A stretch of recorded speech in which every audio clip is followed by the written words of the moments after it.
Hey my watchers, welcome. Today we are gonna see, what if Harry Potter became Omniscient Multiverse Gladiator? Harry x DCX Marvels. Join Patreon for early ACESS and exclusive content of Super Op stories. Also contents that's too far for YouTube, you will get 400 plus content there, please do check that too. Please subscribe this channel, because definitely I will try my best to provide a valuable content for you all. Also check the description to support the original author for this beautiful creation. The corridors were empty as Albus Dumbledore made his way to his office. Situated on the 7th floor of the grand staircase, his office was quite far from the bell tower located on the other side of the castle. But the aging headmaster didn't mind the walk. After all, he only had a few months at a time of peace and quiet before these very halls were once bustling with activities. Eager first years desperate to locate their next class. Exhausted FTH and 7th years doing their best to juggle their newfound responsibilities. Albus remembered being that young. It had been so long ago, and yet it seemed like yesterday. Albus reminded himself to contact his old friend Elphias Doge. The two had gone to school together, though they hadn't talked in some time. Care if I join you on your walk? Albus was pulled from his musings in the Directio N of the Defense Against the Dark Arts Wing, where his longtime friend and confidant, Minerva McGonagall, took a place beside him. He gave her a friendly nod, motioning for her to join him as they moved over the suspension bridge separating the northwest and southeast sides of the castle. Albus was once again lost in thought. He had heard whispers across the Wizengamot regarding the rise of the newest, Dark Lord. While Albus had his suspicions about the identity of this Dark Lord, he could not bring himself to act directly. The Wizengamot was in shambles. With Henry Potter's passing years prior, his voice of reason had allowed the Wizengamot to be overcome by unproductive conversation and decision-making. It certainly did not help that Orion Black, who had taken the Black seats after Arcturus Black III's retirement, had taken a stance of inaction against the darker factions. His advisor, Pollux Black, seemed most outspoken. The man was well known for launching into lengthy tirade involving whatever discussion was being held. A very opinionated young man. But despite Pollux Black and Abraxas Malfoy's outspoken views, they seemed less inclined to act on their views compared to other individuals, such as the Lestranges, Knots, and Crouches. To be fair, the light factions were not doing much better. Without Henry Potter and the guidance of Hugo Longbottom, who had recently fallen ill, those who aligned themselves with the light found their numbers dwindling. Their only hopes were Albus himself, Septimus Weasley, the Bones family, the Pruitts, and hopefully the Greengrass. Though soon things would change. Frank Longbottom had just graduated, and though he would be going into Auror training, Albus hoped he would be quick to take his father's place in preparation for the growing conflict. Not only that, but James Potter would be graduating in just 2 years. Given his father Fleement's refusal to enter the realm of politics, the Potter seat would remain empty until James took it. It would be that, or perhaps Charles or his boy would take the spot as proxies. Albus would have to wait and see. The brief moment of silence that had overcome the two was put out when Minerva once again grabbed his attention. Canute for your thoughts, Albus. They were not making their way up the first set of stairs that made up the grand staircase. Albus cursed himself for his lapse in attention. He had been finding himself in these moments of thought more often in the past few years. You were 95 years old, Albus reminded himself. He was certainly getting up there in age. He would not die anytime soon. But he could not fault himself for the momentary lapses in judgment that occurred at his age. Albus gave his friend a fond smile, nodding faintly as the two continued up the steps. He held out his hand, his smile never fading as Minerva rolled her eyes. Reaching into her robes, she produced a small canute that she placed in his waiting palm. Closing his fist around it, he placed the canute in his robes before answering her. I was merely lost in thought over the current state of the world. Fear is rising over this, Dark Lord.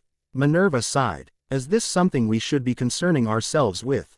Albus, with the start of term so close, it is necessary to be vigilante. Minerva, you sound like Alistair. It was true. Albus, old friend, Alistair Moody, W.H. O had gained a reputation for being one of the most skilled aurors and hit wizards in history, had rubbed off on him. The man's motto, constant vigilance, rang through Albus' ears everywhere the aged wizard went. While he never let it known to those around him that he was always on guard, Albus would not allow himself to be blindsided. Perhaps he is onto something. What do you suggest, Albus? Fleement is staunchly against politics. Mr. Potter seems to be along the same lines. Charles is getting up there in age, and I would rather jump into the Great Lake than to see his son take their seat. It also doesn't help that Mr. Longbottom seems wholly underprepared to enter that realm. It is you, Edgar, Septimus, and Fabian holding the line. If nothing can be done in the Wizengamot, I do not see why you should worry yourself with it. Minerva explained. Albus could not help but agree with his friend. After all, he held little hope in convincing anyone in the Grey faction to shift their stances on any matter. It was entirely up to chance whether things proceeded down the path he feared. As he had thought before, the only saving grace would be for Charles to take the Potter seat, Mr. Longbottom to take the Longbottom seat, and perhaps convert the Greengrass to the light. It was their only hope at achieving anything close to a balance on the political front. The war front was a completely different story, however. While this Dark Lord worked from the shadows, Albus had begun his own plans to act before the conflict began. 6 years prior, he had formed a special operation his brother, Aberforth, had cleverly named the Order of the Phoenix. Their work so far had been minimal, focusing instead to build contacts and scout for information regarding the Dark Lord, his followers, and their whereabouts. They had already formed cases against several pure-blooded families, which included the names he believed were in the Dark faction of the Wizengamot. It was certainly a daunting notion, having followers of the Dark Lord inside the Wizengamot. It reminded him of Gellert's rise to power and subsequent death.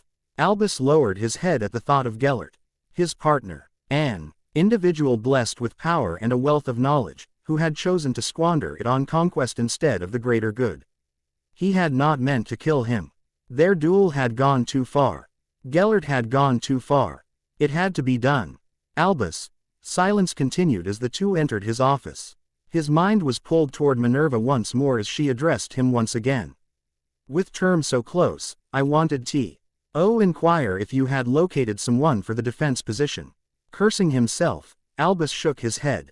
I have not. While I had many suitable replacements for Madame Stanton, none were available to take the position.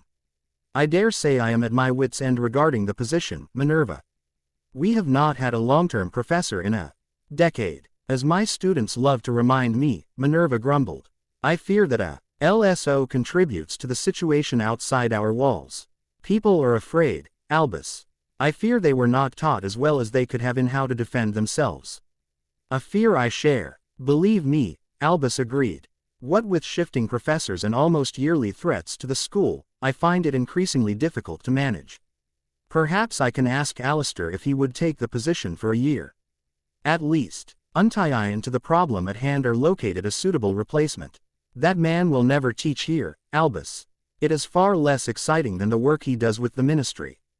Have you considered Madame Longbottom? What with Hugo? The thought crossed my mind, but I believe it would be best to leave her be. I do not believe adding more stress to her life would be beneficial, Albus argued. Minerva took a moment to adjust her spectacles before having a thought.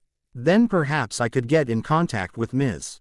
Young. She just recently got back from America, and I'm sure she would love to come back to the castle.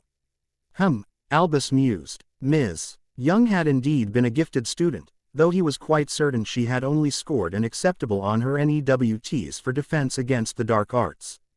He doubted she would be a sensible choice for the position. When he relayed this to Minerva, she let out an indignant huff. Raising a hand to placate her annoyance, Albus decided to shelf the discussion. On a less prudent topic. How is Phileas faring with his? Albus was unable to finish his statement. The wards surrounding Hogwarts itself shook, producing an earthquake around the castle that rocked Albus and Minerva in their seats. Albus was quick. In the fraction of a second, his wand was in his hand as he rounded his desk and stepped onto his balcony.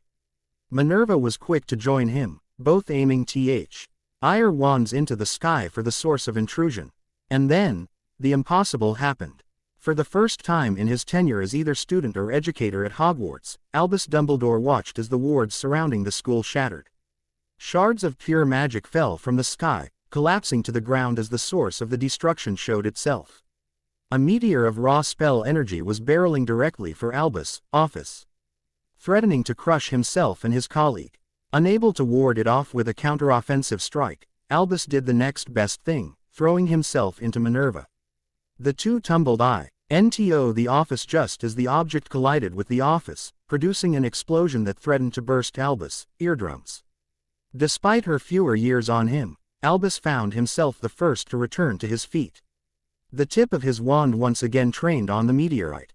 Minerva stood a moment later, though he took notice of her broken spectacles and sprained wrist. When the smoke cleared, Albus was finally able to make out what exactly had crashed into his office. Instead of one of the Dark Lord's followers or a magical meteorite as Albus had suspected, he was instead met by two completely foreign individuals. The first one was a woman. While her hair, face, and body were masked by the outfit she wore, it was unmistakable from her size and shape. The girl wore a dark green cloak that contained a raised hood, a face mask that resembled a human skull, dark brown boots, and dark green and silver gauntlets that surrounded her forearms. A brown quiver was strapped around her waist, with a broken bow lying at her side. But that wasn't the only weapon on her person. She also had a knife attached to a sheath on her belt. A broken hilt to what appeared to be a sword was attached to the other side of her belt by a clip. And an odd-looking Muggle rifle was lying on her chest. The second one was a man. His outfit was similar in style to the others, possessing a dark gray tight-fitting coat, shoulder pads, gloves, a chest plate, pants, and boots, each with bright green lining along the hem. His outfit also featured a raised hood with green lining, as well as a gray mask that obscured the lower half of his face from sight. A worn-down and tattered gray cape looped around his neck, connected to his shoulders, allowing him to use it as a scarf or secondary mask. Unlike the woman, the man was conscious, with his eyes scanning the room intently. Bright green eyes that matched the color of his clothes. Albus would also be a fool to not notice two odd-looking Muggle pistols in the man's hands. Albus observed the man as he took a protective position over the woman, his pistols immediately rising toward Albus and Minerva. The two educators kept their wands trained on the man and his friend, though they took a step back in consideration of their newly founded standoff. The man, who Albus now believed to be a young man no older than 15 or 16 based on his size and mannerisms, slowly rose to his feet. His aim held true, never leaving the two professors. Eventually, the young man broke the long-lasting silence. With a chuckle, Andromeda Black was a careful woman. She had to be, after all. She was one of the few living people in the entirety of the sector who wasn't a variant of the Council. And it had all been because of her dear son, Harold Black, had pleaded for her life. Council had been generous in their decision, and she ensured her services met their requirements every day since in reparation. Of course, she could no longer use her son's name. He was now Obscurus, a gladiator. While she had attempted on several occasions to visit her son, she was strictly forbidden. No one of her stature was allowed to leave her sector without express permission from a council member or a master.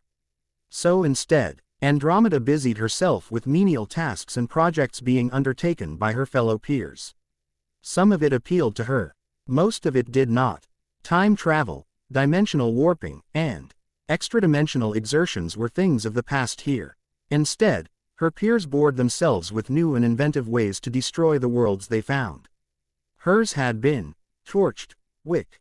Involved letting loose a Leviathan-class fiendfire on the universe in question.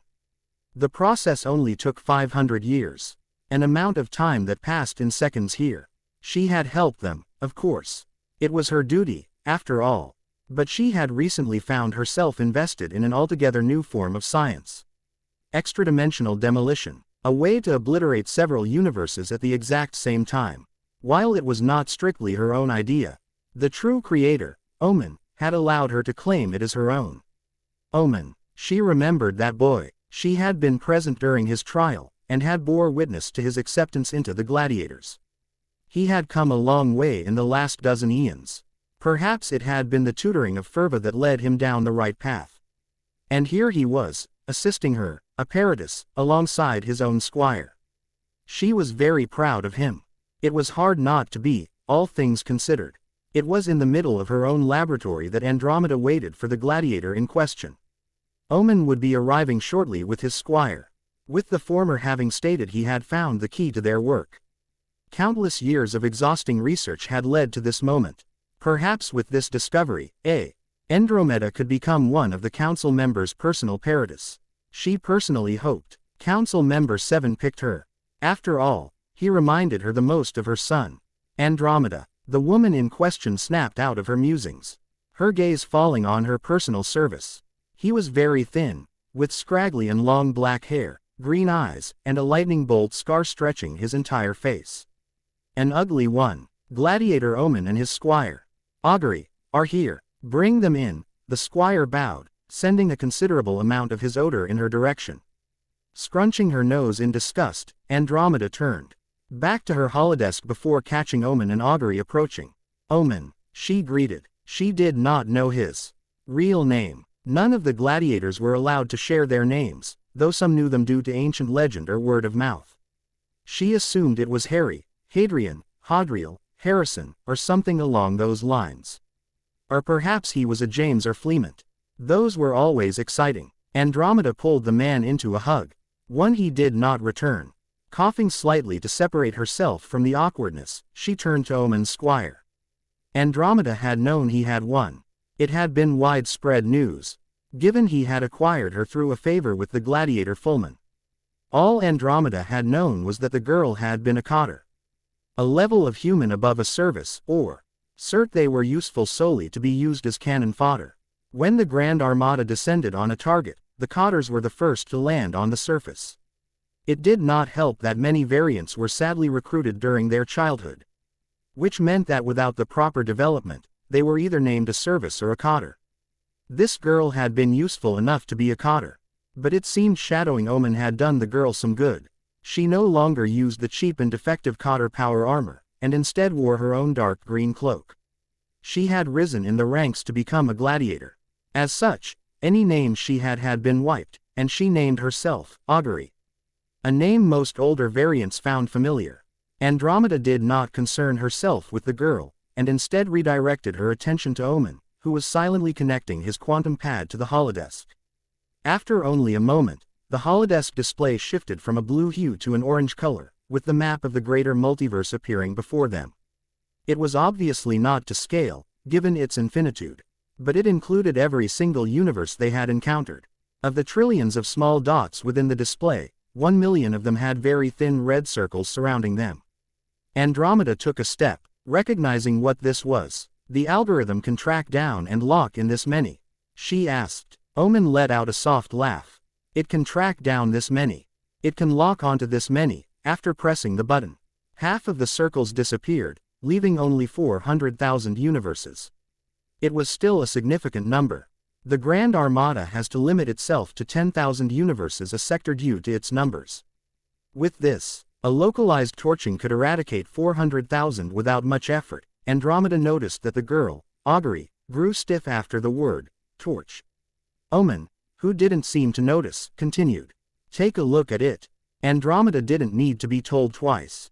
She quickly grabbed hold of the quantum pad, taking a moment to examine the data. Her gaze shifted toward the number of worlds. 400,000 kept shifting back and forth from that to 777,777. She doubted it could be an error, given the margin for locking onto their target had been accurate. She pressed the button to redo the sequence, and was surprised when the holodisplay shifted from orange to red. The number changed from 400,000 to 0. It was then that she saw it. The destination of the localized torch. The Domus Mortis. Horrified, Andromeda Black turned to Omen and Augury. She never got a chance to discover what had happened. Her vision was overtaken by blood as the plasma bolt passed through her forehead. With her son's name fresh in her mind, the last thing she saw was the face of the girl. Augury. Updated. The 5th of March 2025. Introductions. Omen had carefully planned their exit for what felt like years. And unlike so many times before, everything had gone exactly as planned. They had successfully fooled Fullman, successfully fooled Andromeda Black, and they had successfully fooled the entirety of the Domus Mortis for years. Only now his partner in crime, Augury, had stuck a massive bar in their gears.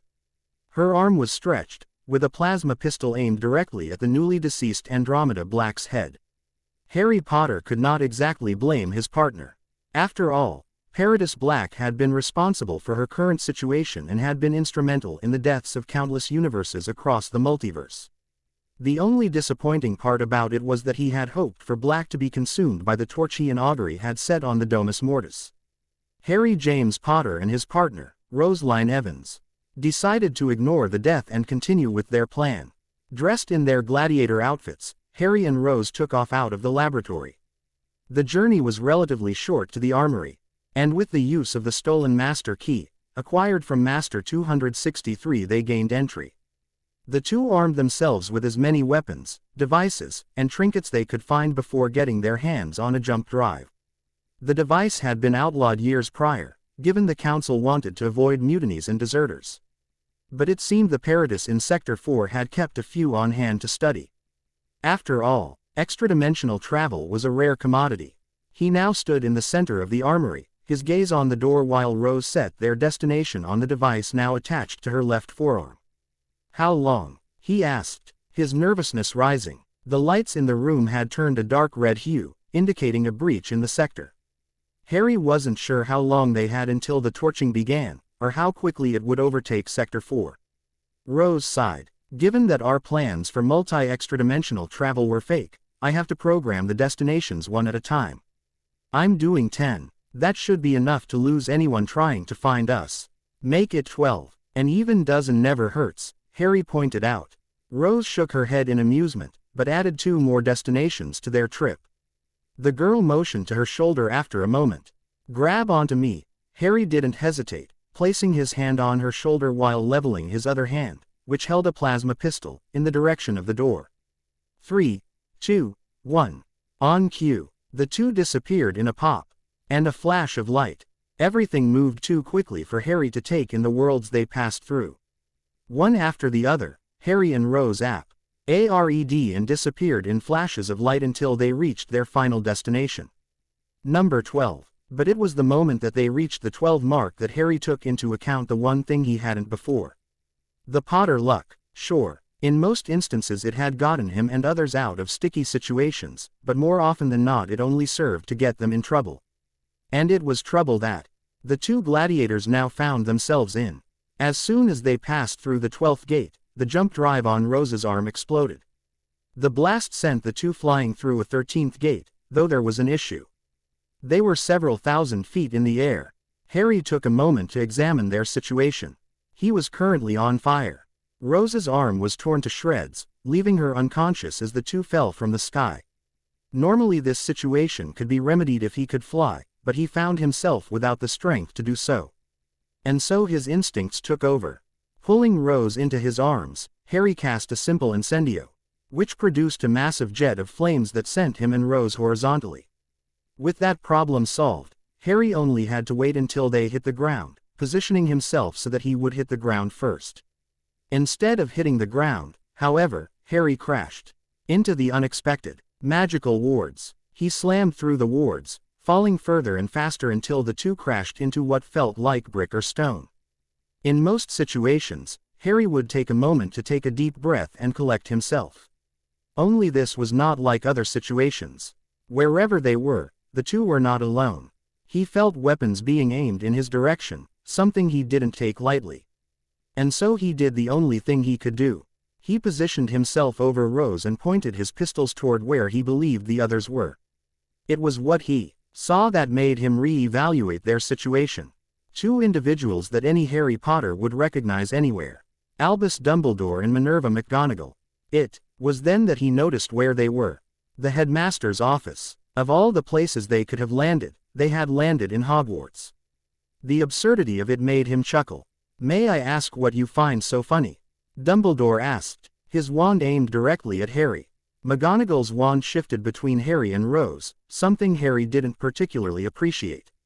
That we ended up here of all places, Harry replied. His mind was racing, trying to figure out what to do and how to do it. He didn't want to kill the two professors, despite the fact that he had killed hundreds of Dumbledores and McGonagalls. He had never done so willingly. The two had a special place in Harry's heart still. Harry and Rose could not simply run away either.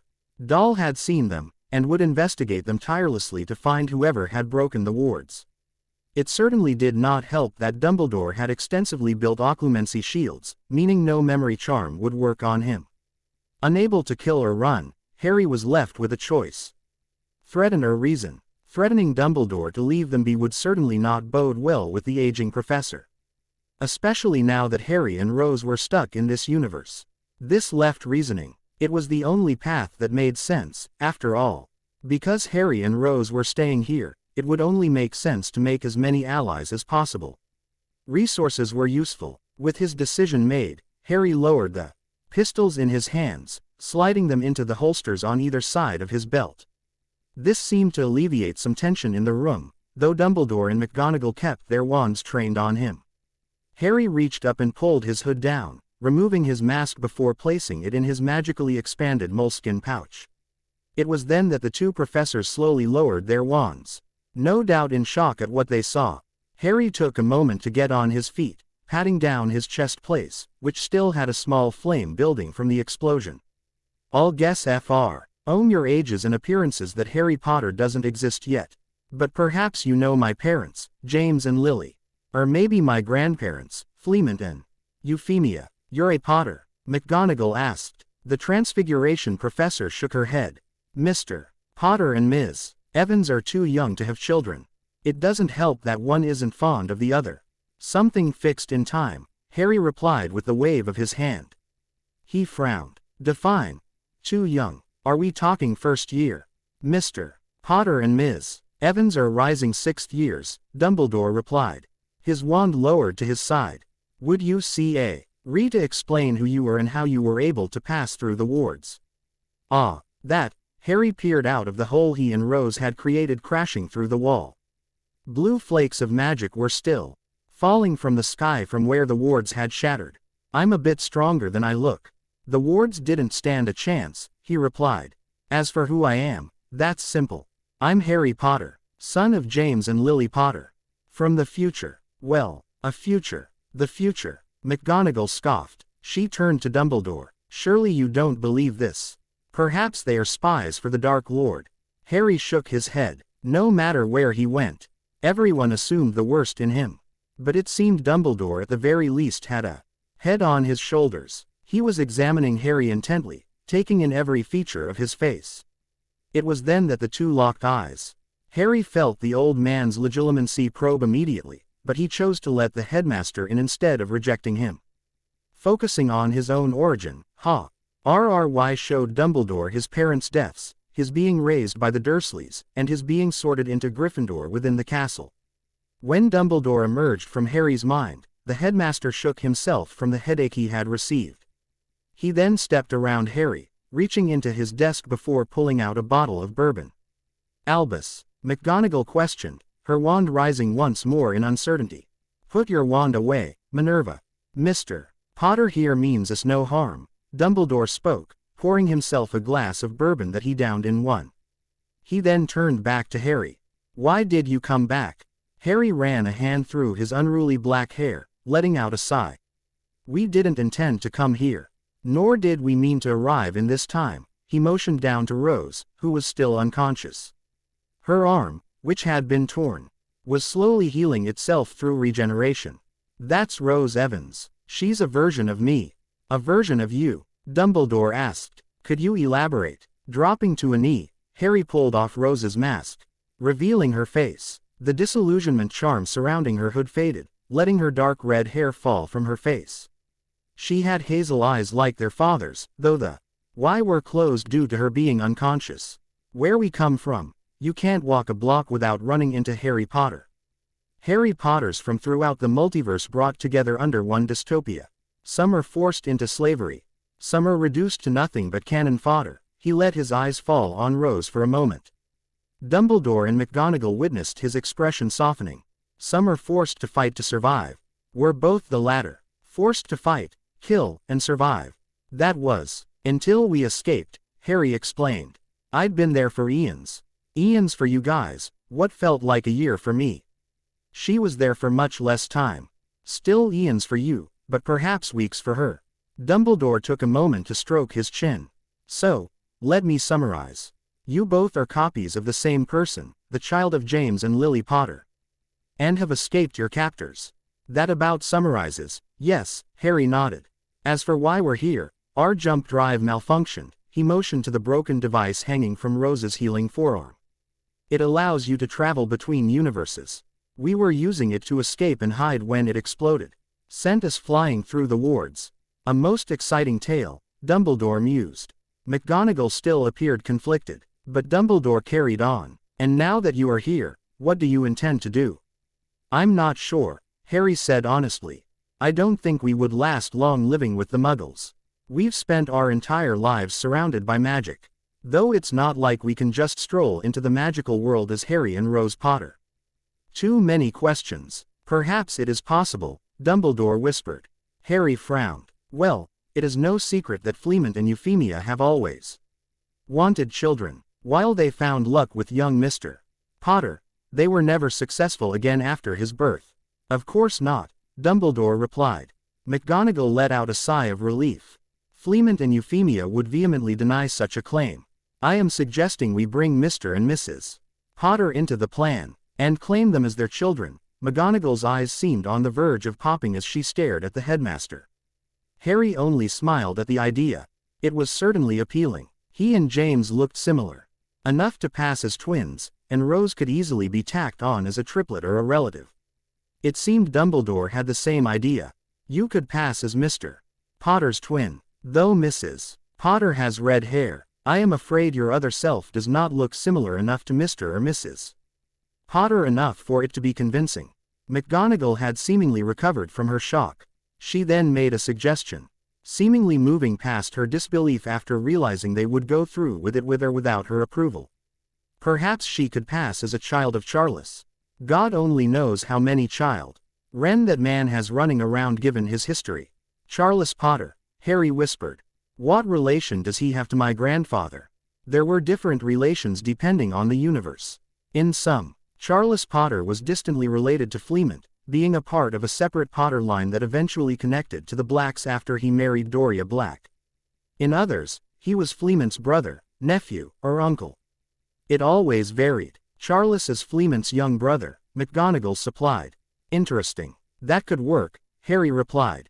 I could pass as James's twin, though I don't like the idea of implying Rose as a bastard. She won't have a problem with that. We see each other as siblings anyway, Harry stated. But this is all speculation. My grandparents still have to hear us out and agree to the plan. If not, I can always wipe their memories and get us new identities.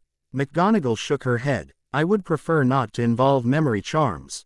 Dumbledore hummed his agreement. Well then, perhaps we should address one last issue before calling for the Potters. What is it you plan to do now that you are here? Perhaps you would like to continue your educations. Harry allowed his gaze to fall on Rose once again. She should be able to continue her education. Like I said, she was there for ANI. But it's her choice. He then turned back to Dumbledore. But I have no interest in continuing my education. I was a rising 6th year myself when I was recruited, though I've had more than enough time and experience to make up for it. Perhaps I'll find a job somewhere. He watched Ed as Dumbledore and McGonagall exchanged a brief glance. McGonagall shook her head in disagreement regarding whatever the two were silently discussing. But it seemed that Dumbledore had made a decision. I would like to make you an offer.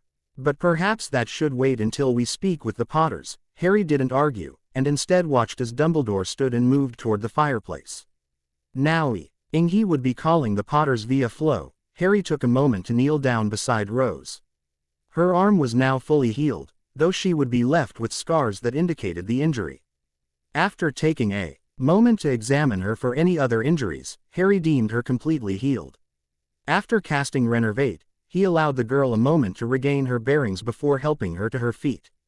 Rose examined her surroundings. Spotting Dumbledore and McGonagall, she also took note of their location. Hogwarts. Where are we? Well, Hogwarts. The headmaster's office, specifically. As for which universe, I don't know. The jump drive malfunctioned and exploded. Harry took her hand, motioning to the light scars on her left forearm. Rose's eyes widened. We were just discussing what to do, while Dumbledore called the Potters.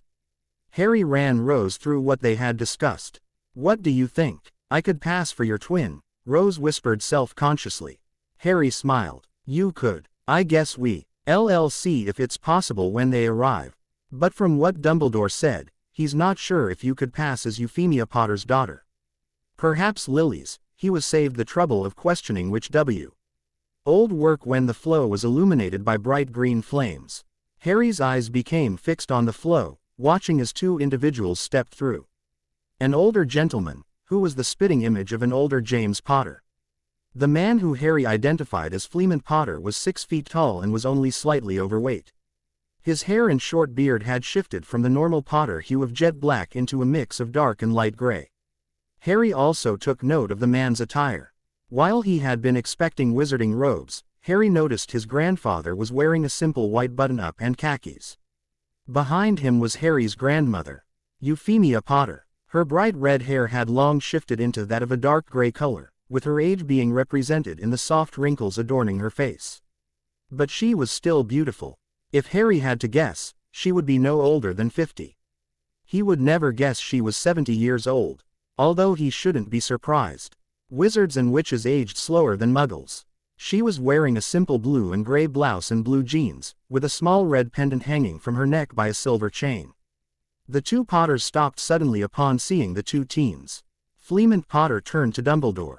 Albus, do you want to explain to us what this is? Perhaps the two of you would like to take a seat, Dumbledore replied. Harry decided to give the headmaster a hand. With the wave of his hand, the rubble wall to the office repaired itself, with the rubble and debris returning to its original places. He then conjured 3 more chairs, separating them based on their grouping.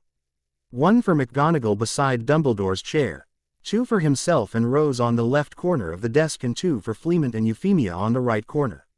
Fleemont and Euphemia NGED a glance at this display of magical power, but nonetheless took a seat alongside Harry, Rose, Dumbledore, and McGonagall. Once Dumbledore was situated, he took a moment to pour himself, Fleemont, and Euphemia glasses of bourbon. Harry took a moment to conjure 2 butterbeers, one of which he handed to an appreciative Rose. Upon noticing their questioning gazes, the headmaster smiled. You will need it when we are done.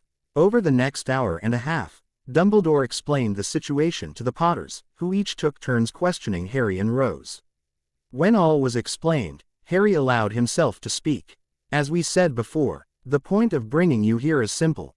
Rose and I won't last long in the Muggle world. Especially in the 70s. It would be far easier for everyone involved if we were all on the same page. That is, you want us to claim you as our children, Fleemont summarized. Euphemia frowned. I'm not opposed to the idea, Fee. Think about it. They're right. We always wanted more children. And besides, I think it would be good for us. For James. For them, Euphemia motioned to Harry and Rose, who exchanged a look with one another. And it does make sense. We only told a few people about James before he started Hogwarts. We've never been fans of the limelight. Harry smiled. We certainly have that in common. What backstory? How will you explain their absence? Asked Dumbledore. Harry allowed himself to answer. It's simple really. After years of struggling to have children, you two experienced the good side of Potter luck. Triplets. Only 2 of the 3 were subjects of a prophecy. A French prophecy spoken by a French seer. Perhaps Séraphine Lefebvre. I know she disappeared some time ago. You two then decided to send us to France for protection, GIV. And the prophecy spoke of the 2 of us. He took a moment to motion between himself and Rose, being involved in the battle against a future Dark Lord. The 2 of us then lived in France, where we were taught and trained by private tutors until you both asked us to return. It would tie in well with the French contact, our knowledge of advanced magic, as well as our innate desire to kill said Dark Lord. The others seemed to take in the premise well. Fleemont nodded. That would be perfect. It explains everything. Our luck. Your absence. as well as any kind of misinformation between us. We don't know you too. Just as you don't really know us. It would help alleviate any questions about why we don't know much about the other. Dumbledore leaned forward. So, that story is decided then. We'll expand on it before the start of term. The two of you are going to attend classes, yes? Euphemia asked. I will not. My time for schooling has come and gone, Harry replied. He turned to Rose. Rose, I think. The girl stopped for a moment. I think I'd like to attend classes. She turned to Harry. What are you intending to do? Well, I think Professor Dumbledore had an offer for me, Harry answered. The professor in question smiled, his spectacles sparkling in amusement. Yes, I do have an offer for you. He held up a hand toward McGonagall, putting to rest whatever she had been about to say. As you may be aware, we have had trouble maintaining a defense against the dark arts professor for longer than a year. An ongoing problem that has occurred for the last decade. I still would like to assess your knowledge and magical aptitude, but after that is said and done and you would like the position, then surely. Harry held up a hand. I'll take it. As for my knowledge and magical aptitude, you can find both in here, he motioned to his mind. Dumbledore seemed to take the hint, and for the second time that day used legilimency to enter Harry's mind. It was there that Dumbledore witnessed the events that transpired during Harry's first, second, third, fourth, and fifth years at Hogwarts. His first 2 years had occurred the same way they had with most Harry Potters. It was in his third year that things changed. Sirius Black was freed and had adopted Harry as his son. His fourth year had been spent studying with tutors, who typically ranged from skilled Aurors to goblins. The Triwizard Tournament had also occurred that year, with Harry being chosen as Hogwarts' legitimate champion. His fifth year had featured political training, the study of ancient magics, as well as private tutoring with Professor Dumbledore involving the history of Lord Val's fifth year had ended with the Battle of the Department of Mysteries, which had ended in Sirius' death and the confirmation of Voldemort's return. Given that he had then become the new head of both the Potter and Black family, Harry was left with the vaults of both families as well as the responsibilities left behind by his predecessors. In an attempt to be prepared, Harry had attached his vaults to his magically expanded moleskin pouch, allowing him to reach into his vaults whenever he wished. Luckily for him, the magic surrounding the link had protected them despite his universe being destroyed by the Domus Mortis. The fortunes of both the Potter and Black family were accessible to him at any time thanks to the pouch hanging from his belt. He ended the connection between himself and Dumbledore, allowing the older man a moment to collect himself. Well, you are certainly qualified for the position. I dare say you are overqualified. You have no idea, Rose whispered, though it seemed only Harry heard it.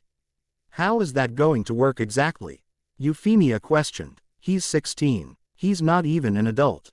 Yet alone a professor. I'm older than I look, Harry replied. As for not being an adult, I was emancipated at 13 and am the head of both House Potter and House Black. He removed a necklace tucked behind his shirt, revealing 2 ornate rings portraying the Potter and Black family crests. Fleemont and Euphemia's eyes widened. The Potters had all but died out in my universe. I was the only one left. And Sirius was the head of the Black family. When he adopted me, I was named his heir. And when he died, I claimed the title. Well, I'm afraid the Lord position is claimed in this universe, Fleemont joked, showcasing a more pristine version of Harry's ring, which sat on his right middle finger. But perhaps we could work out a position for you, Duke. Perhaps. It would certainly give you a bit of freedom in the policytal sector.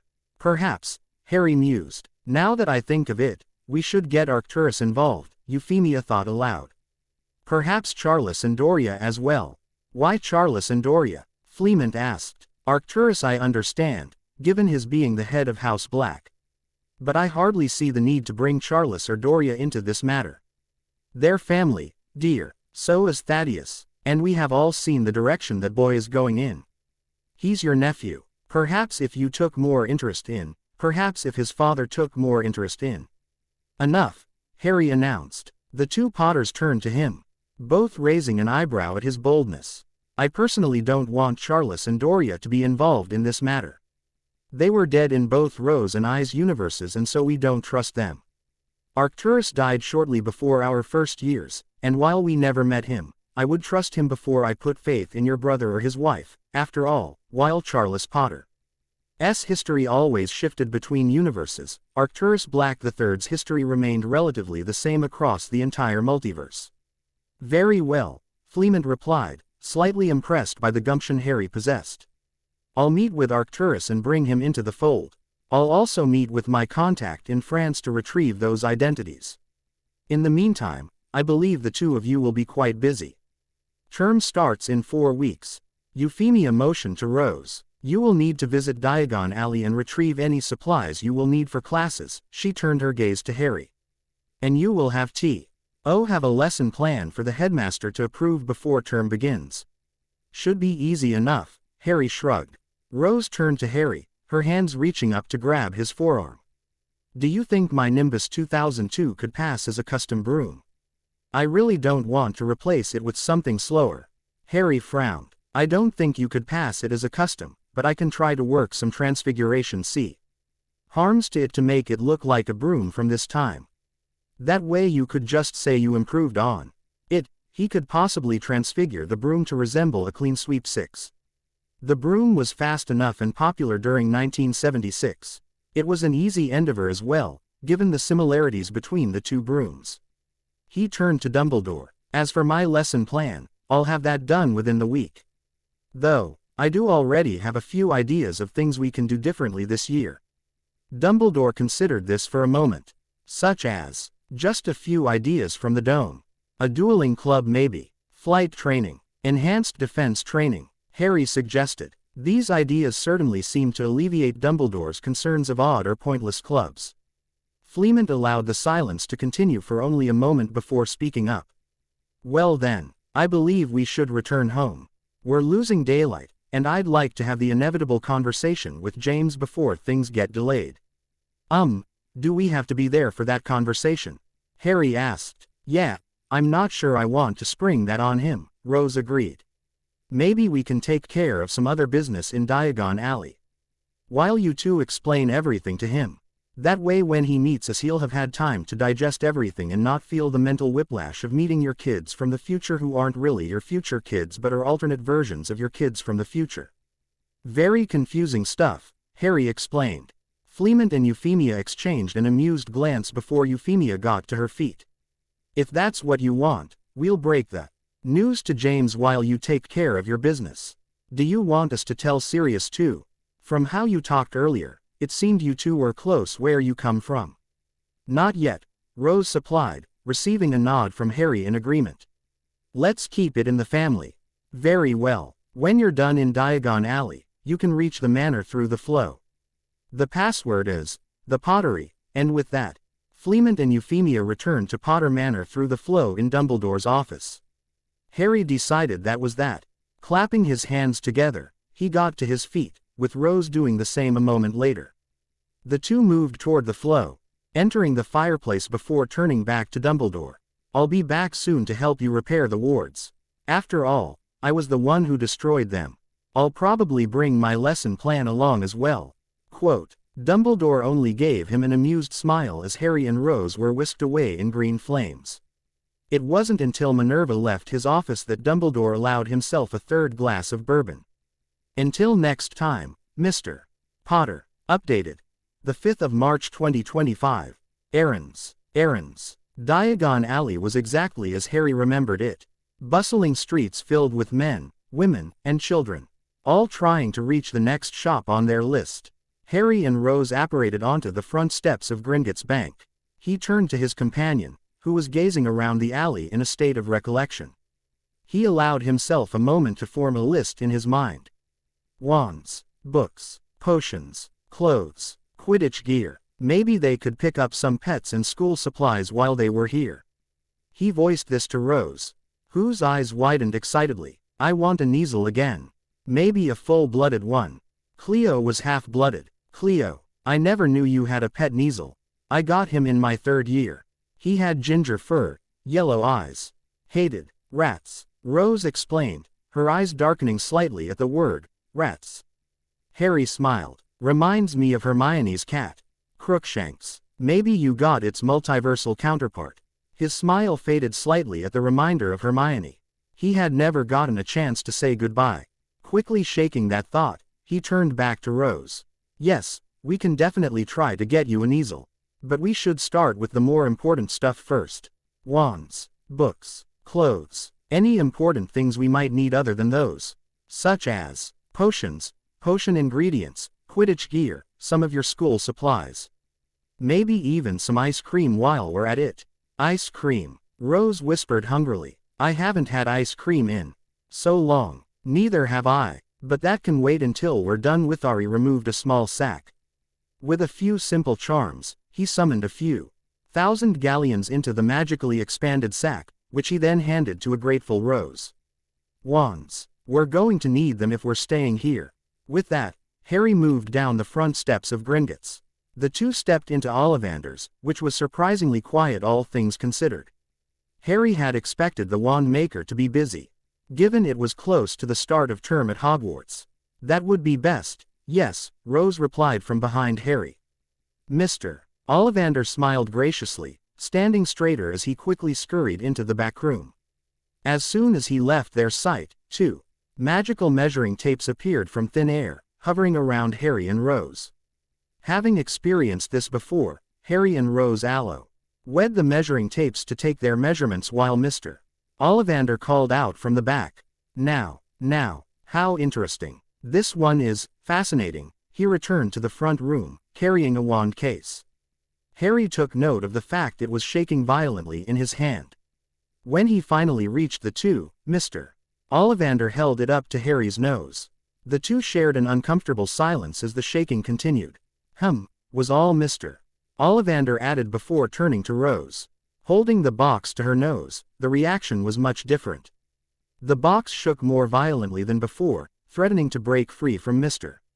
Ollivander's grasp. A bright smile overtook his face. It seems we have found a match. Already? Rose asked. Yes, it seems this wand has chosen you, Mr. Ollivander carefully pulled the lid off of the box to reveal a sleek and smooth wand. It was shaking uncontrollably inside the box. 11 inches. Vine wood. Phoenix feather core. It seems eager. Would you like to? The wand maker held the box toward Rose, who was watching the wand with recognition and joy. Harry smiled. He assumed that this had been her wand in her universe. Had it sat there for decades just waiting for her to arrive before?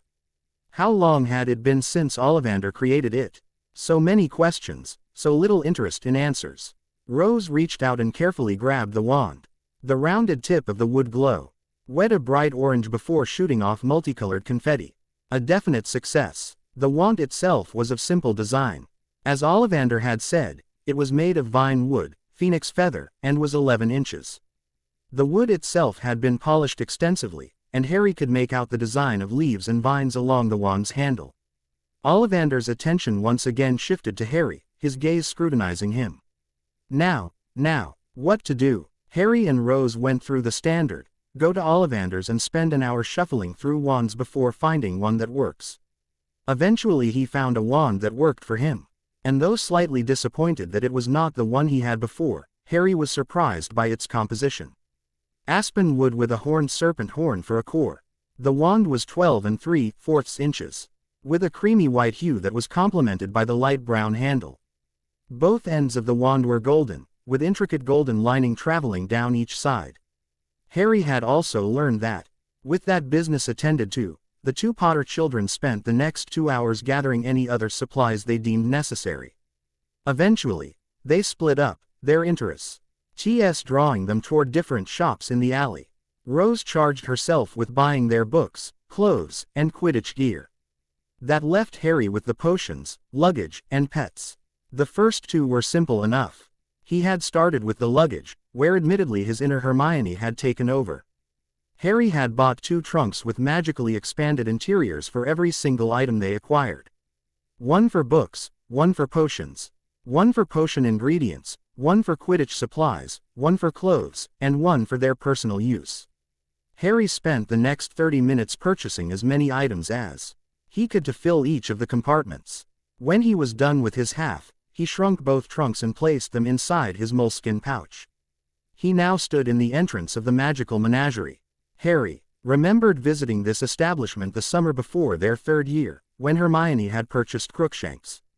It looked exactly the same as it had before. There were cages of every kind of pet on display. It was very cramped, noisy and smelled oddly of rotten egg, with every inch of wall covered by cages. Welcome. His eyes darted to the source of the voice, which belonged to a relatively young woman sitting behind the desk. He couldn't tell if this was the same woman who had run the shop before, but he doubted it.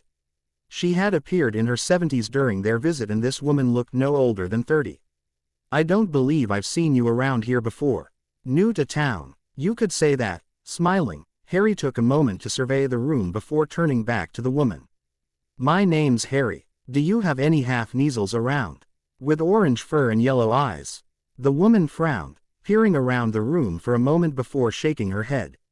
Andrea. And no, can't say I have a Neasel with that description, but I do have a couple of full-blooded Neasels if you're interested. Seeing he wouldn't refuse, Andrea hopped off of her chair and rounded the desk, motioning to a section of that wall to Harry's left that was filled with caged Neasels. Harry allowed his eyes to drift over the Neasels there, frowning slightly at the disinterest being displayed by each. Why would someone want a cat as a pet? Shaking himself from that thought, his attention turned to one Neasel in particular. A brown-furred Neasel with yellow eyes that eerily reminded Harry of Crookshanks. Harry turned back to Andrea, who was rambling about one of the orange Neasels. Then we have Theodorus here. What about this one? Harry asked, motioning to the Neasel he had spotted before. Andrea smiled. That one's been here a long time. I doubt you would like her. She then turned back to Theodorus. Try me, Harry replied with a grin. Andrea stilled. Her face shifted into a matching grin as she reached up to remove the lock on the cage. As soon as the door to the cage opened, Andrea took a step back, as if waiting for the cat to jump from the cage. But the brown Neasel did no such thing. It merely sat there, watching Harry intently. Andrea hummed. Interesting. She's usually more aggressive with people. Jumps on people whenever she's given a chance. Harry ignored the fact that she had been willing to let the Neasel loose on him and the fact Andrea was eyeing him with interest and continued to examine the Neasel. Say, what was your name again? She asked. Harry Potter. He glanced in her direction, taking note of her seductive smile before turning back to the Neasel. Potter. I didn't know old Fleemont had any other kids. Or wait, are you another one of Charles Bast? Kids? Harry laughed. No, I belong to Fleemont. I make no claim to Charles. James is my brother. My triplet. Actually, we have a sister too, he figured. He might as well plant the seeds of their story in the world before they started at Hogwarts. It would increase their legitimacy to anyone that questioned it. Oh, so that makes you 16, yes. Oh, Andrea's upbeat attitude came crashing down as her shoulders slumped slightly. Unfortunate, her sultry smile returned, her hand reaching up to caress his bicep. Perhaps when you turn 17, you could come back for a visit. After all, you'll need some more treats for this one, she motioned to the Neasel. She leaned closer, her lips nearly brushing Harry's ear as she whispered. I'll save some special treats just for you. Harry's smile never faded as he pulled away from the woman, who casually took a step back. Despite being very interested in her proposal and intrigued by her idea of treats, Harry decided to get back to the task at hand. I'll keep that in mind. Though if you wouldn't mind. How much for the Neasel? Andrea smiled. Well, normally a Neasel. But for you, I'll take 8. Harry shook his head, depositing 8 galleons into her hand before moving to leave. That was until he spotted what appeared to be a puppy gazing up at him from a cage by the door. It looked a lot like Ron's old Patronus, a Jack Russell Terrier, though it had a forked tail. Andrea stepped forward. A Krupp. They're like normal dogs, but they have a forked tail. They're very loyal to wizards and are great scavengers. Just don't let them loose in Muggle areas, or you'll find yourself in Azkaban. They don't like Muggles too much. Bending down in front of the dog, Harry couldn't help but remember Sirius. The puppy had black fur with white spots covering its body, especially around its eyes. Its black eyes fell on Harry with a sense of anguish and need that Harry felt he needed to provide.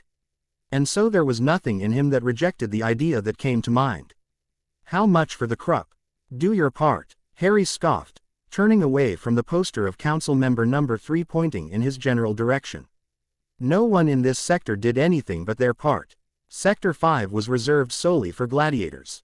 Sure, some of the service or Paradis moved into the sector from time to open shops and vendors and other services.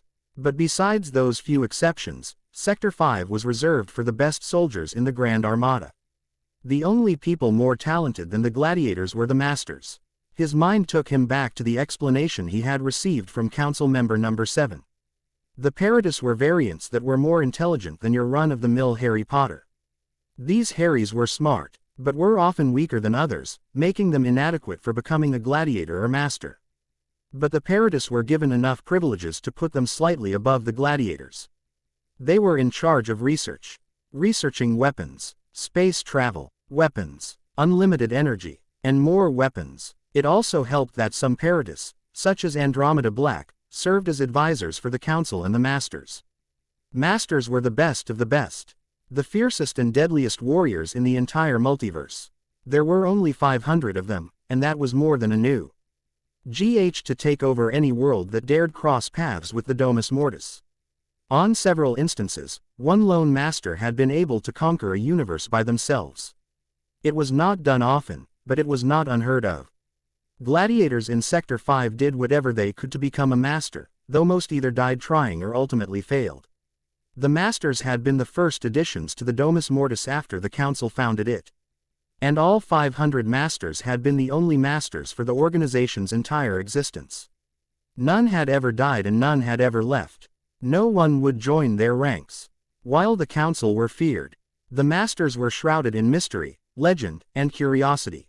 Unlike the gladiators, the masters had no identity other than their number, wearing the exact same suit of armor. None was distinguishable from the other. The highest of the classes were the Council, a collection of 7 Harry Potters that had come together at the beginning of time itself. 7 leaders and conquerors that had left their universes and walked the void beyond the multiverse before coming across one another. The 7 council members had formed the Domus Mortis, finding 500 like M-minded variants that were all willing to do what it took to conquer every universe they ever encountered. The council lived on Sector 2, the Masters on Sector 3, the Paradis on Sector 4, the Gladiators on Sector 5, the Cotters on Sector 6, and the Service on Sector 7. The only thing above them in Sector 1 was the reactor room, the place that gave power and life to everything in the Domus Mortis. Do your part, someone far away shouted. Harry shook his head in annoyance. Harry had left the magical menagerie with 2 pet cages. Roughly 30 minutes later, he stepped out of Nocturne Alley, slightly put off by some of the more eccentric wizards and witches present there. He quickly made his way to Florine Fortescue's ice cream parlor, where Rosaline Evans was waiting for him.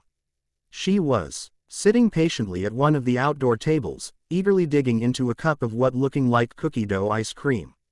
"Rose," Harry spoke. The girl's head swung to the right, her eyes falling on his with a level of excitement. Her excitement only grew, however, when she spotted what was in his hands. The girl let out a high-pitched squeal, dropping her ice cream onto the table as she got to her feet. "Oh my God, you got a dog!" Rose dropped into a squat, eyeing the crup inside its cage with joy. "I couldn't resist," Harry said with a shrug. He held up the cage with her Kneasel. "This one is for you." Rose eagerly took the cage, holding it close to her face so she could examine the Kneasel inside.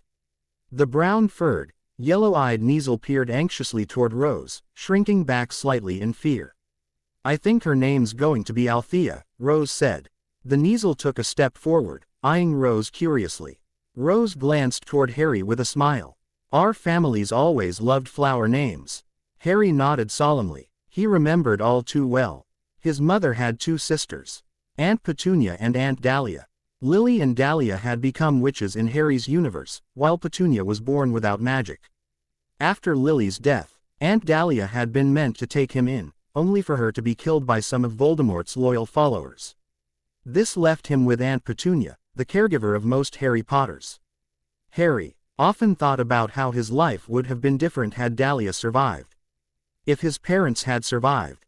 He shook himself from those thoughts. He had seen and met many Harry Potters who lived long lives with their parents. Sirius, Remus, and others. Their lives were not his own. Harry turned back to Rose with a smile. Ready for the pottery. Rose's entire mood shifted into one of uneasiness. Harry sighed. Motioning to the table where she had oh so carefully dumped her ice cream, Harry and Rose took a seat. We don't have to rush anything. We can just relax here until you're ready to go. It's not that I'm not ready. It's just. Rose took a deep breath, something that Harry commended. She was good at controlling her emotions. We need to be careful, Harry. Albus and Professor McGonagall know the truth about us. The Potters know. Soon, Arcturus Black will know. Who else? Sirius, Lupin, Pettigrew. Harry frowned. She wasn't wrong. A lot of people already knew about their secret. And they had only been here less than 4 hours. That list would only grow. How do we make a future here, Harry? We're not like them. We are. We're not, Rose growled. She drew closer to him, her voice lowering to a whisper. You have superpowers. You can do things no one else here can, including fly. I can control an aspect of reality most here would kill to control. If those things get out about us, people will. And would now be living with the Potters for the foreseeable future. Not to mention their godfather Sirius Black, who was staying with the Potters in this time. He turned back to Rose with a forced smile. Are you ready? I suppose, she replied with a shrug. Harry smiled. Let's get you a fresh cup of ice cream before we head over. Rose's smile returned at the sound of ice cream. Harry tossed her a small pouch of galleons, his eyes following her as she re-entered the ice cream shop. Harry idly waited with the pets and their belongings. He refrained from revealing or discussing the other items he had purchased in Nocturne Alley. He would give them to her when she needed them. I forgot ice cream was so good, Rose's voice rang through the living room. Of Potter Manor as Harry and Rose appeared from the flow. They stopped immediately, their eyes falling on the 3 individuals present in the room. Fleamont, Euphemia, and James Potter were all waited around the living room coffee table. Fleamont was nursing a glass of fire whiskey, the bottle of which was half empty. Euphemia was rubbing her temple. Otter, who was only 16, was pale and sickly. He was nursing his own glass of butterbeer, which had only had a sip taken from it. He was wearing a wrinkly gray shirt and pajama bottoms, meaning they had just caught him getting out of bed. E-boy with jet black hair and brown eyes did not so much as glance in their direction when Harry and Rose arrived. Fleamont did, however. Good of you to join us, he said flatly. James. This is them. A moment of silence echoed through the home. James's eyes shifted from his drink to the still form of Harry and Rose. Harry couldn't see any emotion in his eyes, and was beginning to question the validity of their plan. His worries were only slightly subdued when Fleamont continued. Come, sit down. We walked him through everything, but it would be best if you could answer any questions that come up. Harry and Rose carefully set down their pet cages and trunks before taking a seat on the small love seat situated across from Fleamont and Euphemia's chairs and to James's right. He didn't feel comfortable joining James on the couch, and Fleamont and Euphemia were sitting in the only 2 chairs in the center arrangement. Rose quietly continued to eat her ice cream, becoming lost in the cookie dough. While James addressed the 2 of them. So, you're alternate versions of my future son. Correct. And you came here on accident, also correct. And this isn't some cruel joke by Remus or Remus to get back at me for last summer. Unfortunately not, Harry confirmed. James carefully reached up to rub the bridge of his nose, scrunching his brow in concentration. But you can't tell people you're my kids, because, obviously. So instead you'll claim to be my siblings. My twin siblings. Triplet siblings. Taken away due to some sort of prophecy, Harry nodded. James motioned to Rose, who stilled at the attention. You're going to school with me, he then pointed to Harry. And you're going to be my defense professor. Aren't you my age? I'm older than I look. Physically, I'll be 17 in a couple of months. And I've got a lot of experience. It seemed to convince Dumbledore, Harry replied with a shrug. Okay. But, what about your homes? Can't you go back? No, Rose replied, her voice only a whisper. Our homes are gone. James's face finally showed emotion. A sense of guilt and pity passed over him. What happened to them? My universe was torched, Rose answered. Euphemia leaned forward. Torched. Fiendfire on a universal scale, Harry supplied. Consumes an entire universe in a few centuries. Minutes where we came from. Both of our universe were torched. Most are. What kind of horrible place did you come from? Asked Fleement. A place no kind soul should ever dream of seeing, Harry answered. But that is beside the point. We're here now, and there's no way to get back. So we should make the most of it. I suppose you're right, Fleement mused. Silence once again spread through the room as the Potters all questioned what else needed to be said. Harry was curious about how James would continue to react, and it seemed Euphemia was also curious. Rose had returned to her ice cream. Suddenly, James spoke. Do you play Quidditch? Everyone's attention was drawn to him. Harry couldn't help but raise an eyebrow at the boy, but eventually grinned after James deflated in embarrassment. What? I'm just curious. We're both seekers, Rose offered. She was scraping the bottom of her ice cream bowl with her plastic spoon, taking a moment to lick off what was left before handing the bowl to Harry. Without a word, Harry vanished the bowl before Rose continued. We were both seekers for our house teams. Harry was accepted his first year. I got in my second. It was Fleement's turn to raise an eyebrow. First year seeker. Harry shrugged. I got a bit lucky. A Malfoy pretty much handed me the spot after throwing my friend's Remembrall while learning to fly. I caught the ball and McGonagall saw it. She put me on the team and the rest was history. So I assume your Malfoy was as bad as Lucius is? Asked James. I'd say worse. He was a truly despicable weasel. I was quite pleased when he died, Harry said. Everyone was silent after that. Harry frowned, unsure if he had gone too far with that statement. He decided not to focus on the uncomfortability and move the conversation along.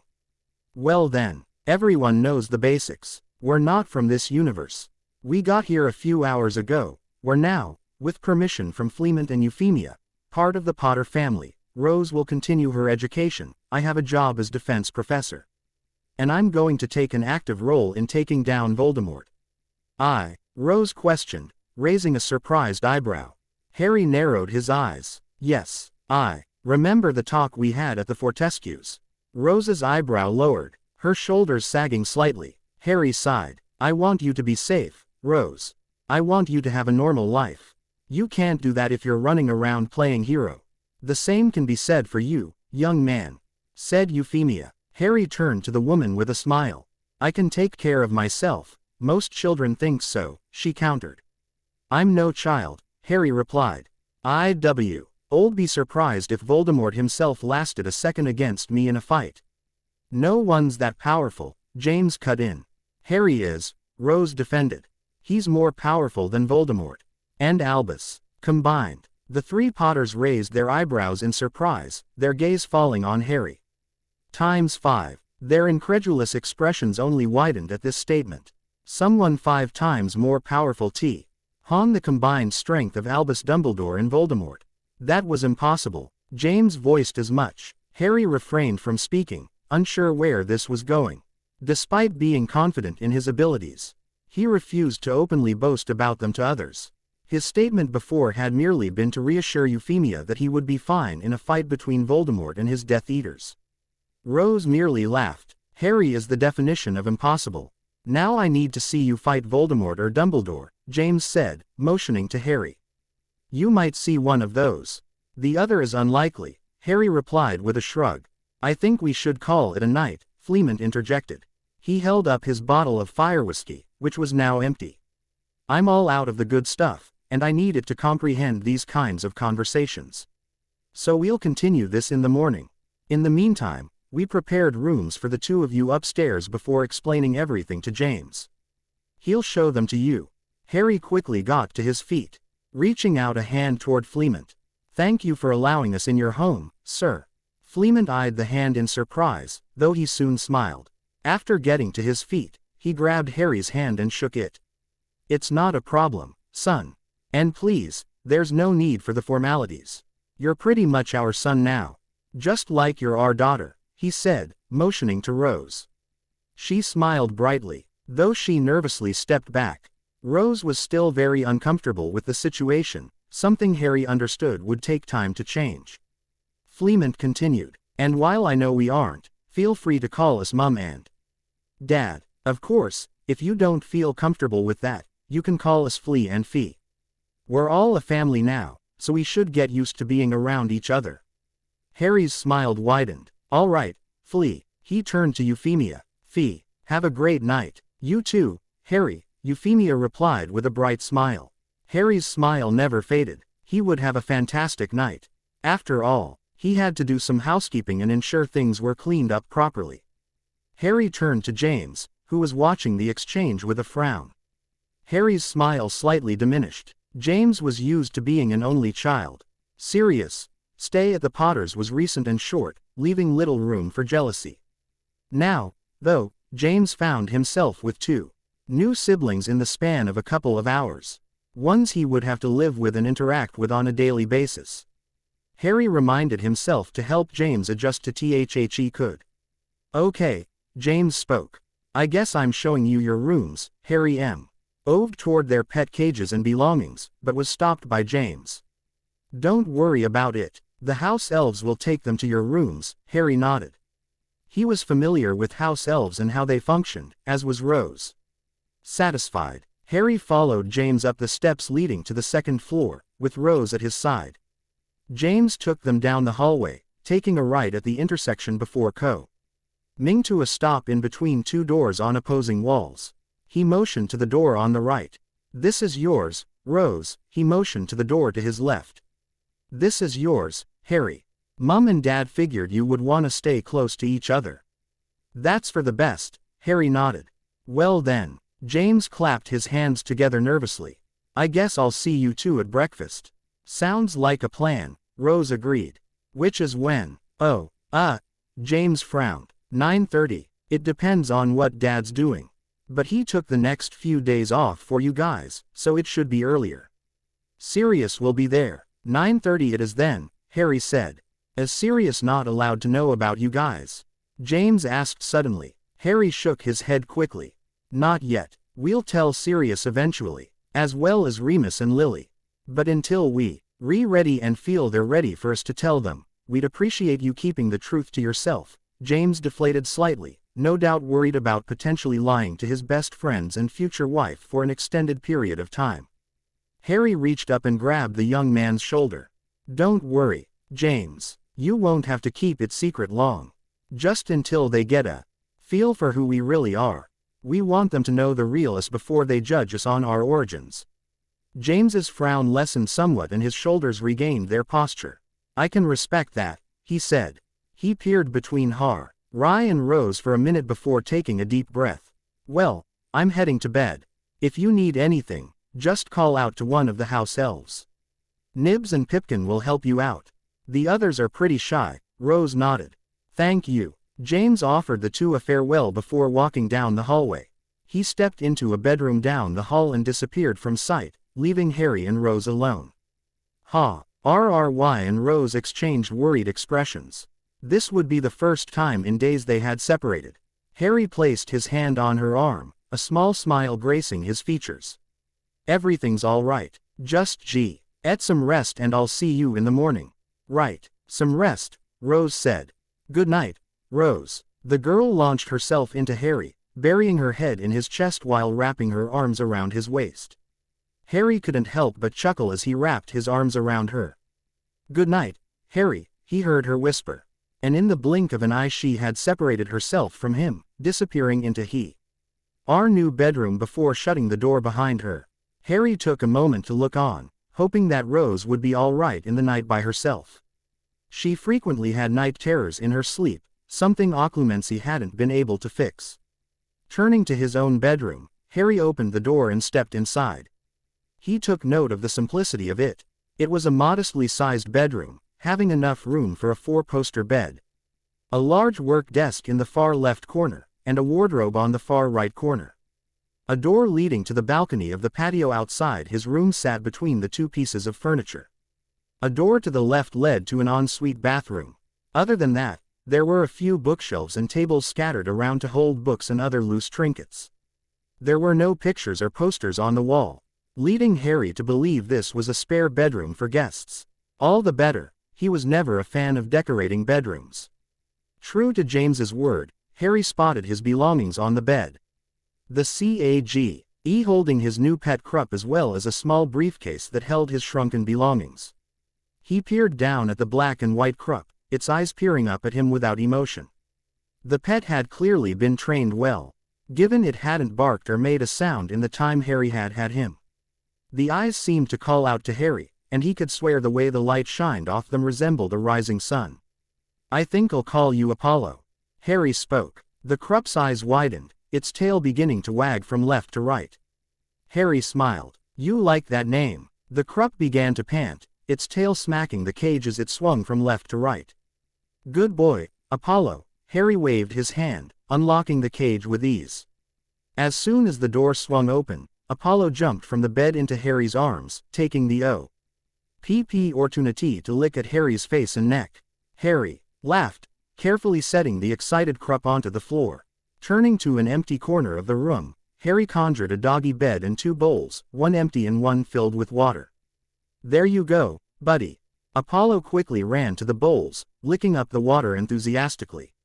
With Apollo preoccupied, Harry turned back to his new belongings. He vanished the Krupp cage, opening the briefcase to go through what he and Rose had purchased and exchanged. With the wave of his hand, Harry opened the empty wardrobe, watching as the new clothing in the brief case expanded and floated into the wardrobe. Once all of his clothing was folded or hung properly, Harry magically lifted the books Rose had purchased for him and placed them on the empty bookshelves surrounding the room. With that done, Harry removed the last item inside the magically expanded interior briefcase. His trunk. He placed it by the desk, opening it to find 7 enlarged compartments.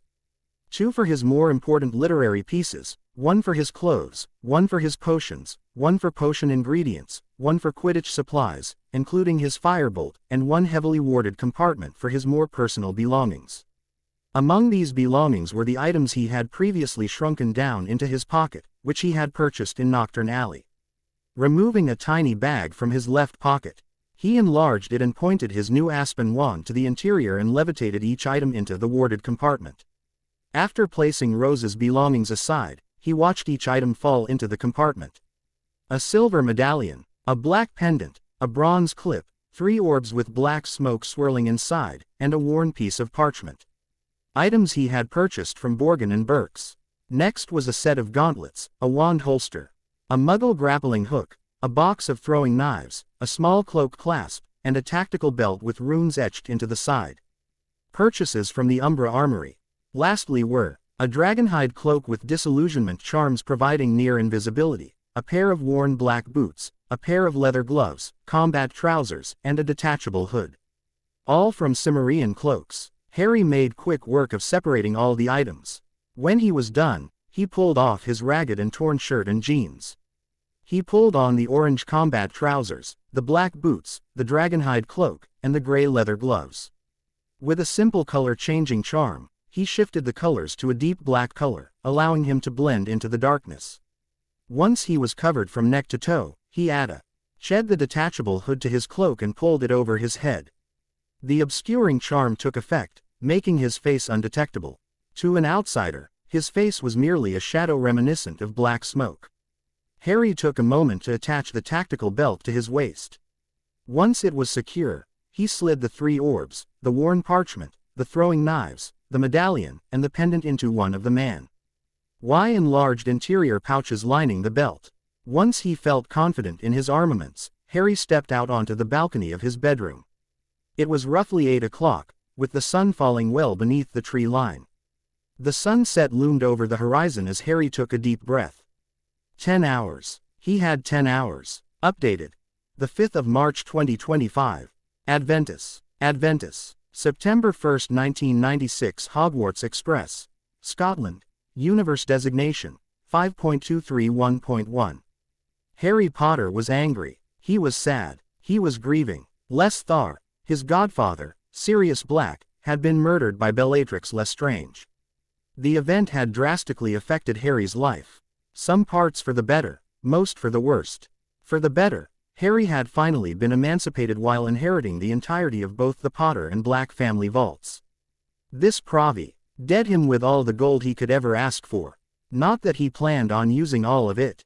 Before setting off on the Hogwarts Express, Harry had tied the contents of both vaults to his moleskin pouch, allowing him to draw objects from it at will. A rather handy item that he had already found rather useful. He now sat in one of the rear compartments on the Hogwarts Express, his right shoulder pressed against the wall separating the compartment and the hallway. To his left were Hermione and Luna. Across from him were Neville, Ron, and Ginny.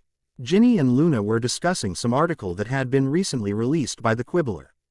Ron, Neville, and Hermione were talking about their studies, with Hermione once more reminding Ron to do his best regarding his schoolwork. Neville, who had been doing better in his schoolwork after receiving his own wand that summer, took Hermione's side. This seemed to only annoy Ron. Harry, though, was minding his own business. He was deep in thought, trying to plan out his future. He still needed to kill Voldemort. Harry also needed to plant the seeds for his distant future. He needed to start taking his studies seriously, as well as establish his role as Lord Potter. Things wouldn't end with Voldemort gone. He needed to make sure something like Voldemort's rise never occurred again. This could only be done from the base of the problem. The entire reason this war had begun. Blood purity. People needed to be educated in the fact that the purity of blood meant nothing. It was all about the intent of the magic used and the education of the masses that mattered. Harry intended to drive forward the change needed. What is that? Luna's voice drew Harry's attention to the other end of the compartment. The blonde girl was leaning against the window of the compartment, with the outside rushing past them as the express moved toward Hogsmeade. She was wearing her Spectra specs, though the way she was sitting made Harry a little nervous. Hermione leaned closer to Luna, peering out the window. What? Hermione's whisper only increased Harry's nervousness. A feeling in his stomach caused his gut to turn. Ginny and Ron had turned around, and were now looking out the window. He felt Hermione's hand grab him by the collar, pulling him closer to the window. After a moment, all six of them were looking through the glass. His eyes scanned the surroundings, immediately spotting what they had been examining. Off in the distance, hovering over the mountains of Scotland, was a massive black cloud. The cloud was pulsing with emerald green and bright pink lightning. But Harry wasn't watching the cloud. His eyes followed what was exiting it. A black speck shot from the interior, speeding toward the Hogwarts Express at dangerous speeds. Despite his seeker reflexes, he lost track of the black speck, his eyes returning to the massive cloud spread out before them. What in the bloody hell is? Before Ron could finish and before Hermione could reprimand him, a violent shaking grabbed all of their attention. Harry immediately collapsed into his seat, with Hermione nearly collapsing into him. Them could reply. It all happened so fast. Before Harry could so much as blink, the entire compartment fell into chaos. Gravity seemed to fail as the six went flying into the air. Ginny's head hit the ceiling with a crunch, while Hermione flew up into Harry's ribs. The last thing Harry saw before he was knocked unconscious was Ron falling through the window of the upside-down compartment. Subject spotted. Life signs indicate he's alive. Harry blinked. The worst pain he had ever felt in his life coursed through his body. He could feel his broken legs and a broken left arm. Harry also took note of the fact that he was pinned, his chest to the ground. Trying his best to breathe, he peered up toward the source of the voice. He was certainly surprised by what he saw. Harry could see what looked like Ginny's hair flowing out from beneath a large pile of rubble. He could see Ron's hand-me-down trousers sticking out of the ground, his legs severed from the rest of his body. The worst was Luna. Her head had been completely severed, lying only a few feet from Harry. Her eyes were still open, peering up at the sky in what Harry would think was wonder. His stomach wrenched at the sight before him. Blood and limbs were everywhere. The Hogwarts Express lay in pieces around him, with no one in sight other than the bodies of his friends. But he couldn't focus on their bodies. He was more focused on the voice that had spoken. It belonged to one of the two figures moving through the wreckage before him. The figures stood side by side, their presence cloaked in shadows. Their outfits were a seamless blend of sleek technology and tactical design. One was male and one was female, with the male standing somewhere around 5 feet 11 inches while the female stood around 5 feet 5 inches. Both were draped in hooded, jet black robes, the fabric melding into Ongul. AR plates of armor covering their shoulders, torsos, and arms. Hexagonal patterns glowed faintly in crimson across their masks and along their limbs, pulsing like veins of energy running through their suits. The female appeared lighter, built for speed and precision, with smoother lines and a more streamlined silhouette. In contrast, the male carried more weight, his armor bulkier and reinforced for direct confrontation. Each held a blade as sharp and angular as their attire. Together, they looked like ghosts from the future. Silent, deadly, unstoppable. The female had spoken, her eyes on Harry as the two made their way toward him. The male shook his head.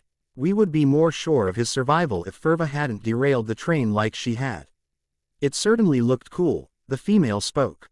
There's two more in the rubble, the man said suddenly. Harry's head tilted, his eyes scanning the area to his right. And sure enough, two others were alive. Hermione and Neville. Neville was lying on the ground, blood pouring from his head. The bottom half of his legs beneath the knees were completely gone. He was covered in blood, and yet he was still alive, his right hand reaching out to Harry in desperation. Not too far from Neville was Hermione. She was buried underneath a piece of rubble, with only her left side visible. She was bleeding profusely, her left hand reaching out to him as well. Harry let out a weak sob at the sight of them. Ginny, Ron, Luna, dead, Hermione and Neville soon to join them. How had everything gone wrong so quickly? Before Harry could look away, the two Clo-Acad figures had each stepped up to Hermione and Neville. The male stepped down on Neville's outstretched hand, producing a blood-curdling scream from the boy. Harry could only watch in horror as the man dropped, plunging his knife into Neville's heart. Neville Longbottom slumped into the ground, his entire body going limp as life escaped him. The female pressed the rubble further onto Hermione. O's face contorted in pain as tears rushed down the visible side of her face. In a moment that would haunt Harry for the rest of his life, the woman slammed the blade of her knife into Hermione's face. The blade cut right through the middle, drawing blood immediately. Harry and Hermione locked eyes, and he watched as the life behind them slowly faded until her outstretched hand fell to the ground. The two removed their blades from his friends, with the woman flinging Hermione's blood onto Harry's face while cleaning it. He could only look on in stunned horror as the two approached him. Cedric, Sirius, Ginny, Ron, Luna, Neville, Hermione. They were all dead. Everyone he had ever cared about was dead. How could this happen? December 25, 1896, 7:19 p.m. Hogwarts School for Witchcraft and Zardry, Scotland. Universe designation 1.396.3. Rosaline Evans W. Not the most peculiar Albus Dumbledore had ever met, but certainly up there. The two had crossed paths on the Hogwarts Express 5 years prior before their first year. Rose had been looking for a free compartment and had stumbled upon Albus, at the end of the train. The two shared awkward introductions, before spending the next hours discussing their favorite forms of literature and what they planned to do at Hogwarts once they arrived. It wasn't until the two were both sorted into Gryffindor that their friendship solidified. Albus and Rose went about the next 5 years in relative peace. Exams came and went, friendships ignited and faded, and yet the two remained as thick as thieves. Now, their OWLs were only 6 months away, meaning the two were crunching their studies to ensure they were both prepared. To facilitate their preparations, Rose and Albus had retreated to the astronomy tower, with Rose pointing out that the stars helped her concentrate. Seeing as Albus also held an admiration for stars and curfew would not begin for several more hours, he decided it was not a bad idea. Now, Albus was sitting at the edge of the astronomy tower, peering down at his potions notes. Rose was sitting at the edge as well, only she was sitting down on the exterior wall, positioned horizontally. The only thing keeping her from falling was the sticking charms on her skirt and the wall itself. Her dark red hair was hanging from her head, trying to reach the ground as her eyes shifted from her potions texts to the stars. Albus peered down at her and frowned. "You're going to get yourself killed doing that." "If I die, I die," Rose said with a shrug. "If you say so," Albus replied, shaking his head in amusement. "What is the difference between monkshood and wolfsbane? Are we second years?" Rose asked in annoyance. shaking her head and shooting a face at Albus he had seen many times before. They're the same plant. Aconite is another name for them. They're just used differently. Albus sighed at her annoyance. We have to cover all of our bases, Rose. The OWLs cover all 5 years of our magical education. We need to be as prepared as possible for this. Rose leaned forward, taking a moment to stretch her back. A groan escaped her before she corrected her posture. Sitting down horizontally wasn't particularly easy. Luckily for Rose, her core was the strongest part of her body. Albus shook his head, unsure why she still insisted on sitting in that position. It would be both of their lucks. That Rose's sticking charms would wear off, and she would go plummeting down to the ground before either of them could react. Of course, whenever he mentioned this, Rose promptly told him off. Rose spoke. You're not wrong, but I don't see why you're worrying so much. We're both smart and powerful enough to pass these tests no problem. I agree with you, but that doesn't mean we shouldn't study. It's better to be prepared than walk into danger with your eyes closed and your hands tied behind your back. You've said it once, you've said it 100 times, Rose cut off. Albus shook his head once again in amusement. He peered back down at his potions notebook, only for a faint flashing in his. Rose, get up from there. Albus peered down at Rose, only to find her stunned into silence. She was now upside down, her eyes wide as she examined the cloud. It continued to draw closer and closer, nearing the castle with impressive speed. Now, Harry was dropped down onto the marble floor of wherever he was now. He had been too stunned to focus as the two carried him through the portal. Now, though, he stood surrounded by 10 individuals. The 2 that had killed his friends. A random woman in robes he hadn't seen before, and 7 men sitting behind the large table ahead of them. Harry took a moment to examine them. The 7 men were eyeing him with a mix of interest and disinterest. One man sat a bit higher than the others in the center of the table. The man was commanding and statuesque, dressed in an immaculate white suit.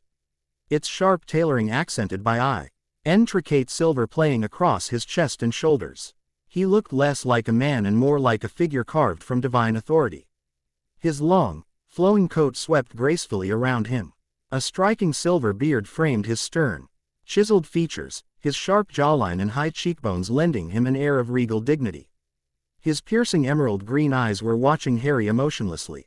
The man on his left was leaning back in his chair, his presence dominating amidst the 6 others. He had thick, silver hair that was combed neatly back, save for a stubborn wave curling just above his temple. A grand mustache swept across his face, perfectly groomed. Perched low on his nose was a pair of tinted glasses, half concealing emerald green eyes that were sharp and calculating. He wore a tailored suit, dark and flawless, accompanied by a tie adorned with intricate patterns and a broad fur-lined collar. To his left was a deeply disfigured man. He had raven black hair that fell in jagged strands across his forehead. A wild contrast to his otherwise composed demeanor. Much like the others, his face was adorned with angular features that accentuated the sharpness of his jawline and the subtle curl of his lips. His eyes glowed an unnaturally emerald green. One eye, however, was surrounded by intricate scarring, the skin marred as though fire or machinery had torn through it. This left behind a patchwork of flesh and metallic implants around the left eye. Around the man's neck, faint gold circuitry glimmered like veins of light, indicating more implants. He wore a high-collared coat, fastened with a single button. The seat to his left was occupied by another, his face sharp, angular, and solemn. His raven black hair was neatly combed back, with a streak of silver catching the light at his temple. His piercing emerald green eyes were fixed ahead, distant and calculating, with a faint scar along his left cheek. He was wearing a tailored black coat, double-breasted and adorned with golden buttons. It hugged his lean frame, featuring a high collar that only added to his features. He was wearing black dragonhide gloves. Harry also noticed that wisps of black smoke coiled faintly around him, curling from nowhere and dissipating into the air. The seat to the right of the man in the center was occupied by a man more terrifying than the others. The man had an angular jaw and high cheekbones much like the others, concealing his gaze behind a pair of black sunglasses that only added to the mystery and intrigue surrounding him. His hair, jet black and meticulously combed back, bore a slight rebellious curl. Harry took note of the large scar that traced from his left cheek down his neck and under his shirt. He was wearing a black tailored suit that fit him like a second skin, with subtle red stitching catching the light surrounding them. A crimson pocket square rested neatly in his jacket, the only splash of color in his otherwise monochrome attire. To his right was the last at the end of the table. He, like all the others, had angular features and piercing emerald green eyes. His raven black hair, which was shaved and graying at the sides, gave him a modern appearance. He had the faint shadow of a stubble along his jawline, softening the sharpness of his cheekbones. He wore a tailored black overcoat, accented with subtle crimson lining, framing his lean frame. Beneath the coat was a black and gray three-piece suit, the crisp white shirt and slim black tie completing the ensemble with sophistication.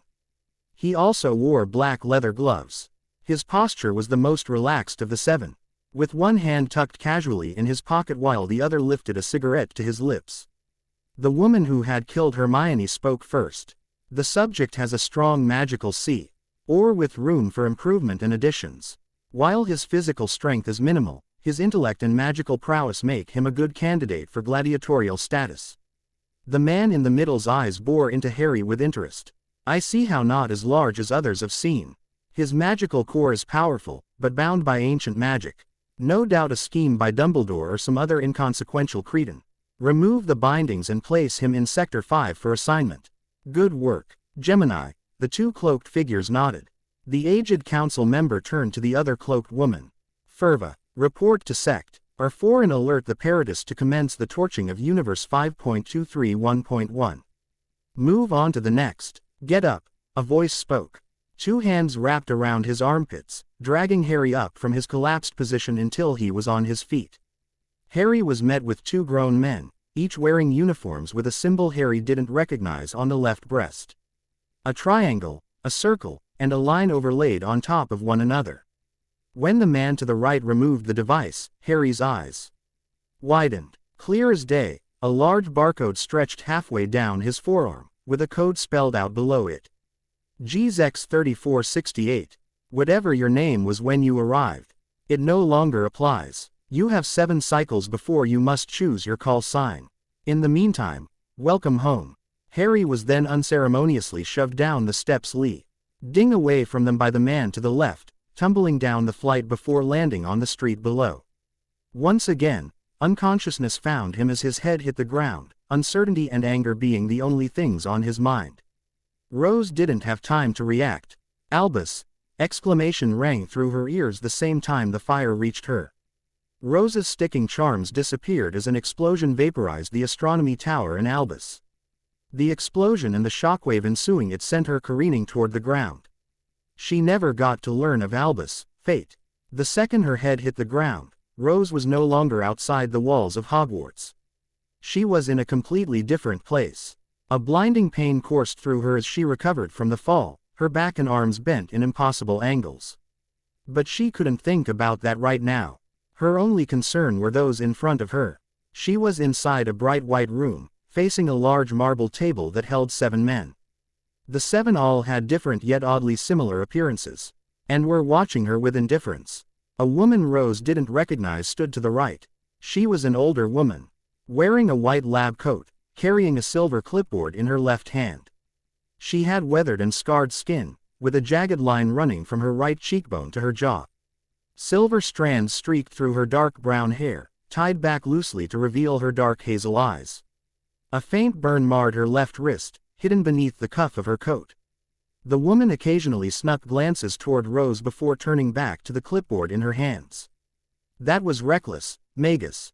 Rose peered to her right from the floor, spotting 2 men standing there. One was a man cloaked in lightweight, segmented armor. The armor was centered with a glowing purple insignia pulsed with arcane energy that even Rose's untrained magic could sense.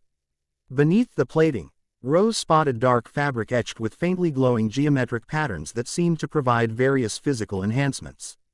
A rune-engraved belt around the man's waist secured pouches filled with magical tools. His face was hidden behind a sleek, dark helmet with a reflective visor.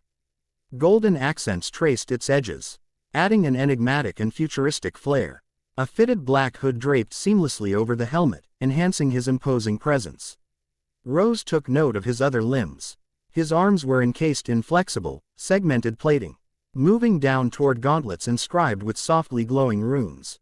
Slim, tailored leg armor covered the man's thighs and shins, glowing faintly with the same arcane energy as the rest of the armor. The other man was dressed similarly. The man had his face obscured by a sleek, angular helmet with sharp edges and glowing golden accents. A faint golden light spilled from the visor. A flowing black hood draped over his head, shadowing his features, while a long, tattered cloak etched with flickering sigils flowing weightlessly from his shoulders. His dark, metallic chest plate held swirling arcane patterns that pulsed with gold and crimson energy. At its center, a glowing symbol glowed with arcane energy. A gladiator helmet Rose recognized from ancient texts, ostly used to represent ancient Rome and the Roman Empire. This man turned to the black-clad man and continued. "You nearly killed the subject." The black-clad man, most likely the man referred to as Magus, shrugged. "Things happen, Gladius. Enough." The man at the center of the table spoke, his voice echoing through the room. His emerald green eyes flashed for a moment, and Rose suddenly felt her broken bones mend, allowing her the freedom of movement. Deciding it would be stupid to try and run, especially given she saw no visible exits, Rose rolled over, sitting on her knees as she peered up toward the table. The woman standing beside the table spoke. "Subject has a weakened magical core, little combat experience, and given its placement in the timeline lacks hands-on experience with technology. I recommend spacing it." Magus spoke. Rose's eyes widened. She didn't know what spacing meant, but she assumed it was not good. "That is a waste, even for a subject as weak as this one," Gladius said, motioning to Rose. Who frowned. "I recommend placement as a service." "Agreed," one of the men at the table said. "Well then, it's decided," the man in the center replied. "Councilman, if I may." The woman standing beside the table spoke again. The center council member motioned for her to continue. "While this subject is weak at the moment, there is room for improvement. Its magical core, while small, shows signs of increasing. Perhaps placement as a cotter would be more appropriate." The councilman turned back to Rose, examining her for only a moment before nodding. "Very well, send it to Sector 6. Before Rose could react, she was grabbed from the back of the neck, being dragged across the marble floor before being tossed into a metallic chute. By the time she hit the ground, she was quickly pulled to her feet. In the span of a second, Rose felt a flaming sensation on her left forearm. She took note of the fact that her Gryffindor robes were gone, leaving her in only her undergarments, exposing a great deal of her body. Her eyes widened in pain as she peered down at her left arm, taking note of the metal poker being pressed against her skin. It was being held by a massive man with jet black hair and emerald green eyes much like her own. "Welcome to Sector 6, the man removed the poker from Rose's arm, causing her to cry out in pain as some of her flesh went with it. What she saw there confused her. A combination of letters and numbers, CZZZE3925, and an emblem of crossed swords. The large man continued. "That's your serial number. The symbol is your identity. You're a cotter now." "What does that mean?" Rose asked, surprise evident in her features. "You're the Domus Mortis cannon fodder. Cotter. You'll be on the front lines of any multiversal conflict, where you'll meet your inevitable demise. Now get the fuck off of my platform before a new one arrives." The man dropped a small package into Rose's right hand and merely shoved her off of he platform and onto the path before her.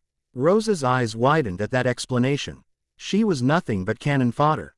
Something to delay enemies, her body being used as a human shield. Rose took a moment to examine the room ahead of her. But it wasn't a room. It was more of a world. A space so vast it seemed to stretch on forever past the horizon. But there were no buildings or structures. Peering into the package the man had given her before, she spotted two items. A sleeping bag and a small jumpsuit. Taking a look at the world ahead of her, Rose noticed that nearly every inch of it was occupied by a sleeping bag.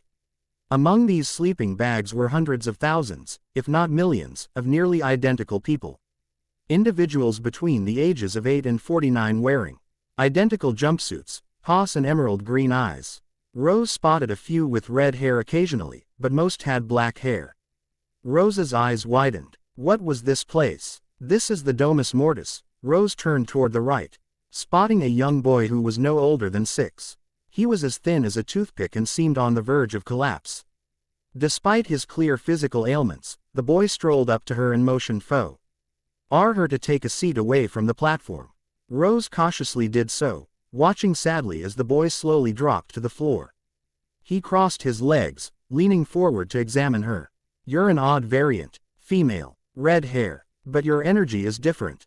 Surprised the council didn't notice, Rose shook her head. I don't understand any of this. Most newbies don't, so I'll give you the rundown, the boy said. This is the Domus Mortis, an entity that exists outside of space-time that focuses on one thing and one thing only. Taking over every universe and achieving multiversal domination. The Domus Mortis consists of 7 sectors and 6 classes. Sector 1 is the highest sector, containing the power core. Sector 2 is below that, containing the council. They run the Domus Mortis. That's where you were just dropped from. Sector 3 contains the masters. They're the best of us variants. Variants. Yeah, variants, the boy said. His eyes widened until he eventually laughed. We're all the same in the Domus Mortis. All variants of the same person. Rose frowned. I don't understand. My name is Harry Evans. Most variants in the Domus Mortis are variants of Harry James Potter, son of James and Lily. Every variant is different in some ways. Some minimal, some very apparent. Your evidence of that. Harry motioned to Rose, indicating her gender and hair color were complete opposites to the original Harry Potter. The council are the oldest Harry Potters besides the original. They run everything. The masters are the strongest Harry Potters, capable of annihilating entire universes by themselves. Sector 4 contains the Paradis. They're the scientific minds of the Domus Mortis, making sure everything runs. Sector 5 contains the Gladiators. They're not smart enough to be Me Paradis are strong enough to be masters, but they're smarter than Cotters, making them valuable. They're the only sector that has any semblance of freedom. According to rumors, they have a city up there on Sector 5. They get to work, have jobs, go about their lives. Only they have to fulfill their duties as a gladiator. We're the sector below them. Cotters. We fill the front lines of any multiversal conflict, serving only to hinder enemy movements. While they're busy cutting through us, the masters or gladiators do their jobs and take out the opposition. Harry shook his head, smiling slightly at Rose's incredulous look. The bottom of the barrel is Sector 7. It houses the servants of the Domus Mortis. Their living conditions are worse than ours. They don't have sleeping bags. ND are forced to create their own clothing from scratch. They're usually the weakest variants. Mostly squib variants or malnourished variants. Rose's eyebrow rose in confusion, her eyes unconsciously running over his small form. Harry laughed once again. Don't let my looks fool you. I'm a bit stronger than I look. Harry raised his arms, watching Rose with a grin as he flexed his forearms and clenched his fists. 6 blades shot out between the knuckles of his hands, with 3 blades on each fist.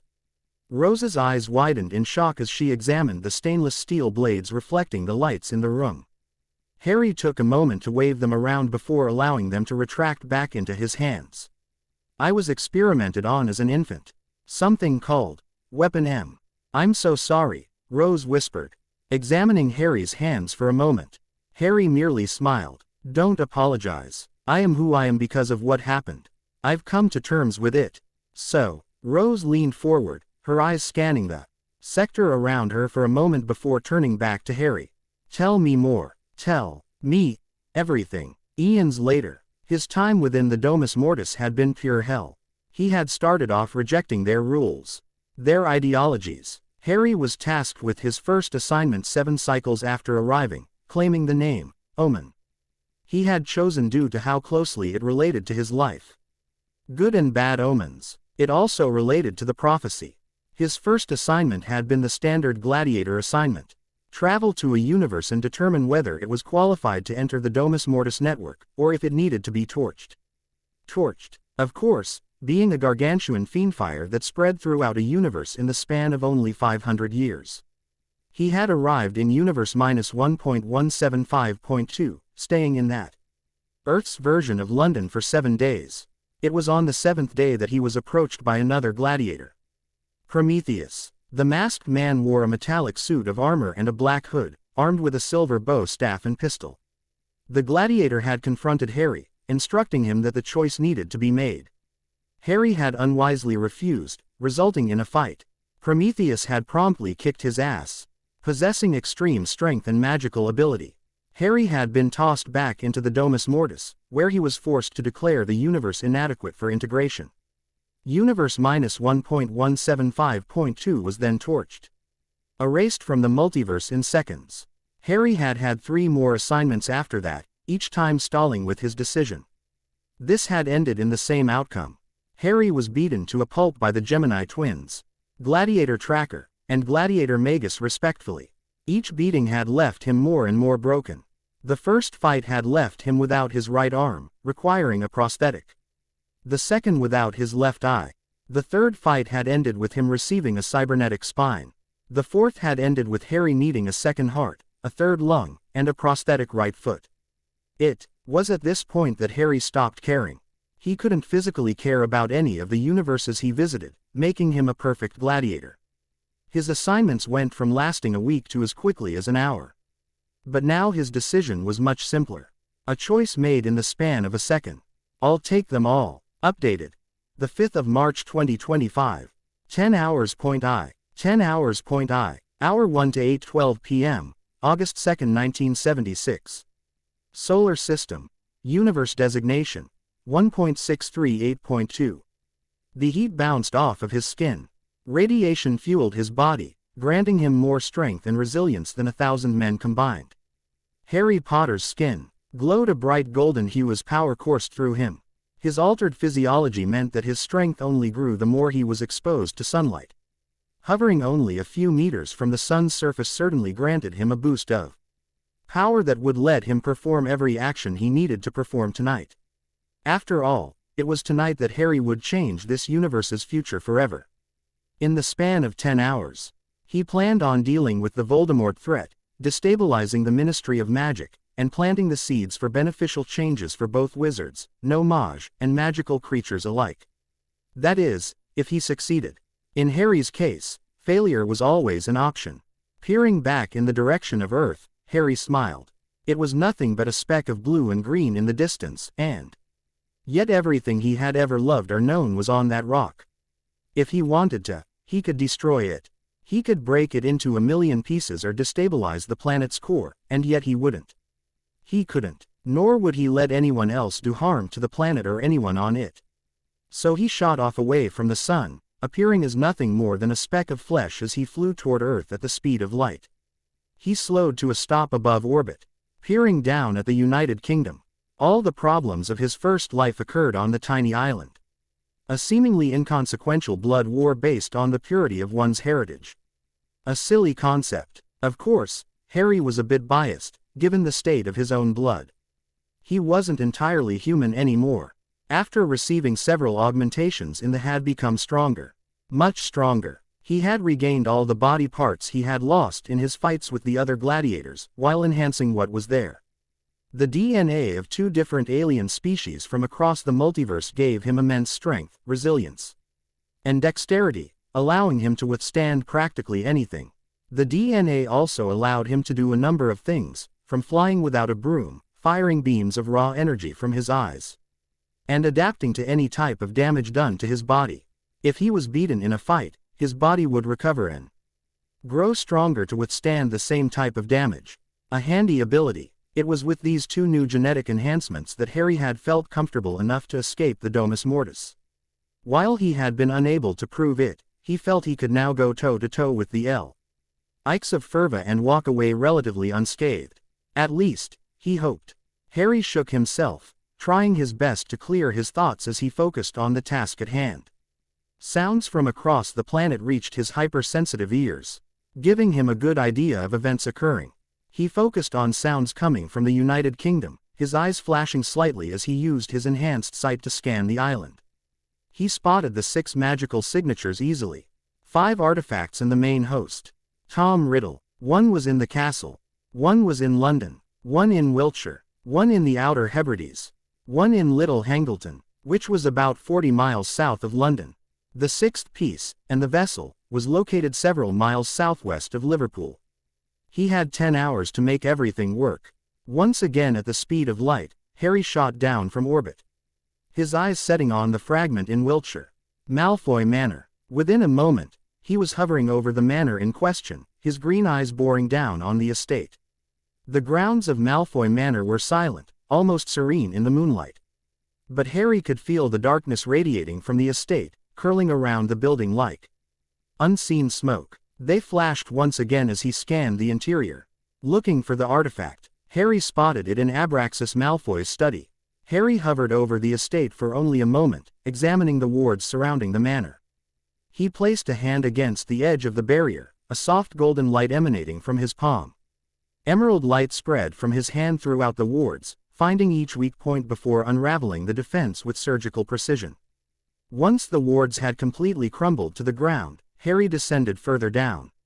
He flew through one of the open windows on the second floor, landing inside a restroom. The faint smell of rosemary caught Harry's nose as he silently moved through the home. He thought of Lucius Malfoy's sneering face and Draco Malfoy's obnoxious personality. Harry shook the memories away, though. This wasn't about the Malfoys.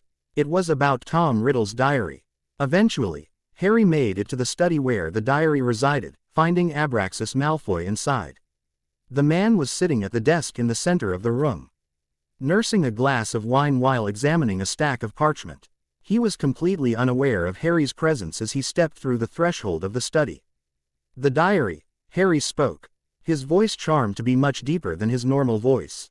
Abraxas' head shot up at Harry's statement, his eyes widening in shock as his left hand reaching for his wand. Harry's eyes glowed a bright emerald green. A millisecond later, 2 emerald green lasers shot across the room, cutting straight through the man's wrist. Abraxas cried out in pain as his hand fell from his wrist, collapsing onto the table. The beams of energy swept against the desk, cutting the wand in half as well. Before Abraxas could so much as move from his wounded position, Harry had crossed the room, grabbing Abraxas by the throat. Abraxas slowly raised his right hand, motioning to one of the drawers of his desk. Several enchantments laid on the drawer, indicating that it was cursed to only open for a Malfoy. With ease, Harry clenched his fist, tearing right through the man's throat. Blood splattered across Harry's hood as Abraxas' lifeless body collapsed to the floor. Turning back to the desk, Harry grabbed the drawer and easily tore it open, finding a black diary sitting inside. Without hesitation, his heat vision kicked on, sending 2 beams of energy through the diary. The diary itself burst into flames, a black mist escaping the confines of the book. The face of Lord Voldemort appeared within the mist, letting out a blood-curdling scream before disappearing from the study.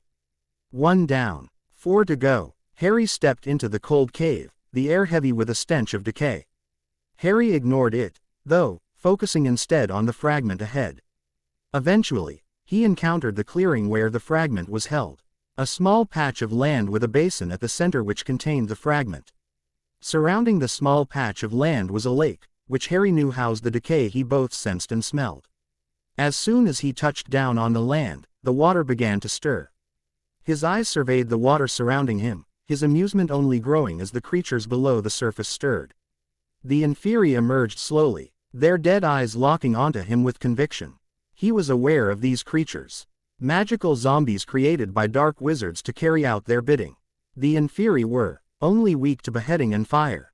2 things Harry was very good at. These creatures, no doubt created by Tom to guard his Horcrux, had been designed to instill terror in anyone who dared trespass into the cave.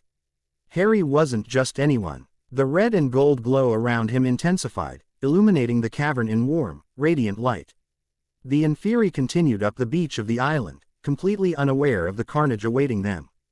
Their decayed flesh smoked under the onslaught of solar energy, though they continued to march toward Harry.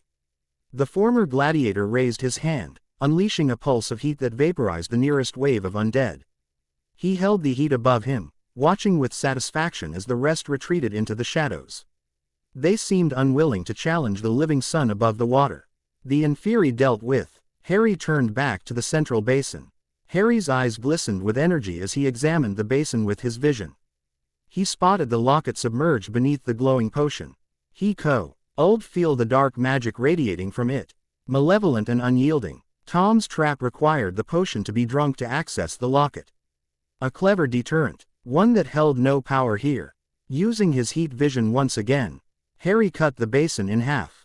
The potion spilled out onto the ground below, revealing the locket within.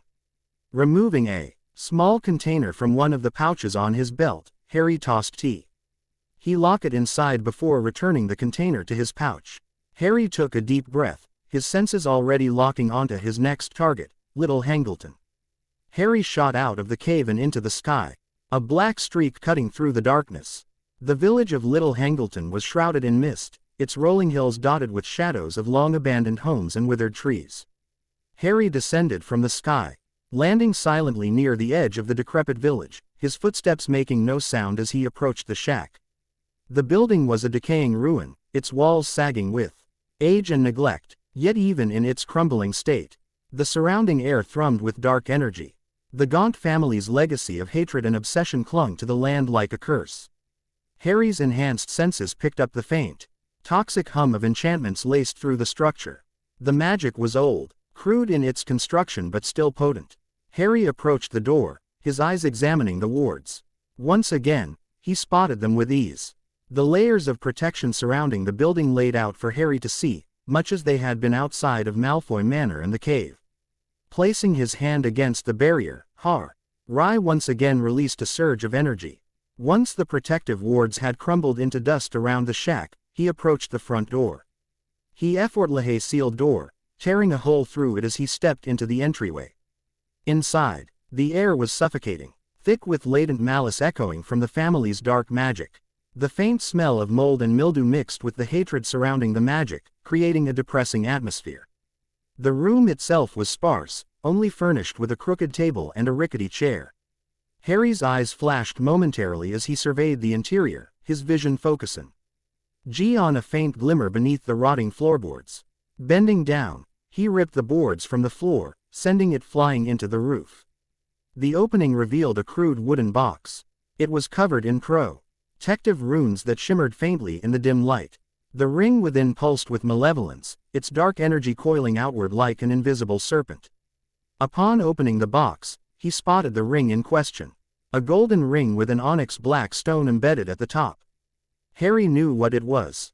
The Resurrection Stone, one of the 3 Deathly Hallows. Harry was aware of the other 2 and their locations as well. The Elder Wand was with Albus Dumbledore. The Cloak of Invisibility was in the hands of James Potter. He could unite them, but he knew that wasn't a good idea. Harry's gaze lingered on the Resurrection Stone for a moment. Memories of loved ones tugged on his mind as he resisted the idea of combining the Hallows. Their faces flashed before him like ghosts in the periphery of his vision. James and Lily, Sirius, Hermione, Ron, Luna, Neville, they seemed so close and yet just out of reach. He knew he would never see them again. These Hallows were linked to this universe and this universe's souls. James, Lily, and Sirius were still alive. Hermione, Ron, Luna, and Neville hadn't been born yet. Possessing the Resurrection Stone would do nothing for him at the moment. Taking the ring carefully in his hand, Harry examined it for a moment and the curse that laid upon it. It was intricate, a masterpiece of Tom's cruelty designed to destroy anyone who dared touch it. But Harry wasn't just anyone. His enhanced resilience and his solar energy shielded him from its worst effects. Channeling precise pulses of solar energy through his fingertips, Harry carefully neutralized the curse. Each thread of dark magic disintegrating under his touch. When the last remnants of the curse dissolved, he pried the Resurrection Stone free from the ring. With the enchantment and curses gone and the Resurrection Stone detached, Harry placed the ring on the ground and allowed his heat vision to slice the ring in half. Once again, a black mist rose from the broken ring, letting out a blood curl. Ing screamed before flying off out the door of the shack. 3 down, 2 to go. Pulling out a container from his pouch once again, Harry carefully placed the Resurrection Stone inside before returning the container to the pouch on his belt. Peering down at his watch, Harry smiled. Ahead of schedule, he had some time to kill. Shooting out of the shack through the roof, Harry flew at the speed of light toward the sun. He wanted to recharge before he finished this. Hour 2 to 9:08 p.m., August 2, 1976 Earth. Universe designation, 1.638.2. His trip to Hogwarts had been quick. He wasn't there to fix the wards or submit his lesson plans. Meaning all he had to do was get in, enter the room of hidden things, find the diadem, and place it inside the secure pouch on his belt that held the locket. Once he had it, he exited the room and flew out one of the open windows on the 7th floor, heading for his next target. Gringotts Bank in London. He had a very pointed conversation that needed to be had with the goblins that worked there. Both about the dark artifact lying in their vaults and their future in the wizarding world. Very exciting stuff. Harry flew over the city of London. Wanting to avoid being spotted by the no-mage and any magicals, Harry apparated midair, appearing with a crack on the main street of Diagon Alley. Given it was a little past 9 in the evening, there were few still traversing the alley. A few dark-aligned wizards and witches moved out of Nocturne Alley, while several shop owners were in the process of closing down for the night. Harry pulled down his hood, revealing his glamoured face. He now had long blonde hair with locks that blocked his lightning bolt scar from view. His emerald green eyes had also shifted to a deep blue shade. Disguised to avoid detection, Harry quickly made his way into Gringotts Bank. The inside was exactly as he remembered it. A vast marble hall stretching along the length of the building with doors leading off to the vault. Passageways with around 100 goblins sitting at them. The vaults themselves stretched miles beneath London, connected by passageways Harry had never been able to decipher or understand while studying in the Domus Mortis. And that was saying something, given Harry had gone out of his way to learn everything there was to learn about the goblins and Gringotts. Gortharn, the sentences roughly translated to, honored greetings, Vault Keeper. I seek dialogue with the chief of this grand establishment. It concerns the dishonorable Lord Voldemort and the current climate of this diseased world. The head goblin manning the podium raised an eyebrow, his interest piqued as he leaned down to face Harry. The goblin took a moment to examine Harry's appearance and clothing before speaking. Vorn Thrakener Grithvoltharn Groth. And who wishes to engage in this dialogue? Harry bowed, the guttural language escaping his lips. He took note of the other goblins nearby examining the interaction with interest. It was exceedingly rare for a wizard to speak the goblin language fluently. Some tried, though they were far from masters. It was just as rare to see a wizard show such respect to a goblin. Most wizards in this time period looked down on goblins and magical creatures. Nakdor Herrick James Potar, Thrakener Volkor Grothtarn, Vernthral Greshokter Anor, Valerak Potarkazarn, Gordak Vor Volmord Mern. My name is Harry James Potter. I wish to speak with the chief and the manager of the vaults of this establishment. Specifically, the Potter Vaults. I will have proof of identity for them to see. The head goblin's eyebrow remained raised, though he continued to examine Harry with a bit of distrust. He turned to one of the goblins nearby and nodded. The younger G. Oblin quickly retreated behind the podium, moving toward the offices. It took only a few moments before the young goblin returned with 2 goblins in tow. Harry recognized them immediately. Ragnarok, T.H.E. goblin in charge of running and maintaining Gringotts, and Torvik, the manager of the Potter, Black, and Longbottom accounts. He had died shortly before Harry started attending Hogwarts, with the Th.R. accounts remaining in limbo until the Domus Mortis arrived and destroyed everything. Now though, the goblin was very alive. Torvik examined Harry for a moment.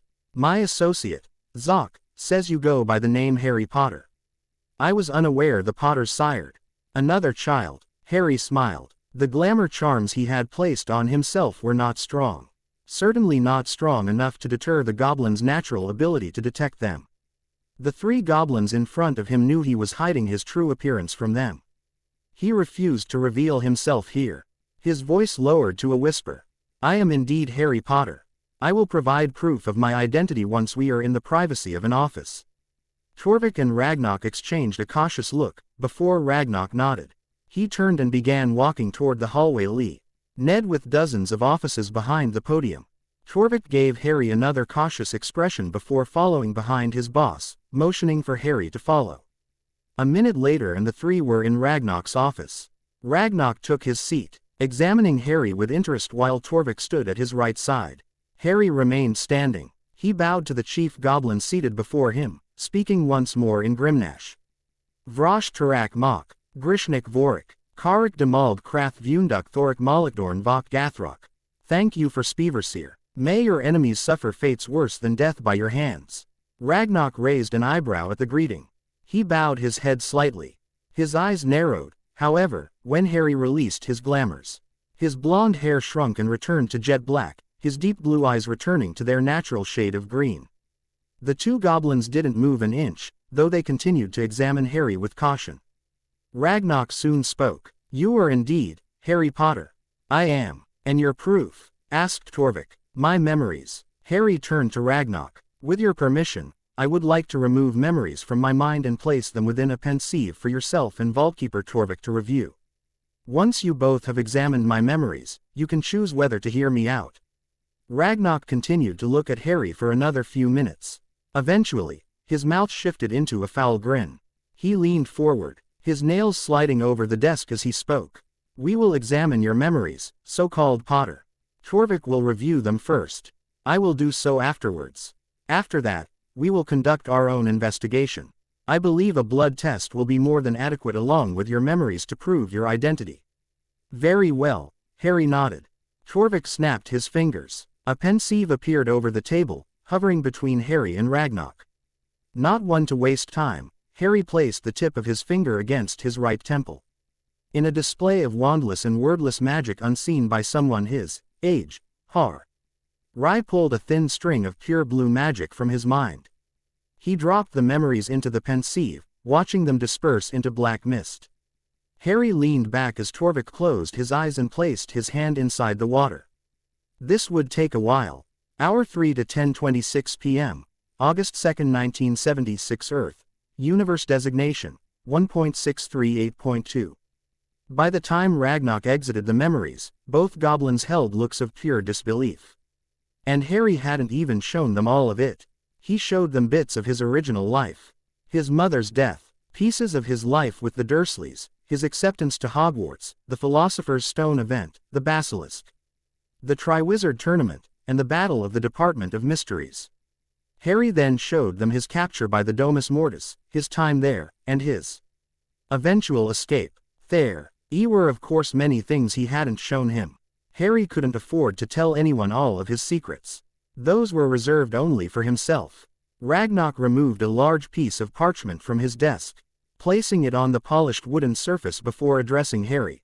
I have examined many sets of memories in my lifetime. If it wasn't for that fact, I would question the validity of your memories and your sanity. But those, at first watch, don't seem fabricated. This blood test will validate your claims. Understood, Chief Overseer. Harry produced a small pocket knife from his robes. The light structure of the knife allowed him to cut into his palm with a substantial amount of pressure. Placing his hand over the table, Harry allowed his blood to fall onto the parchment. The magic took over, spreading the blood across the parchment until words began to form. The cut on Harry's hand healed instantly as the two goblins examined the information on the paper. Both seemed shocked and conflicted. Well, it seems things have taken quite the turn. Ragnok tapped his elongated nail on the parchment, motioning for Torvik to read it. The goblin did so, his eyes widening at what he saw. Ragnok looked back up at Harry. I was mistaken, Harry frowned. He didn't like where this was going. Goblins very rarely admitted to any faults. If they did so, it was worded much better than that. His thoughts were confirmed when Ragnok continued. The blood test does not validate your claims. I will need a magical oath to clear all doubts. I don't see that being an issue, Harry said. He understood without doubt why Ragnok and Torvik were conflicted. He had absurd memories detailing adventures to different universes. His blood test no doubt also contradicted the lordships of both Fleemont Potter and Arcturus Black 3. It was all very confusing stuff. So, Harry raised his gloved right hand and spoke. I, Harry James Potter, swear on both my life and my magic that my memories are true. HFUL and the results of my blood test are accurate. So mote it be. A white light swirled around his arm at the end of the oath. But he wasn't done. Herrick James Potter, Graz Zor Lohirm Gu Ma. Zik Zadanar Renok Dotar Jug Uth Vaham. Dokath Throngrel Zeknath Var. It was the same oath, only spoken in the goblin language Grimnash. A yellow light pulsed around him, indicating that the Gobel, in magic surrounding Gringotts, noted his oath as real and true. It was both brave and stupid to speak that oath as you did, Torvik warned. I speak the truth. Thus, there was no negative to issuing both oaths. Harry replied with a shrug. Ragnarok sighed. That is true. He spun the blood test around, pushing it toward Harry to see. Harry took a moment to examine it while Ragnarok spoke. Forgive us for our caution. We have had many experiences with those traveling through time. We have yet to experience levels of dimensional travel such as this. My humblest apologies. No apologies necessary, Chief Overseer. Your vigilance is warranted. I would be cautious of myself if I wasn't me. But now that my identity is proven, I wish to discuss a few matters with you, Harry said, his eyes scanning the blood-inked parchment. What he saw there didn't surprise him. His blood and magic indicated that he was the lord of 4 different houses. House Potter, House Black, House Peverell, and House Gryffindor. Of course, only the first 2 were real ancient and noble houses. The other 2 were merely honorary houses, given honorary yet useless seats at the Wizengamot for appearance's sake. It was the holdings of each house that surprised him. The ancient and noble House of Potter was a light-aligned house with centuries of prestige, history, and artifacts that made it one of the most influential houses of the 20th century. The Lord of House Potter was entitled to ownership of 3 different properties, 3 vaults within Gringotts, and a number of ancient artifacts tied to the Potter and Peverell name. The properties were familiar to Harry. Potter Manor, which was located south of Godric's Hallow. Potter's Grove, a small getaway home in the Scottish Highlands. And the Silverwatch Tower, a fortified magical outpost lost to time somewhere in Cornwall. The 3 vaults were also familiar. Vaults 687, 444, and 111. Vault 687 was the Treasury Vault, which Harry had gained access to in his first year in his first life. The vault held 50,000 galleons at all times, and contained a number of magical contracts and jewelry tied to House Potter. Vault 444 was the Ancestral Vault, where the most ancient and most noble House of Black was a notoriously dark and borderline grey house with a reputation for craziness and inbred relations. Harry had gained lordship over this house with the death of his godfather, Sirius Black, the former lord.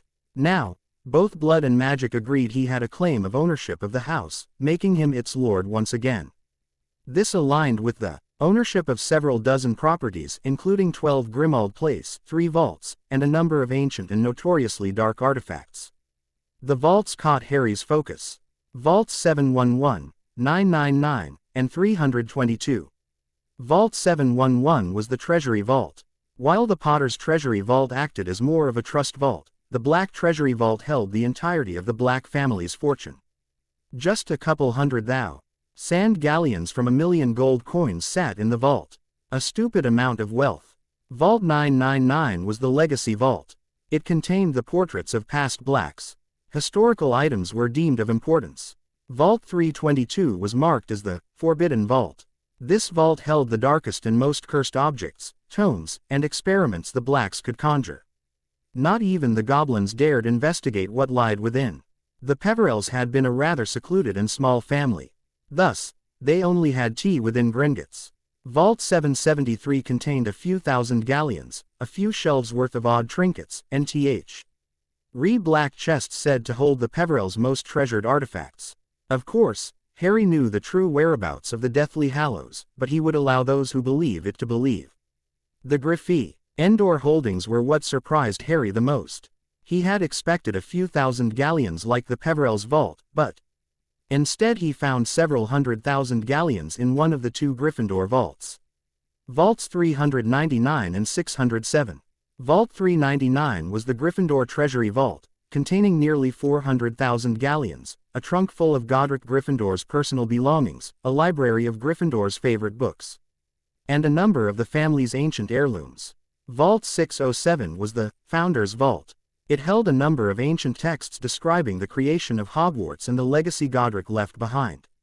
It also contained 3 ancient and forgotten artifacts: the Sword of Gryffindor, the Shield of Valor, and the Gryffindor Banner. The sword was notorious in Hogwarts legend, though the shield and banner had been lost in time. Firstly, the Horcrux located within the Lestrange family vault. Yes, we witnessed that in your memories, Ragnarok nodded. He turned to Torvik. Grab Griphook. Have him retrieve the artifact and bring it here. Torvik bowed, bowing to Harry as well before quickly exiting the room. Harry and Ragnarok waiting a moment until Torvik returned, having instructed Gr. Hook to retrieve Hufflepuff's cup from the Lestrange vault. Once Torvik was back at Ragnarok's side, Harry continued. I next wanted to discuss the current political climate of Great Britain and the effect Tom Riddle's rise has caused on both the Ministry and Magical's relations with non-magicals and magical creatures. Given you are from a future similar to our own, I am sure you have many ideas how to revolutionize this universe. Said Ragnarok. State your case, Lord Potter, and we will discuss this with the High Council. Very well, Chief Overseer. Harry bowed. He took only a second to collect his thoughts before addressing the two goblins. In the past 3 hours, I have located and seized control of 4 of Voldemort's 5 Horcruxes that tie him to the material plane. Once Hufflepuff's cup arrives in this office, I will have obtained all 5. Once I destroy them and the soul fragments inside, I'll be able to kill Tom and his followers once and for all. By the time Ministry officials arrive for work tomorrow, a power vacuum will have been formed. Tom Riddle will be no more, and the followers he has pulling strings in the Wizengamot will have mysteriously disappeared. That is when I plan to make a move. Ragnarok and Torvik were now completely immersed in Harry's plan. Which was good. He needed to have their complete support if he wanted to make this easier. Harry could make his plans work without them. But it was better if they were there. He continued. I plan to levy my new power in the Wizengamot along with my family's alliances to the Longbottoms, Bones, and other light and gray families to overturn recent laws passed within the Wizengamot. With Dumbledore as Supreme Mugwump, it will only take a few meetings to undo all the damage done to this country in the past decades. With a few well-thought plans, we can start introducing laws that better the positions of goblins, magical creatures, and even non-magicals. Torvik leaned forward. And, if I may ask, how do the goblins tie into this ambitious plan of yours? Well, it's a well-kept secret that goblins are the backbone of magical society. Without you, our economy would be in shambles and our lives would no doubt be miserable. After all, it's your craftsmanship and skill in metalworking that provides us with most of the amenities we enjoy in our day-to-day lives, Harry explained. Torvik's mouth widened in a toothy smile. Ragnarok merely examined Harry with interest. But there is something else wizards aren't aware of. Your numbers. People assume the goblins are low in numbers nowadays. Especially after the purge in the late 1890s after Ranrock's rebellion. But the truth of the matter is that goblins have been reproducing at record rates in the past 80 years. If a rebellion broke out right now and the goblins were aligned with the right people, they could stand a chance of winning against wizards. This one is smart, Ranrock said, motioning to Harry. Torvik nodded, his toothy grin still wide. Are you suggesting we rebel? Harry shook his head. No, even you will admit you have a pretty good thing going with Gringotts and the state of Goblinkand. What I'm suggesting is that you use your numbers to make the Ministry of Magic nervous. I also propose an alliance between myself and the entirety of Goblinkand. The High Council of Gringotts, the Master Guilds, the clans, the Assembly. My wish is to align myself with Goblinkand while Goblinkand aligns itself with me. One shared goal of complete unity.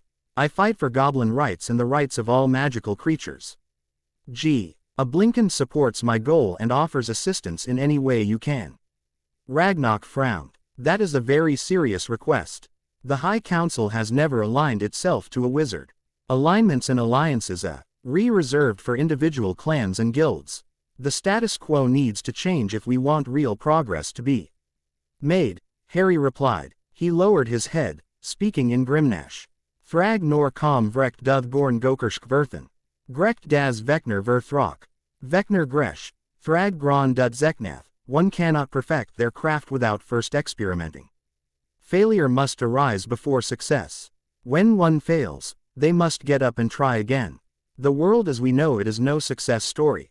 Britain has failed time and time again in the last few decades. But there is still hope for success. Someone just Eds to take the steps needed to make it happen. Your true age reflects in your wisdom, Lord Potter, Ragnarok said. I will speak with the High Council as well as the Assembly. While I cannot guarantee any kind of alliance, I will fight for this mission. Harry bowed. You have my permission to use my memories and proof of identity to convince them.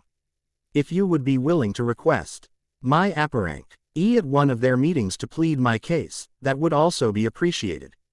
Ragnarok shook his head. The High Council may tolerate a wizard within their chambers, even one as powerful as yourself. They may also forbid it. Harry frowned. If I made an unbreakable vow right now, indicating my loyalty to Goblinkind and the future of human-goblin relations, would they be more inclined to see me? An unbreakable vow. You know that will kill you if you in any way go against Goblinkind, right? Torvik questioned. Not if we word it correctly, Ragnarok interjected. Harry smiled. If we word it in a way that my loyalties align with the betterment of Goblinkind as a whole in human-goblin relations, then no one goblin or goblin group can indicate I betrayed my word. It will only be if I do something that disrupts the betterment of goblins as a whole species that the vow will go into effect. I am open to this vow, Ragnarok nodded. I have the best object in mind for this, Harry said. With the snap of his fingers, he conjured a chalice that had been locked away inside the Potter's Vault 444. The Stalwart Chalice, an artifact used in magical treaties stretching back to the late 14th century. Harry once again removed his hard light knife from his belt and used it to carefully cut into his left palm. Ragnarok removed a small blade from his desk, which he used to cut into his own left palm. The two clasped each other's hands over the wooden table, with Harry positioning the chalice beneath them. With their blood mixing and dripping down into the chalice, Ragnarok began. Kargath, Herrick James Potter, Gron Thrak Gothel Uravash, Krak Darin Vulgal Nurakoth Gobloger, Nar Thrag Vul Arvamurdar Gokershk Gothel Goblo Urkin Vakar Thragar Gothel Narthan or Ver Gothan.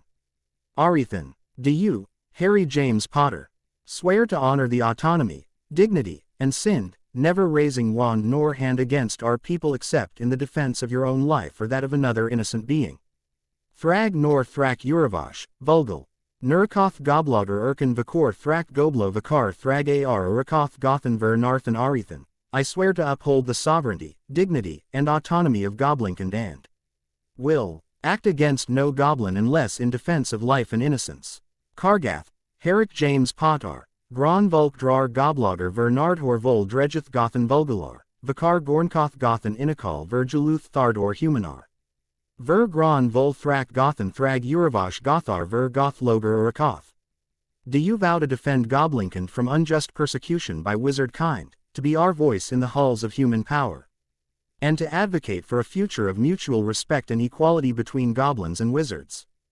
Thrag nor Vulk Drar Gobloger Ver Nardhor Vol Dredgeth, Vakar Thrak Uravash Ver Goth Loger Urakoth, Ver V. Ekner Urakal Ver Gothar Inter Humanar Goth, I vow to defend Goblinkind from unjust persecution, to advocate for our mutual respect and equality, and to represent your voice in the halls of wizarding power. Harry paused. Kargath, Ragnarok, Gron Gothel Nur Azak Ver Vakath Urkin Thrak Arnhem Gobloger Ver Korndra Narthrak Ver Goth Loger Ar Juluth Gothel Vinar, Urkin Vekner Narkoth Ver Murdar Narthan Thrak Darkoth Nor Arakal Gothel. Gothlock Ver Arkranik, do you, Ragnarok, swear on your honor and magic as the High Overseer of the Goblins to protect me from harm by your kind or any technicalities within this vow, ensuring no malicious interpretations or acts are taken against me, my bloodline, or my allies? Thrag nor Murdar Herrick James Potter Ver Korn Gobloger Ar Juluth Vinar Gothan Ver Thrak Arar. Gothlock, Arakal Ver Arkranik Vakar Nardhor Ver Thrakar Goth, I swear to protect you, Harry James Potter, from harm by Goblinkind or any malicious interpretations of this vow. Neath, you nor your bloodline shall be targeted unjustly under its terms. Ragnarok continued. Kargath, Herrick James Potter, Thrak Ver Dar Gothlock Ver Gothmur Voldemort, Vinar Juluth Drar Gobloger Ver Humanar. Ver Vekner Gothel Nur Murdar Ver Gobloger Vakar Naragoth Ver Narakal. Do you, Harry James Potter, swear to pursue the downfall of the dark wizard Voldemort, whose tyranny threatens goblins and wizards alike, and to honor Goblinkind's assistance in this shared endeavor? Thrag Ver Dar Gothmur Voldemort, Vecner Gothel Nuer Murdar Ver Goblager, Ver Vecner Thrak Gothan Vinar Naragoth Ver Gothel Vakar Nardhor Aroravash. I swear to pursue Voldemort's downfall, to honor Goblinkin's assistance, and to secure a future where his tyranny and its echoes hold no sway. Torvik took a step to the end of the table, placing a hand over Harry and Ragnar's joined hands. Goth Thak Nor Vinar Ver Azak, Vakath, Ver Arakal. Narthrak Karn Vecner Murdar, Ver Vinar Darkoth Nargorn Vekel Dror Gothrok. This vow is sealed by life, magic, and bloodline. Let neither party falter, for the cost of betrayal shall be eternal. A bright white and yellow light surrounded Harry and Ragnar's hands and forearms, sealing the vow. Harry grabbed hold of the chalice containing his and Ragnar's combined blood. After drinking from it, he passed it to Ragnar, who did the same. It was when the vow was finalized that Griphook entered the office. The older goblin was carrying a small bag, which Harry knew contained Hufflepuff's cup. Harry also took note of the small cut on Griphook's right cheek, and the blood dripping down to his jawline. He tossed the bag to Harry, who effortlessly caught it before opening the bag. The cup was wiggling inside at the bottom, appearing to be a cursed and scared object. Griphook let out a low growl. The cup put up a lot of trouble. I can tell, Harry said. His lips twitched slightly in the form of a smile as he pulled the cup from the bag. Griphook moved to warn him, but his words were halted as Harry effortlessly placed the now still cup on the table. Reaching into the pouch on his belt, Harry removed 4 containers, placing their contents onto the table. The diary, the locket, the ring, and the diadem. The diadem, locket, and cup still contained their Horcruxes. The diary and ring had been neutralized. Harry motioned to the 5 items. Tom Riddle's 5 and only Horcruxes. The diary and ring are neutralized. I just need to purge the diadem, locket, and cup of their soul fragments. After that, Tom Riddle will be mortal once again. Ragnar nodded. Mortal enough to kill permanently.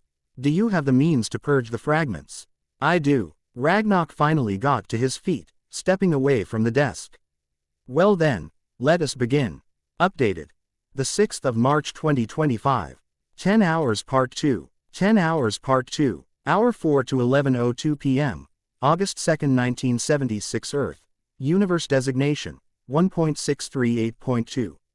Ragnar finally got to his feet, stepping away from the desk. Well then, let us begin. Harry turned to the first artifact on the table.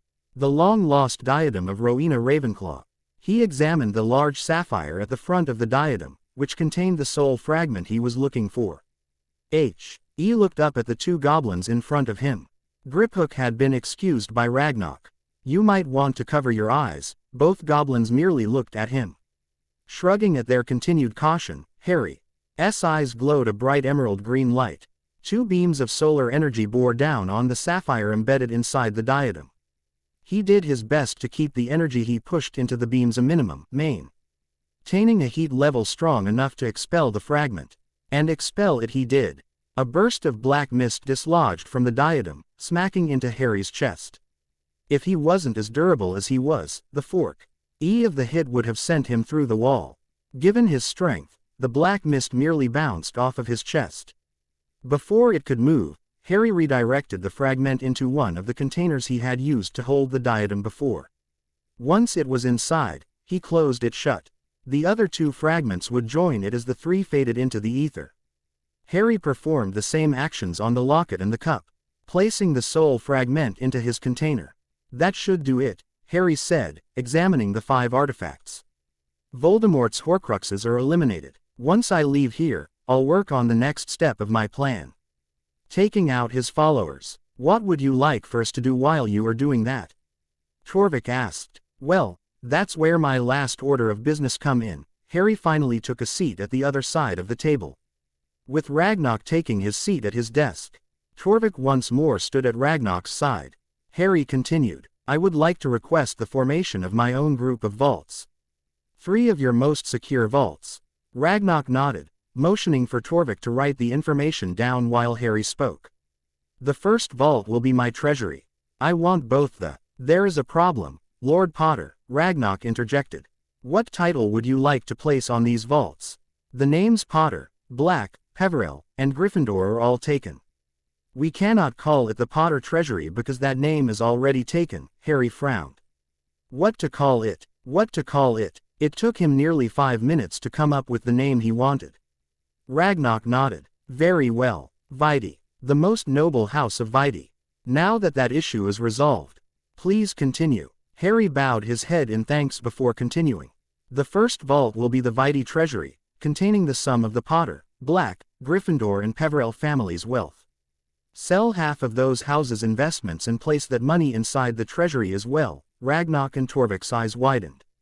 Harry was well aware that with how much why the Potters and Blacks alone had placed into investments and for how long those investments had been growing, he was looking at several billion galleons just for the half he was selling. Luckily he didn't plan on using it all at once, because he was sure the goblins didn't have a billions galleons lying around in circulation. The second vault will be my personal storage vault. Place these artifacts inside and ensure that only one, goblin or human, to be allowed entrance. Harry summoned a parchment and quill to hand, taking a moment to quickly write out a list of items he wanted to be transferred.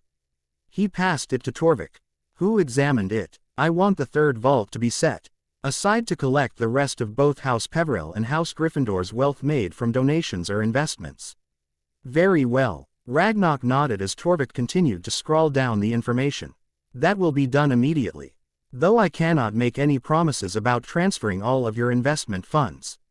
That's all right. I plan to discuss a form of non-physical currency with you at a later date. Harry waved the concern away, though his statement earned him raised eyebrows from Ragnarok and Torvik. Torvik spoke. As managers of both the Potter and Black vaults, I will warn you that both the Potters and Blacks will not be pleased with this development. You are effectively stealing right from under their nose, placing their assets inside the Viti vaults. Be prepared for backlash. Oh, I'm more than prepared for them, Harry said. I plan on involving them in managing the assets of each house, though some will not be involved. Once all assets are transferred to the 3 new vaults, add 50,000 galleons to the Black Treasury. Remove access from everyone but Arcturus Black 3, Sirius Black, Regulus Black, Bellatrix Black, Andromeda Black, and Narcissa Black. Torvik's toothy grin appeared once again. That's respectable. It will be good to see the eldest Blacks be knocked down a few pegs. My thoughts exactly, Harry said with a smile. My last order of business is simple. I want you to transfer 50,000 galleons from the Gryffindor vault to the Weasley vault. Don't inform them who sent it. Just tell them it was a generous donation. If they try to send it back, tell them that a fee of 49,000 galleons will be charged from the donor and given to the Weasleys. A non-existent rule, Ragnarok pointed out. Harry shrugged. They don't need to know that. They just need to keep the money. Very well. Torvik nodded, adding it to his list.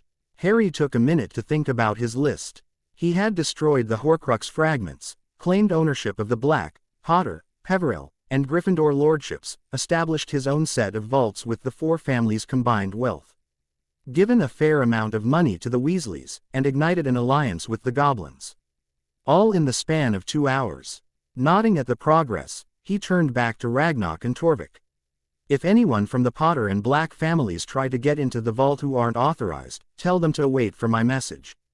If those allowed entry try to enter alongside someone who isn't, you or those who aren't allowed do not gain entry.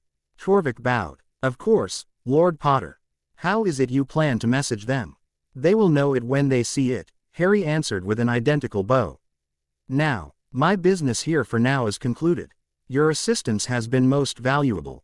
Thank you. If it is all right with the 2 of you, I would like to start and maintain correspondence with the 2 of you to continue our business together. I have many plans for the betterment of both mankind and goblin kind. I hope the both of you will be a part of that. Ragnarok nodded. I will look forward to any letters sent by you, Lord Potter. As will Torvik. Torvik gave an identical nod. Very well. I bid the 2 of you good rest. Harry dropped into a low bow, Grimnash escaping his lips. Rukamarith, Ragnarok Terzai, Vathar Viorn ver Torvik Zarhir Vorzel, Thruk Zarek Vorakarn Vekner Venik, ver Vinar Gresh Vorakarn Vinarazar Vorjer Vormerdar, Good, Morrow, Ragnarok the Chief Overseer and Torvik the Vault Keeper.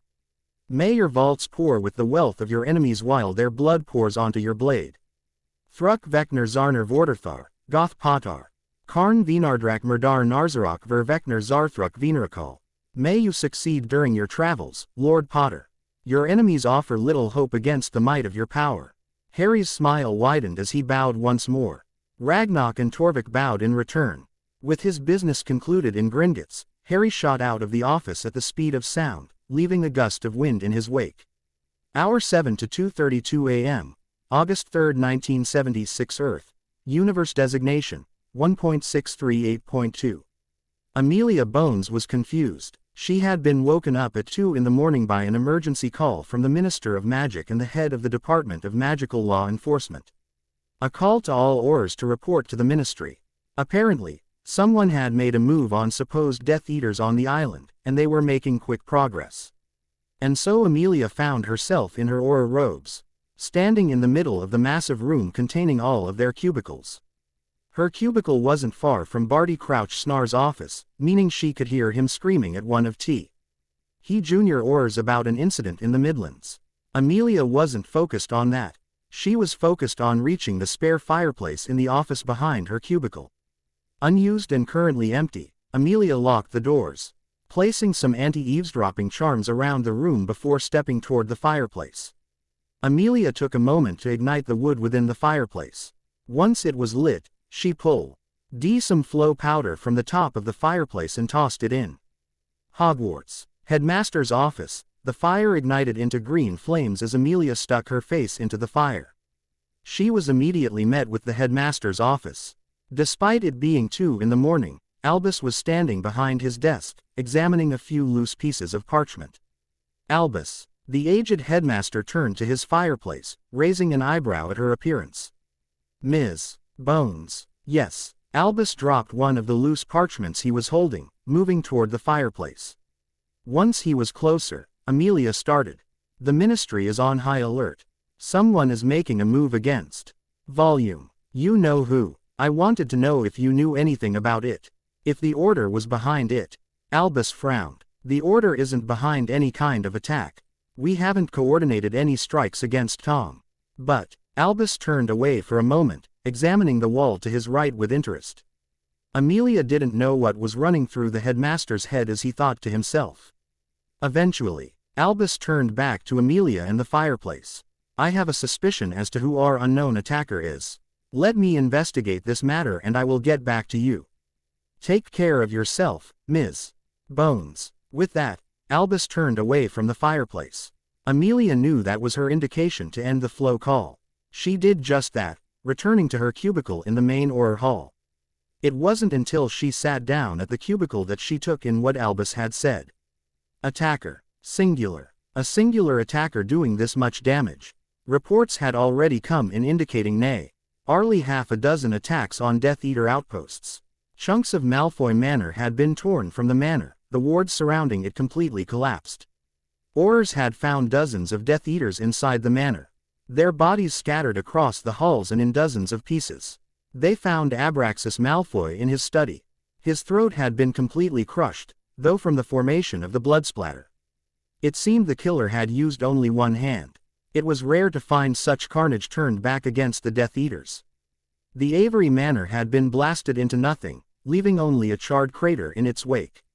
The newly discovered Death Eater safe house in the Midlands was in a similar condition. The structure had been torn apart, with dozens of bodies spread across the building. Chunks of bones and muscle covered the floor and walls, indicating some sort of sudden explosion of the bodies. Amelia was growing concerned as she went over the evidence they had collected. If one person was truly behind the carnage the Death Eaters had faced and lost against tonight, then she was worried about what the future held. How could the Ministry and the Aurors face something like this? Albus. Lack of ear wming Amelia to the point that she didn't immediately rush to crouch.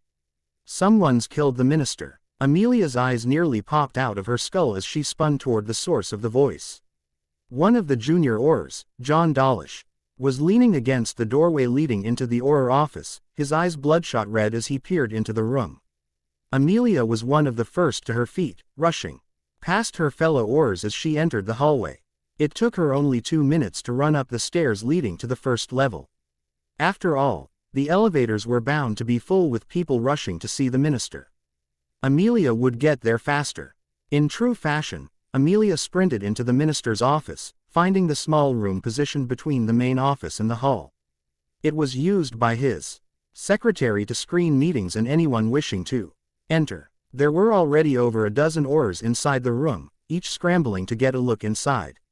Amelia pushed past them all, uncaring if some were her superiors as she stepped into the main office. When she did, she was shocked by what she saw. Edgar Bones, Amelia's older brother and a skilled Auror in the department, was standing front and center next to the minister's body. The body itself was in nearly perfect condition, only with one major detail. His chest. Harold Minchum's robes had been torn open at the front, revealing his overweight chest. It was pale, yet Amelia was more focused into the dark mark cut into the man's chest and abdomen with what looked like a knife. Edgar's voice seemed to echo through the room as the other Aurors watched him examine the body. His eyes aren't faded. No AK. Initial diagnostics don't indicate any curses or spells hitting his body. This was a magicless kill. I found a wand. Everyone in the room spun to the right-hand corner closest to the door, where Senior Auror Crawley was holding a small wand. It looked to be roughly 9 inches long, made of a silver wood Amelia didn't recognize. Apparently Edgar recognized it. That's Walden McNair's wand. I see him in here all the time doing odd jobs for the Animal Executions office. Are there any curses on it? Crawley took a moment to cast some diagnostics on it. His face contorted into a scowl. A couple Expelliarmus, an unlocking spell, and a few AKs. There was an unlocking spell cast on the door, Edgar pointed out. I found the knife. Hardened Auror Alastar Moody pushed Amelia aside. She hit the wall, though she was quick to recover so that she could witness the events occurring. Moody was holding up a small, tactical KN-IFE drenched in blood over the serrated steel. He waved it around for Edgar to see before tossing it onto the minister's desk. Did you check the minister's wand? I did. A shield charm and a knockback jinx, Edgar replied with a frown. Amelia frowned as well, trying to piece together the puzzle left behind in the office. It seemed Crawley, as skilled as he was, got there first. It seems to me a job gone wrong. McNair broke into the office, either to kill the minister or steal something in this office. McNair tried to disarm the minister, who defended himself. The second disarming spell was sent at the same time as the minister's knockback jinx. McNair was thrown back, losing his wand, while the minister lost his own. McNair then pulled his knife and butchered the minister before he could retrieve his wand. Moody shook his head, turning away to leave the room.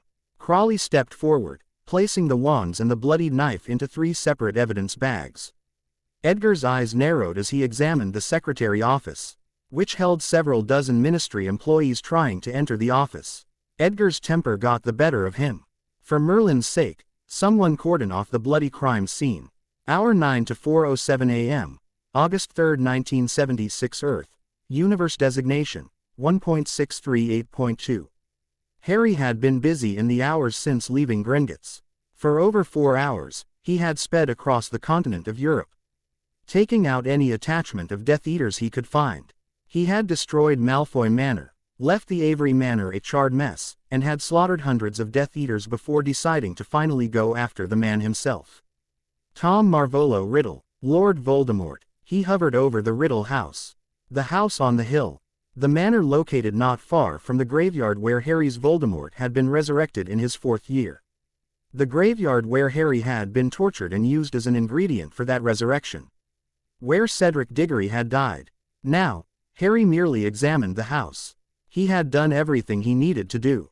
Destroy the Horcruxes. Develop a relationship with the goblins. Kill as many Death Eaters as he could find. He had even succeeded in breaking into the Ministry of Magic. It had been surprisingly easy, all things considered. Harry had sped into the building at the speed of sound, even the blur of him flying through the halls obscured by a concealment charm. All anyone could feel was the calm wind emitted from him as he flew past them. They never knew he was there. Indication of who carried out the act. A few planted spells and jinxes on each wand and a dropped knife in the corner would give the Aurors everything they needed to reach a conclusion. McNair, whose body Harry had turned into a mass of flesh and bones by merely flying into him at the speed of light, had killed the minister. Given Harry's actions tonight, they would no doubt assume McNair would later be claimed by the carnage. Closed and shut case. A faint blue light drawing close. To his location above the manor drew Harry's attention. Dumbledore's Patronus, a phoenix, flew a few feet from Harry before coming to a stop. It flapped its wings powerfully, hovering in the air before him as Dumbledore's voice spoke. Harry, I've heard from Amelia Bones that there have been a number of attacks against Death Eater outposts tonight. I informed her that the Order of the Phoenix were not involved. However, given yours and your sister's hatred for Tom, I have it in good authority to ask if you are behind these sudden attacks. If you are, please contact me immediately. If you are not, promptly ignore this Patronus. Thank you. Harry almost laughed. He had never heard Dumbledore be so professional and yet so anxious in his life. Turning back to the Riddle house, Harry smiled. His X-ray vision let him see 27 targets. Voldemort was in his chambers with 2 Death Eaters guarding the doors. 8 sat in the dining room. 6 were situated in the living room. 5 patrolled the grounds of the manor. There were 2 two-man patrols moving in the south and east corridors. The last man was sitting in a loo. Reaching out with his right hand, Harry pressed his palm against the home's wards. With practiced ease, he easily bypassed them, watching them crumble to dust. Harry was quick. He quickly erected his own wards around the manor. Anti-portkey and anti-apparition. His access to the home now permitted, Harry allowed gravity to take him. He fell through the ceiling, crashing through 4 floors before slamming into the first floor. His mind went into overdrive. In a blur of black he sped into the kitchen. 2 beams of green light cut through the room, cutting the 8 Death Eaters inside in half. He moved on before their bodies hit the floor, his feet carrying him into the living area. The 6 Death Eaters inside had already gotten to their feet, their wands trained in different directions. Harry barreled through the first Death Eater he saw. The man's body crumbled under Harry's mass, his flesh and bones scattering as Harry occupied the space he had once stood. He did the same to the next 3, leaving behind nothing but bloodied mess before clapping his hands. The force of the clap sent the last 2 flying back into the wall, their bodies crumbling to the ground. For good measure, 2 beams of green light cut through their heads, sending brain matter and blood across the floor. 14 down, 13 to go. He shot upward through the ceiling, spotting one of the 2-man patrols directly ahead of him. His headwork of the 2 before they could fully turn to face him, cutting their bodies in half. 16, 11. Harry once again shot through the ceiling, spinning around to find the other 2-man patrol turning the southeast corner. Their wands were drawn. One sent a killing curse toward Harry while the other sent a cutting curse. The killing curse bounced harmlessly off Harry's chest while the cutting curse tore through his cloak, drawing a bit of blood from his chest. Harry paused, peering down at the cut in annoyance. I like this cloak. Before the 2 Death Eaters could react, Harry had crossed the distance between them. He snapped both of their wands, depositing them to the ground before shoving the 2 through the windows behind them. Only his shove sent them flying at over 100 kilometers an hour, where they slammed into the trees nearby with deadly force. 18, 9. A well-placed heat vision blast went through 2 floors, catching the man in the loo in the face. Harry cringed at the sight that must be for the ores that no doubt arrived later. 19, 8. Harry turned and shot up into the 4th and final floor of the manor, where Voldemort's chambers were located. He sped through several walls before coming to a halt in front of the man's chambers. The 2 Death Eaters, who Harry recognized were Rabaston Lestrange and Antonin Dolohov, were at either side of their master. All 3 had their wands drawn. Harry almost laughed. He certainly smiled. Voldemort spoke. You are the one that has been visiting our outposts. Harry didn't answer. He merely nodded. Voldemort growled in uncontrolled anger. Who are you? Harry once again remained silent. Instead, he unleashed his heat vision on Dolohov and Lestrange, detaching their heads from their bodies with practiced ease. 21, 6. He disappeared in a blur of black, reappearing a moment later. 26, 1. Voldemort was the last man standing. The man had recovered from the shock of Harry's display of heat visio. And aimed his wand in Harry's direction. Avada Ked. The green energy collecting at the tip of Voldemort's wand never got a chance to reach Harry. The former gladiator darted forward at the speed of sound, grabbing Voldemort by the throat. Harry allowed his hood to fall, revealing his face to the man whose variants had tormented nearly every Harry Potter in the multiverse. Emerald green locked with crimson red. Harry smiled at the terrified expression on Voldemort's face. "Goodbye, Tom." Before the man could reply, Harry jerked his hand to the left, snapping the Dark Lord's neck in a fluid motion. The red eyes dimmed as his life left him. Harry pulled his hood back over his face. It was done. All he needed to do now was set up the final part of his plan. Gripping Tom's body in his hand, Harry shot down the hallway, falling back through the hole he had ascended through until he was back on the first floor. "Let's get this over with," Harry spoke aloud as he dropped Tom's body onto the floor of the living area. Reaching into one of his pouches, Harry removed a shrunken trunk that he placed onto the floor. After opening it, Harry casually dumped the body inside before closing it, shrinking it, and placing it back into his pouch. A shift in the magical energy of the manor alerted Harry that someone had arrived. He needed to make sure the newly arrived individual wasn't a Death Eater. Harry was saved the trouble of. Harry froze for a moment, processing the unexpected visitor. This visitor was undoubtedly John Constantine. Harry hadn't heard of a universe in which the two crossed paths. He was familiar with the magician's work and his personalities, with the Domus Mortis being on high alert to kill any John Constantine that caught so much of a whiff of its existence. If Harry didn't know better, he would say John Constantine was one of the few people in the entire Omniverse that the Domus Mortis feared. Constantine raised a single eyebrow and smirked, his eyes flickering between the blood-soaked walls, the limbs scattering the floor, and Harry, meanwhile, stood holding the now shrunken trunk containing Voldemort's lifeless body. Well, Constantine drawled, his voice thick with sarcasm and genuine curiosity. "If it isn't the man without subtlety. Didn't expect to find the definition of boy wonder tearing through Riddle's little mansion of horrors like a sodding wrecking ball." Harry frowned, his stance shifting slightly to reflect his unease. John Constantine was not to be taken lightly, even if he appeared more invested in the carnage surrounding them than starting a fight. Harry decided to cut to the chase. "What are you doing here, Constantine?" "Me?" Constantine questioned. He gestured lazily around the room, blowing out a stream of smoke. "Oh, just the usual. Tracking some magical energy that lit up my radar like bloody fireworks. Thought I'd pop in to see what fresh hell was brewing. Instead, I find you, cleaning house." Harry's eyes narrowed. "You're not here for Tom?" Constantine chuckled darkly, taking another drag of his cigarette. "Tommy boy, nah, mate, I've got bigger fish to fry.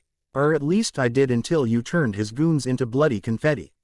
He once again motioned to the blood-stained walls and scattered limbs. "Can't say I'm disappointed. Saves me the trouble, though you're doing this with the subtlety of a troll in a china shop." "Voldemort's finished," Harry replied, slightly annoyed by Constantine's presence and over-analysis of his methods. Harry wasn't trying to be subtle. He wanted everyone to know what happened. "His Horcruxes are destroyed. His followers are either dead or scattered," holding up the shrunken trunk, he added. "This is the last piece of the puzzle."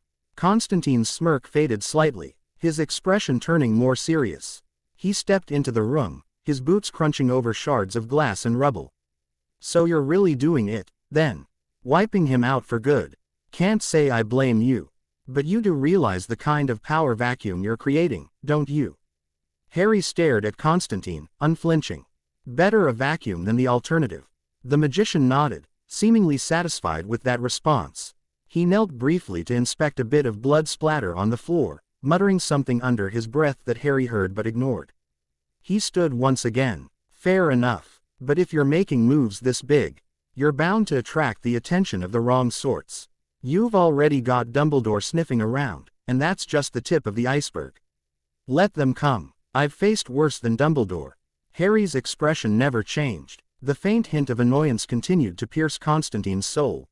"You're not wrong there, mate," Constantine said, chuckling slightly though it lacked its prior humor. "But there's a reason I popped in. While you've been busy turning the Dark Lord into a cautionary tale, Something nastier's been stirring. A ripple in the ether. Old magic. Dark as they come. The kind even Tom wouldn't mess with. Figured I'd warn you before it finds you first. Harry's interest was piqued, though he kept his tone neutral. What kind of magic? Constantine's face grew grim. Blood-bound curses tied to something older than wizarding kind itself. Whoever's stirring the pot isn't just dabbling. They're looking to unleash something nasty. Your little massacre tonight, it's just added fuel to the fire. Harry turned away to consider this for a moment. John Constantine wasn't one to spout warnings unless they had weight. Do you know who's behind it? Not yet, Constantine admitted, dropping his cigarette to the floor before crushing it under his boot. But I'm working on it. And if you're smart, you'll keep an ear to the ground. Whatever's coming, it's not going to care about who's on the side of light or dark. It'll come for all of us. Harry nodded slowly, filing the information away for later. If you find anything concrete, let me know. Constantine's smirk returned. He gave Harry a mock salute. Oh, don't worry, Potter. You'll be the first to know. Assuming I survive long, but who knows, it might find you before I can.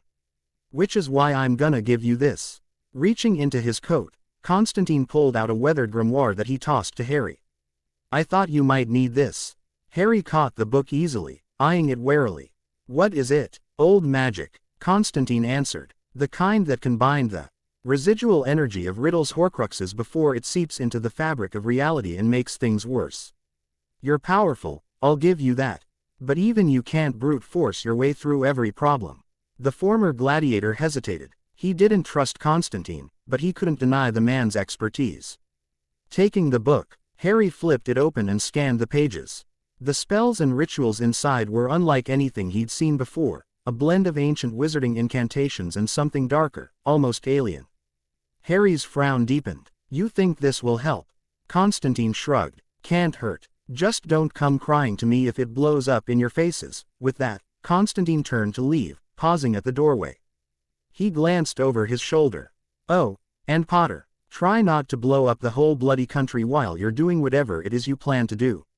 Some of us still like a pint at the pub without wading through a war zone. Harry couldn't help but smirk faintly. No promises. Constantine shook his head with a chuckle before disappearing into the shadows.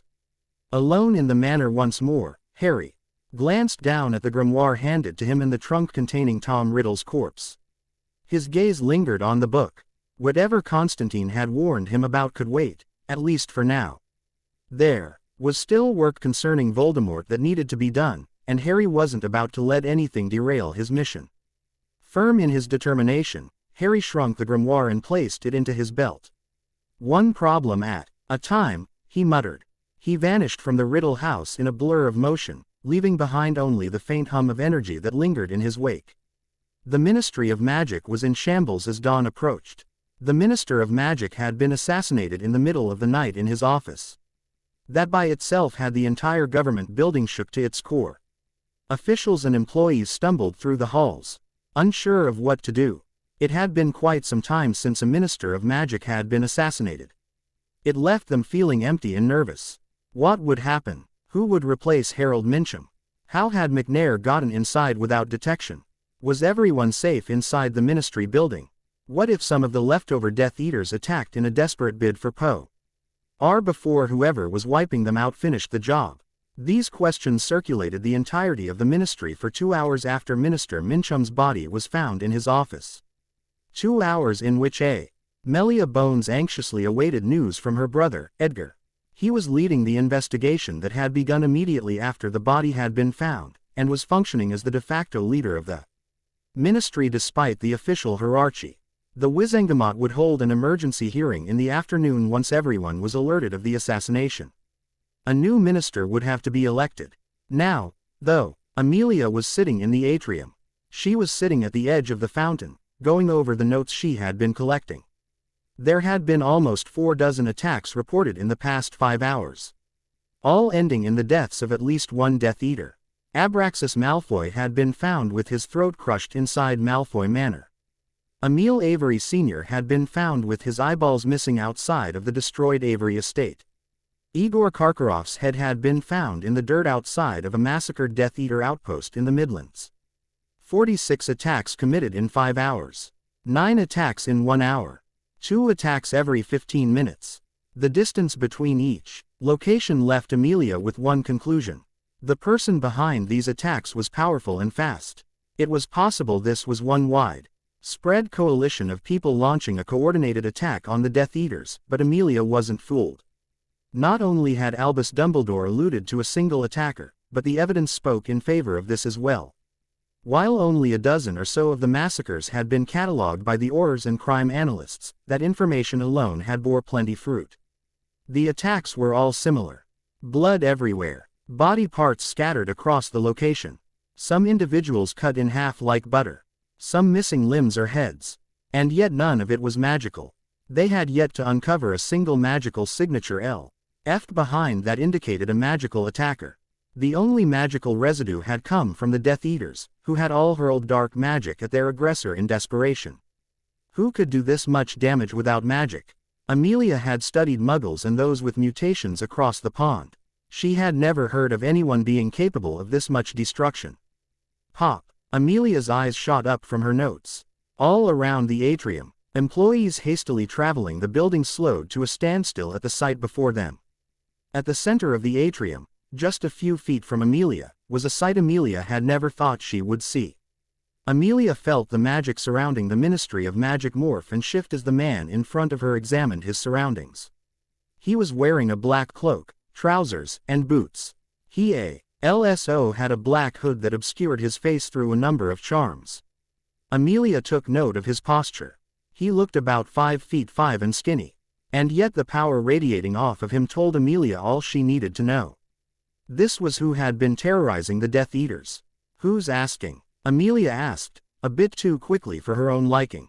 She didn't know where her confidence came from. Especially when he believed this man had single-handedly wiped out the Dark Lord and his followers. The cloaked man turned to Amelia, examining her from beneath his hood. A friend. I'm right here. Amelia and the cloaked man turned, facing Edgar Bones. He had arrived within the atrium and was standing only a few feet away, examining the scene in front of him with interest. You killed him? He inquired, motioning to you-know-whose corpse. The cloaked man nodded before unceremoniously dumping the corpse onto the marble floor of the atrium. I killed him, as well as his followers. The war's over. Edgar's stone-faced expression never wavered. You killed them all. Another nod from the cloaked man. Do you have anything to do with the minister's assassination?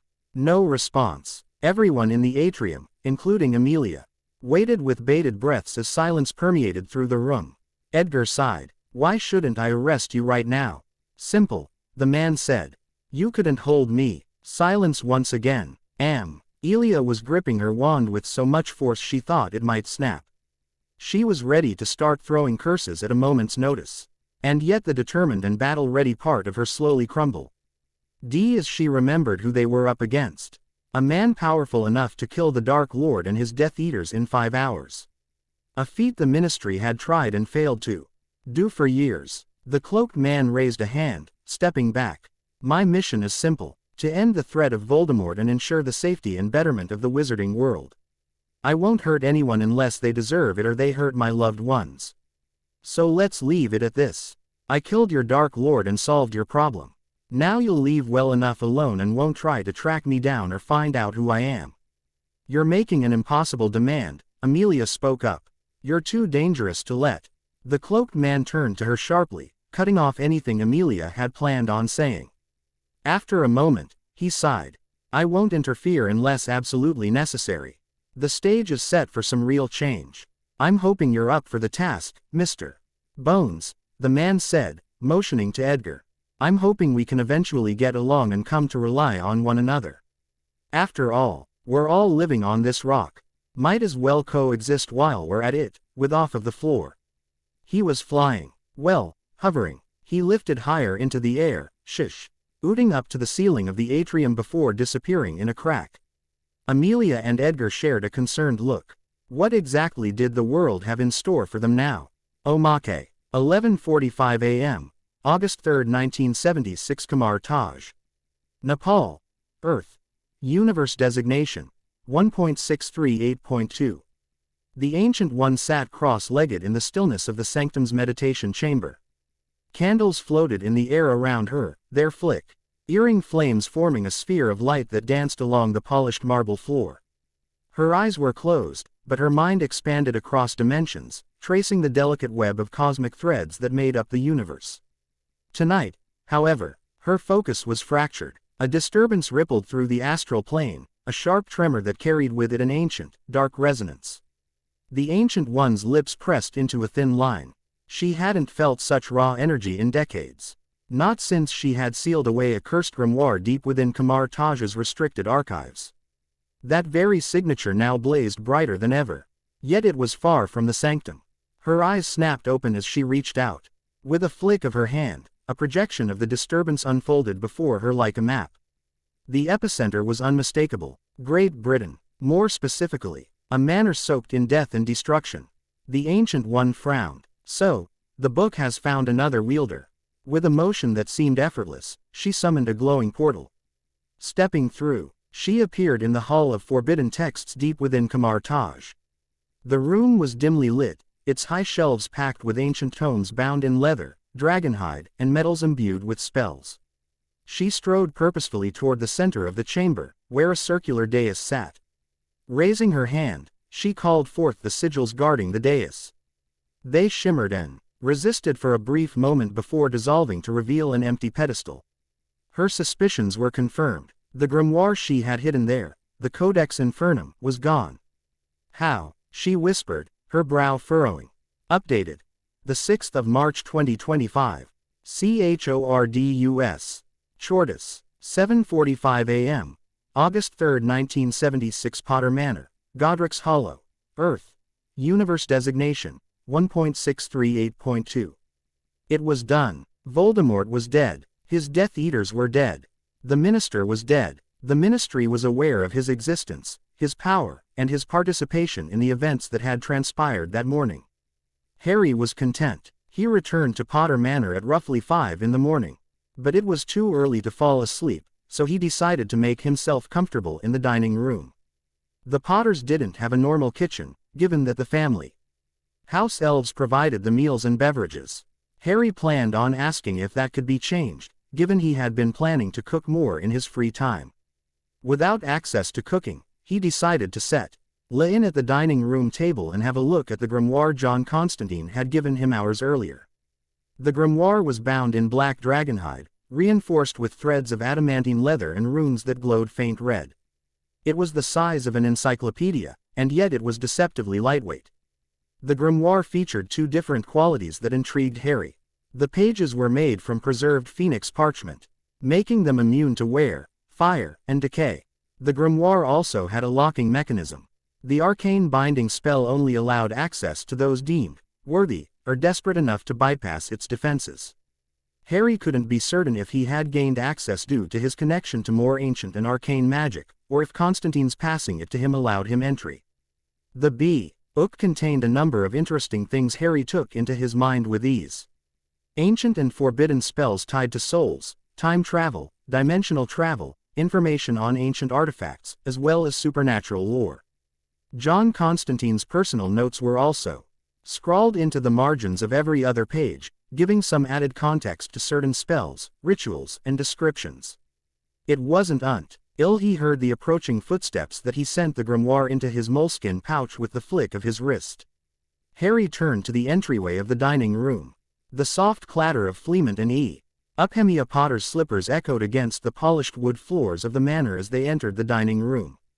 Fleement, ever the embodiment of a gentleman, was dressed in a neatly pressed set of dark robes. His graying hair combed back with precision despite it being so early. Euphemia's warm smile, holding a trace of fatigue, spoke of her enduring grace as she approached Harry. She had a cup of tea in her hands as she stepped to his side. "You're up early," Euphemia said. Her sharp gaze caught the faint tension in his posture. "Or perhaps you haven't slept at all." Fleement crossed his arms, leaning slightly against the doorway as he examined Harry from a distance. While Harry had changed out of his cloak the second he returned, he was still tense from the events of the night. "Not to me." His hair was still swept to the side and messier than normal. Fleement frowned. You look like you've been through the ringer, son. Care to tell us what's on your mind? Harry straightened in his seat, a fleeting smile appearing on his lips. He wanted to enjoy the rare moment of familial concern that warmed a part of him he hadn't realized had grown cold. He had never had a real family before. The most he had ever had was Sirius in the last 2 years of his first life. There's been progress, Harry said. Raising a brow, Fleemont leaned forward. Progress. The kind that lands someone and the Daily Prophet, or the kind that gets someone sent to Azkaban? Definitely both, Harry admitted, his emerald eyes meeting his father's unwavering gaze. The Dark Lord is no more. His inner circle is either dead or scattered. The war, as we knew it, is over. Silence. Euphemia carefully set her teacup onto the table, careful not to spill it in her shock. The steam was still rising, wafting between them before drifting in Fleemont's direction. Euphemia broke the silence. You're saying that you know who is dead, Harry confirmed. I saw to it personally. Fleemont's composure slipped for a moment, his mouth parting in shock. Euphemia, however, placed a steadying hand on the back of the chair in front of her. Her sharp mind was already working through the implications of this development. Her voice fell into a whisper. The Ministry won't know what to do with themselves. Her voice was tight with a mixture of relief and apprehension. This changes everything. It does, Harry agreed with a nod. The aftermath won't be pretty. The minister is dead. I may have pushed things along there as well. The Lord of House Potter straightened, his expression hardening. Harry, explain yourself. What do you mean by pushed things along? Harry in turn let out a slow breath, his gaze unflinching as he looked between his parents. The minister was compromised, aiding Voldemort and his allies. He was part of the problem. Removing him, while implicating someone else, was necessary for the long-term health of magical Britain. You assassinated the minister, Euphemia whispered, her voice hushed but filled with disbelief. Yes, Harry said simply. And I'll do what's necessary to stabilize the fallout. Fleemont ran a hand through his hair, muttering something under his breath that Harry ignored. Merlin's beard. Harry, do you realize what you've done? I do, Harry replied firmly. And I know what's at stake if I don't act now. The war may be over, but the systemic problems remain. Goblins, magical creatures, no mace, they're all suffering under outdated laws. That all needs to change. If we want to build a better world, we can't waste this opportunity. Euphemia was silent for a long moment, her hand now gripping the back of the chair as though for support.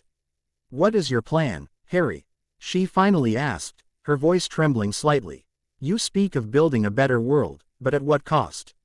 Harry's expression softened as he addressed her. I've secured alliances with the goblins of Gringotts and plan to form similar alliances with the greater goblin nation. I've neutralized Voldemort and his followers and planted the seeds for the Ministry to reform. It won't be easy, but I'm not alone. I'll bring others into the fold. Those I can trust to fight for justice and equality. And what about us? Fleemont asked. His voice was steadier now, though his concern was clear. Where do we stand in all this? Harry allowed his lips to curl into a faint smile. You guys are my anchors. This family, our name, carries weight in the magical world.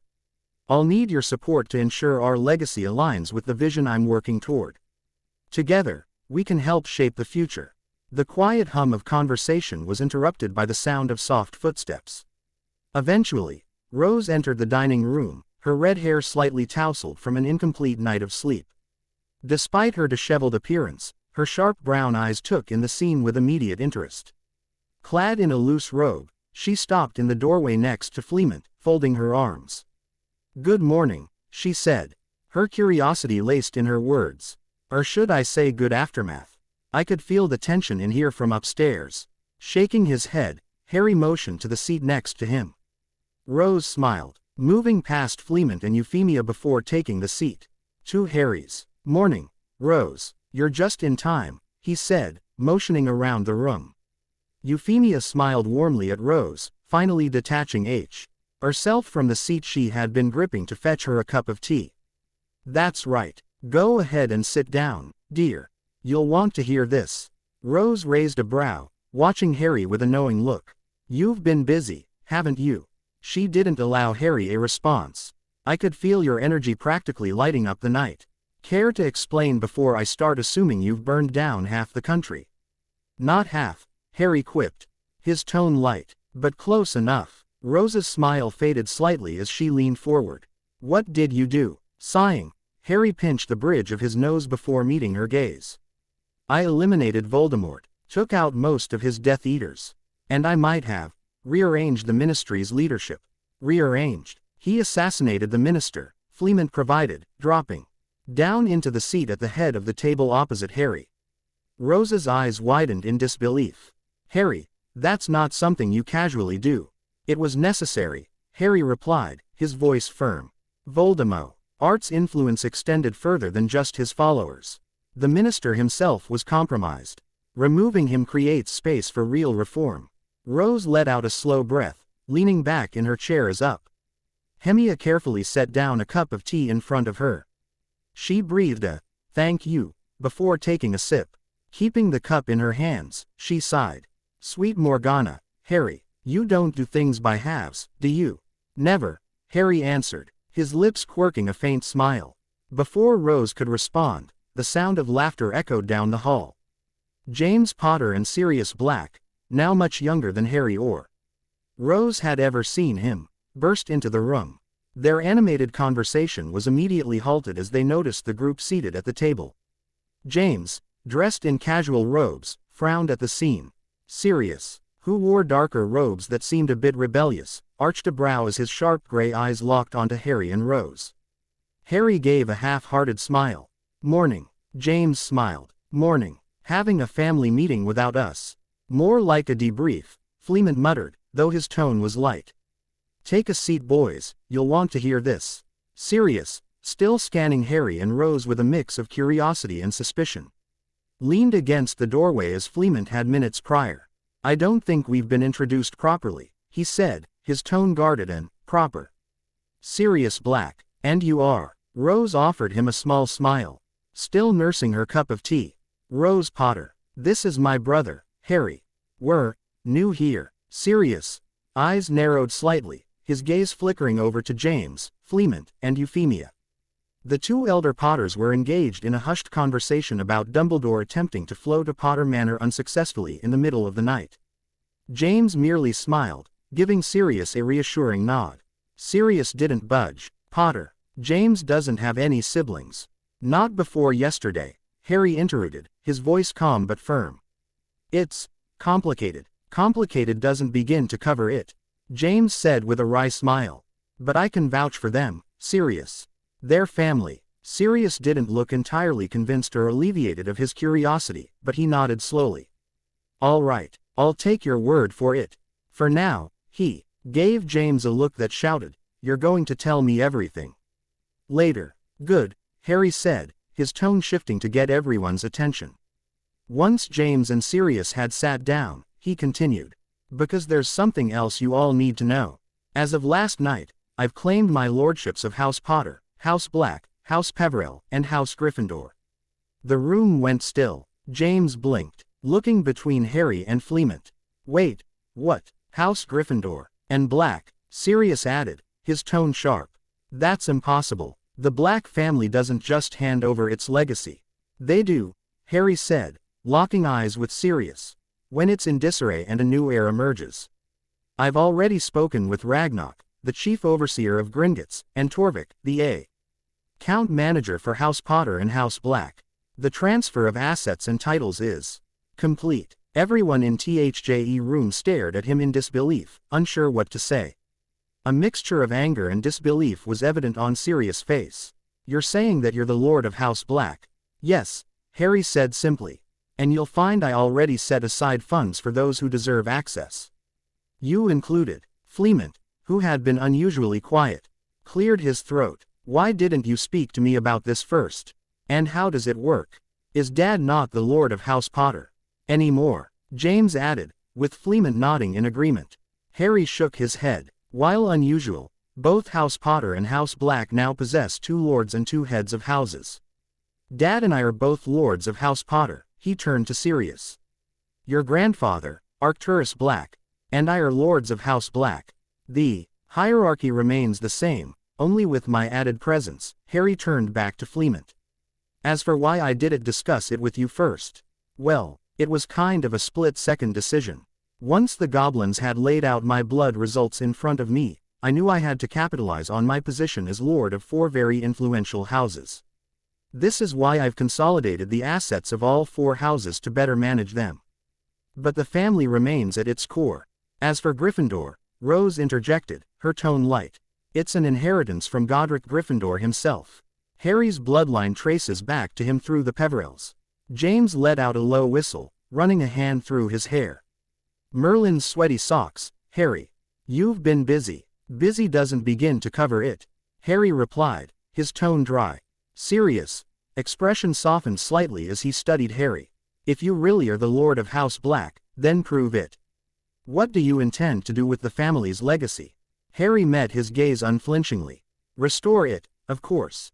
House Black has been a symbol of power and fear for too long. It's time it became a force for justice and equality.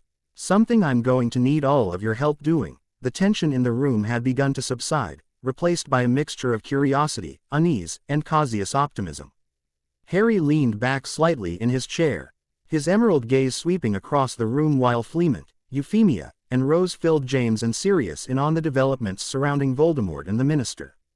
He took note of everyone in the room. Rose sat to his right, her sharp brown eyes flickering between everyone at the table while she drank her tea. Euphemia was busying herself by refilling teacups to steady her nerves. Fleamont was nursing both a cup of tea and some fire-whiskersation had sparked some unease in him. James's gaze shifted toward Harry every few seconds in both awe and fear. He was no doubt surprised by Harry's power, and the events that had transpired the night before. Sirius, who had examined Harry with caution before, now looked at Harry with an inkling of respect and approval. It seemed Sirius understood that at the very least change was needed. Once they were done, Harry took a deep breath, clearing his throat to break the silence. There's more you all need to understand. While I now hold lordship titles, I'm not here to erase or replace anyone. My intention is to strengthen these houses, not diminish them. Fleamont's brow furrowed, though his voice was measured. How do you propose to do that? Consolidating assets and taking titles is one thing, but these houses are built on more than money and names. I'm well aware, Harry replied evenly. What's why I plan to involve the people who matter. Those who can contribute to rebuilding and refining what these houses stand for. Each house has its strengths, and it's time to leverage them for the good of all magical kind. Rose smiled. James raised a brow, clearly intrigued. All right, then, let's hear it. What's the grand plan? Harry allowed himself to smile once more. House Potter has always been a beacon of integrity, innovation, and progress. It will continue to serve as a foundation for education, magical research, and charitable efforts. Scholarships at Hogwarts, grants for underprivileged families, and funding for advancements in potion making and magical engineering. But most of all, I want to make sure the entire family involved. This is why I wanted to suggest making James an official duke and Rose an official marquis. Fleamont raised a brow at this, while Euphemia suddenly stopped her pouring. James and Sirius both examined Harry in surprise while Rose looked on in confusion. She spoke. I'm sorry, I am not big on politics and house dynamics. What would that mean? Fleamont provided the answer. James is already the heir apparent to House Potter. That means when I die, he'll take my spot as lord. As of right now, he has very minimal access to any of the house's assets. He has access to his trust and that's about it. He holds no power in politics. If he was named an official duke, he would essentially be second in command after Fee. James would have full access to all of the family's assets and would function as a community ambassador. He would work to expand our influence in both the magical and non-magical world. Euphemia took over. For you, dear, to become marquis is similar. You would be a rank below James and function as a political ambassador, working to expand our reach beyond its current status. This would usually involve going to balls, meetings, and other formal events to mingle with members of other houses. But the house roles haven't been utilized in over a century. I suggested the position of duke for you as a joke, said Fleamont. But I think they're more than qualified for the positions, Harry replied with a shrug. Rose is perfect for a marquis because of her strategic knowledge and lack of interest in politics and everything else in that sector. James is well suited for politics and needs to be prepared for his role as Lord, making him a perfect candidate for Duke. House Black, Harry said, turning to Sirius, is steeped in power and influence. Its reputation has been tarnished, but it still commands respect and fear. I plan to use that influence to protect the vulnerable and challenge the status quo that's plagued the wizarding world for decades. The alliances and wealth tied to House Black will be repurposed for a new era. One where IT's legacy is tied to justice and equality, not fear and prejudice.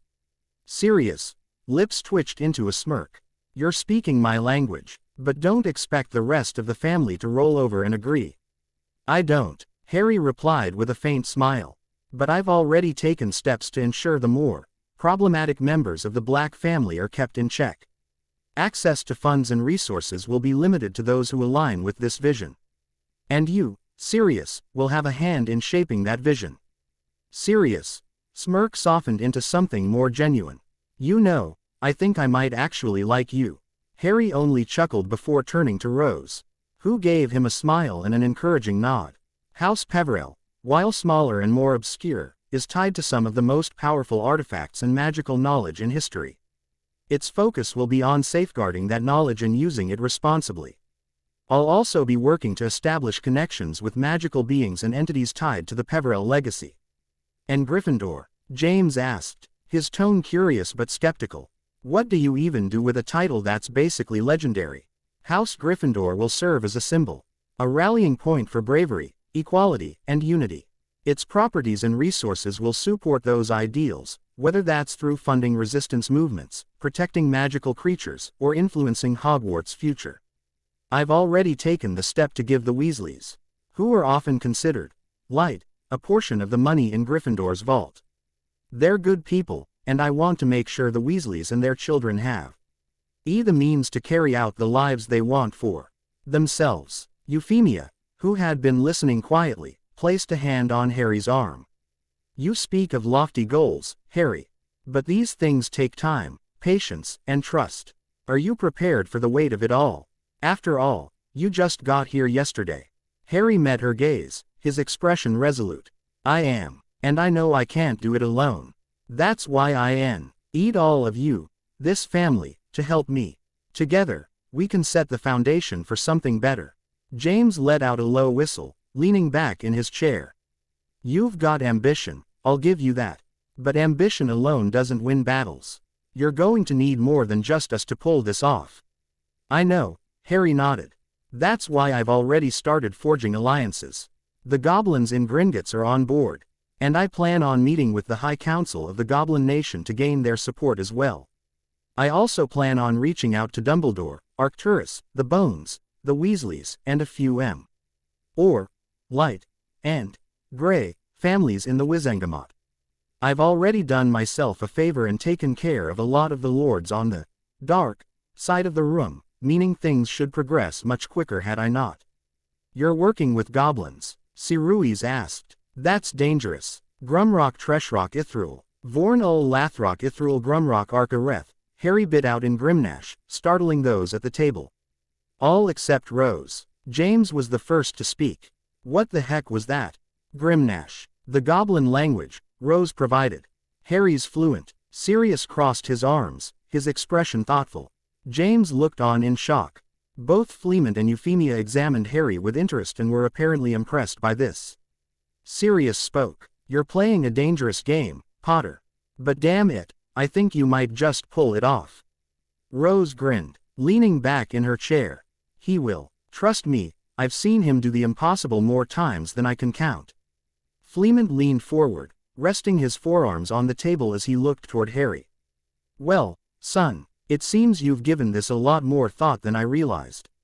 And despite my not being too pleased with not being informed of the lordship claim, I'm still co-NTENT with my continued position and am willing to share the responsibility. Though I can't say the same for Arcturus, Harry nodded sagely.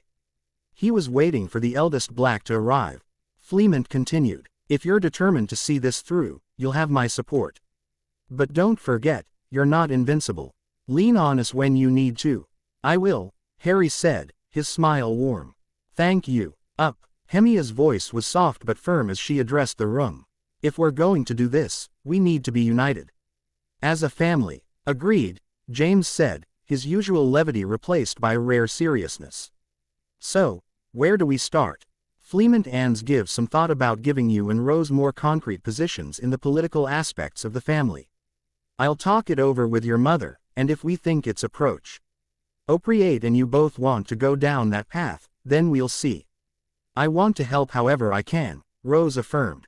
Same, added James. Harry's gaze swept across the room, his heart swelling with gratitude for the people who sat with him.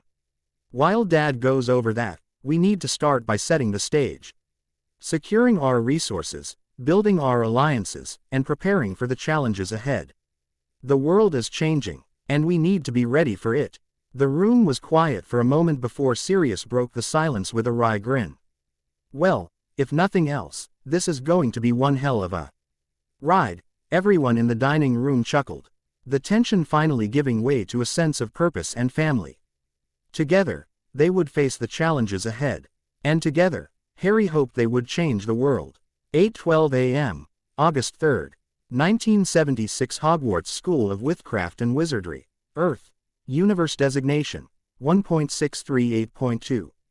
The morning sun cast long beams of light through the stained glass windows of Hogwarts' entrance hall.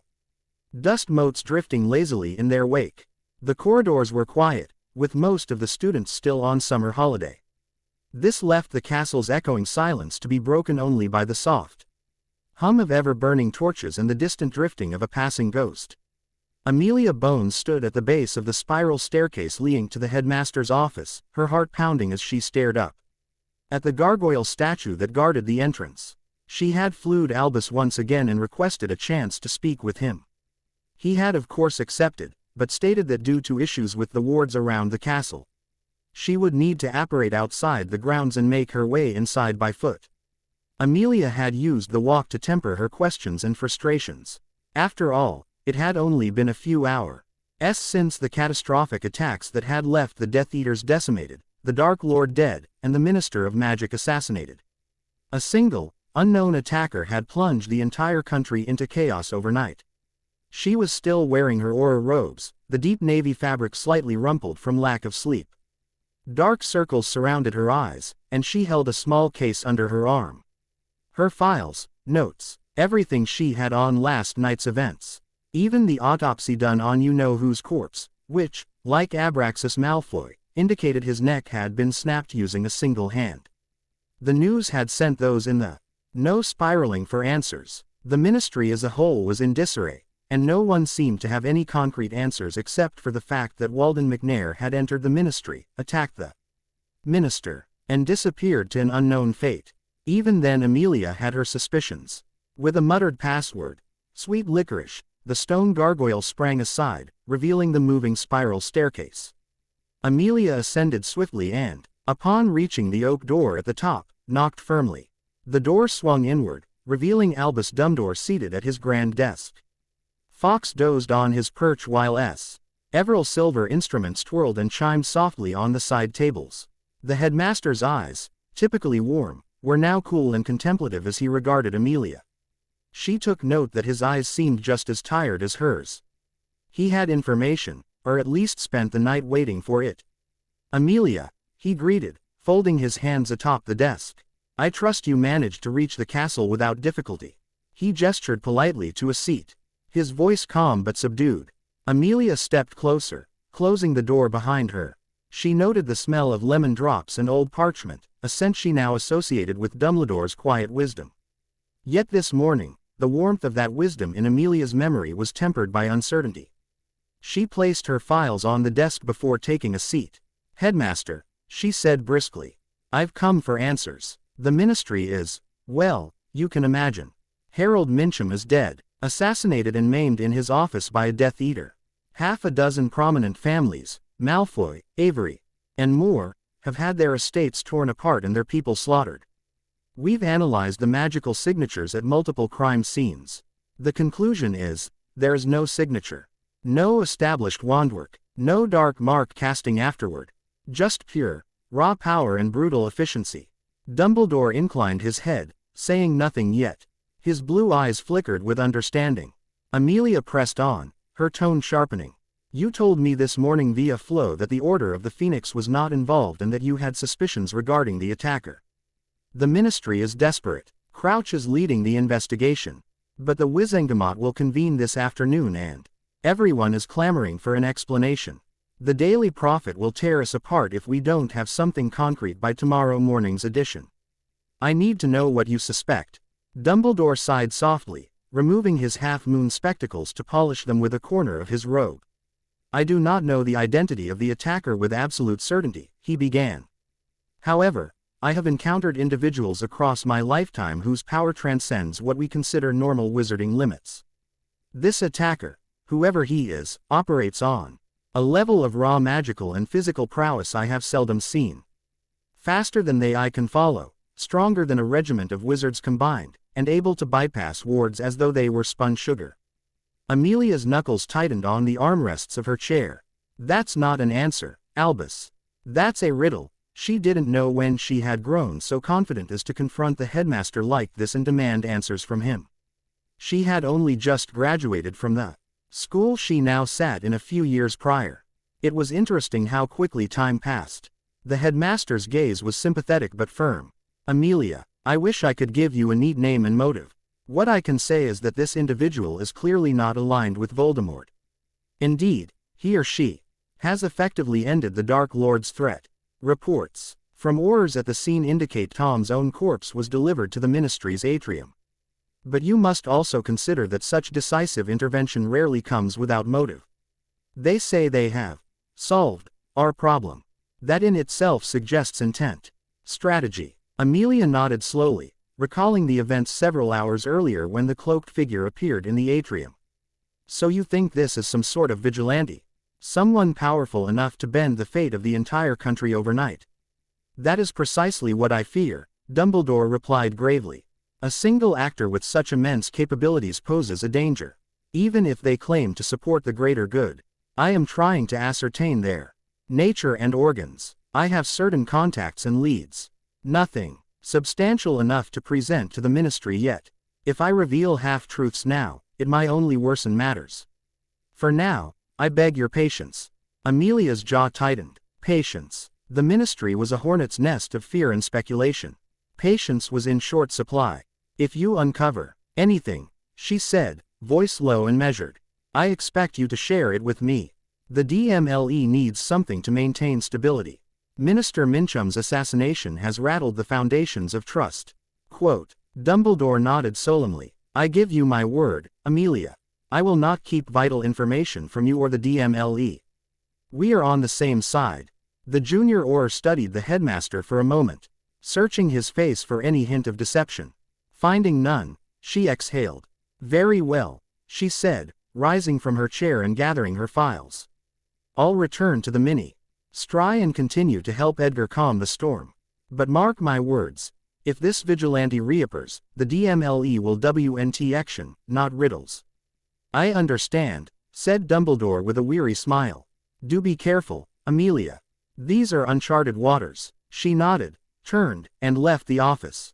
Her footsteps echoed down the spiral staircase, the tension in her chest only marginally eased. One outside the grounds, SND prepared to apparate back to London. The morning was still young, and the world had changed irreversibly overnight. The Ministry would need leadership, clarity, and a steady hand. For right now, Edgar Bones was acting as that steady hand. Amelia had even heard whispers from the Wizenagmot about Edgar being given emergency power as a temporary minister until one could be elected. After all, he was already doing the job. 9:47 a.m. August 3, 1976 Scotland. Earth. Universe designation, 1.638.2. Deep in the hills and cliffsides of Scotland, in a chamber never seen by Wizard's eyes, Ragnarok strode down a winding corridor carved from granite. The air was cooler here, scented with metal and earth, lit with runes etched into the walls that pulsed faintly with blue-white radiance. This cave system was created and maintained only for the highest-ranking goblins. Overseers, clan leaders, and members of the High Council. Here, decisions were made that could alter entire economies and topple human empires. Ragnar's stride was purposeful. In the wake of last night's events, the destruction of Voldemort and his followers, the sealing of an unbreakable vow with Harry Potter and the young wizard's ambitions and audacious plans, Ragnar knew that the Goblin nation stood at a crossroads. Centuries of careful neutrality and slow, quiet advancement now faced a critical juncture. The Goblins, as a whole nation, had never sided with a wizard or a wizard's cause before. Individual clans might have aligned themselves or allowed wizards to join the ranks of their rebellions, but the Goblin nation as a whole had never made such a move. Now, aligning with a wizard who claimed to uplift Goblinkind could rewrite millennia of cautious tradition. Flanked by two elite guards wielding ceremonial blades, Ragnar approached a set of immense doors forged from adamantine. They were carved with the likeness of Gorthon, the first forger, and Shathel, the keeper of contracts. The doors swung inward silently, revealing a circular chamber lined with tiered seats of polished obsidian. High-ranking goblins, such as warchiefs, vault-keepers, runesmiths, and clan elders, were already gathered, murmuring quietly among themselves. If a wizard entered this chamber, it would remind them of their Wizengamot. Unlike the Wizengamot, the High Council's meetings were rare, summoned only by dire need or monumental opportunity. As Ragnar entered, all voices stilled. The chamber's acoustics made even the faintest sound carry. He stepped onto the central dais, bowing slightly as protocol demanded. With a subtle motion of his hand, he signaled the guards to remain outside. When the doors closed behind them, only the council and Ragnar remained, each aware that history might hinge on what transpired today. Ul Lathrok Gith Thral. Vath Ragnar, spoke an ancient goblin named Morgathul, his voice rough as shifting gravel. Honored greetings, Master Overseer. State your purpose for calling the High Council at such an hour.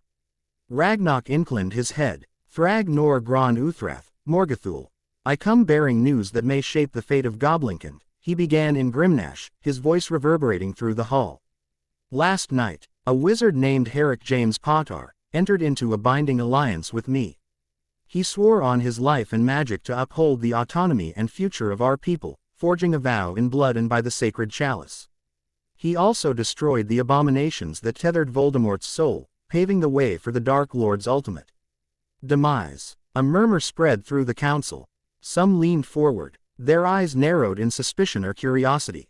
Others exchanged knowing glances. Despite happening only a few hours prior, Voldemort's Ragnar continued, his voice steady.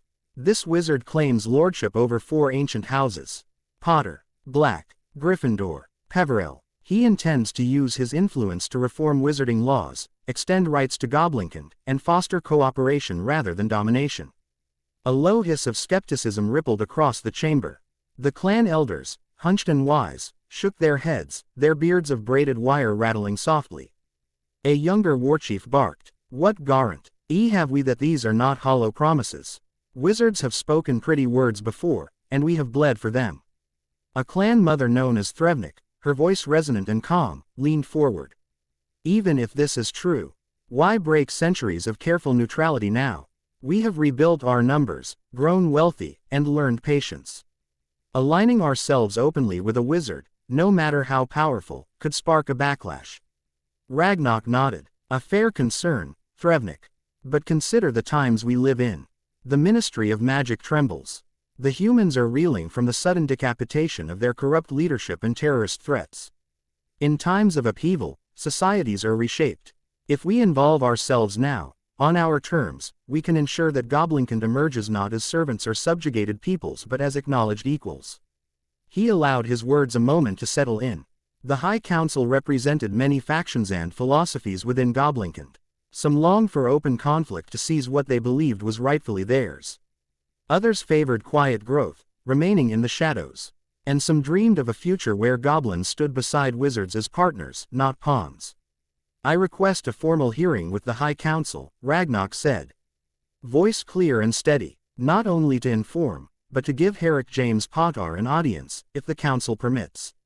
Let him present his vision. Let us question him, test him, and ensure his sincerity. If he proves himself, we could shape a new era. If he fails, we lose nothing but time. A profound silence gripped the chamber once more. The council members exchanged long, thoughtful looks. Finally, Morgathul, who had guided them through many turbulent ages, spoke. You ask much, Ragnarok. The council has never allowed a wizard within these halls. Tradition binds us. Latharkathril Forn Uth Drokvik Ithrek. Tradition can be a forge or a chain. Ragnarok countered, his eyes gleaming. We must decide what we forge in that fire. Stronger bonds, or heavier shackles. A hush followed. Then, one by one, heads began to dip in agreement. Not all, but enough. The murmurs turned from protest to contemplation. Threvnik spoke again, her tone more conciliatory. We will consider your request, Ragnarok. In 3 nights' time, the council shall convene again. Present your wizard then, if he can. Speak to our hearts and our minds without flinching. Perhaps we will write a new chapter in goblin history. Ragnarok bowed, relief and determination coiling in his chest. Thrag nor Uthrath, honored counselors. I shall return in 3 nights, Herrick James Potter at my side. Prepared to show you that this alliance may be the key to a better future. With that, he backed away from the dais, the doors swinging open to allow his departure. The future was uncertain, but he had secured a chance. A hearing with the High Council. Now it was up to Harry Potter to prove himself.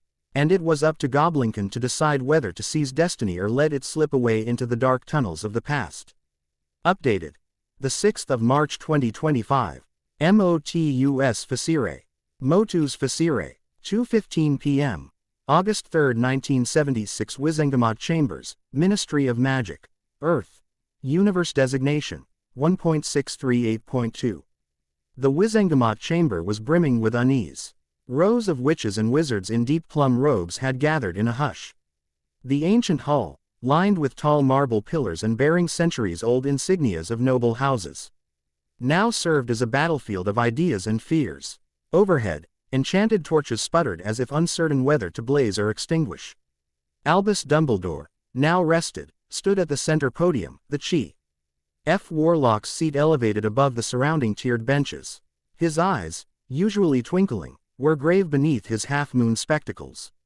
To his right hovered a silver recording quill, poised to etch this day's proceedings into record.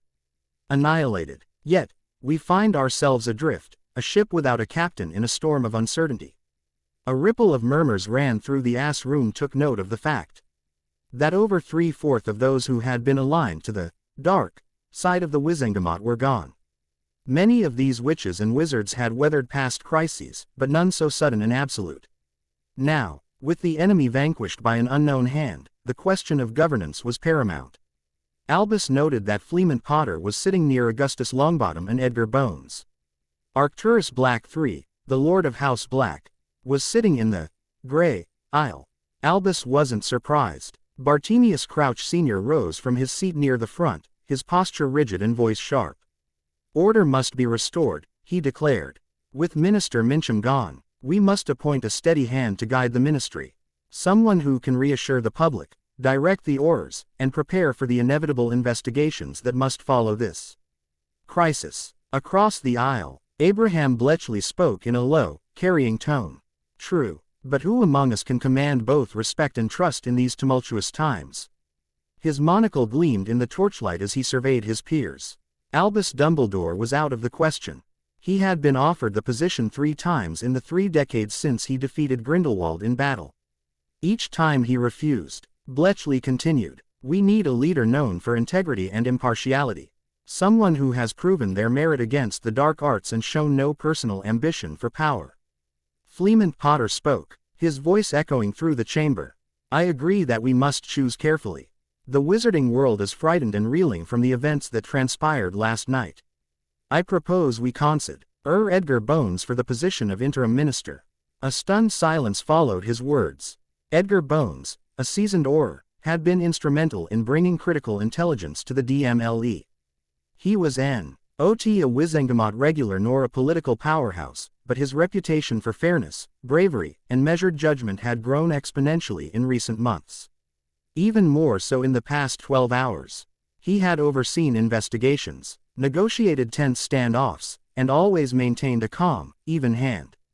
Hallmarks of Edgar's career. The reactions came swiftly. Edgar Bones, questioned Julius Ogden, squinting down from his bench.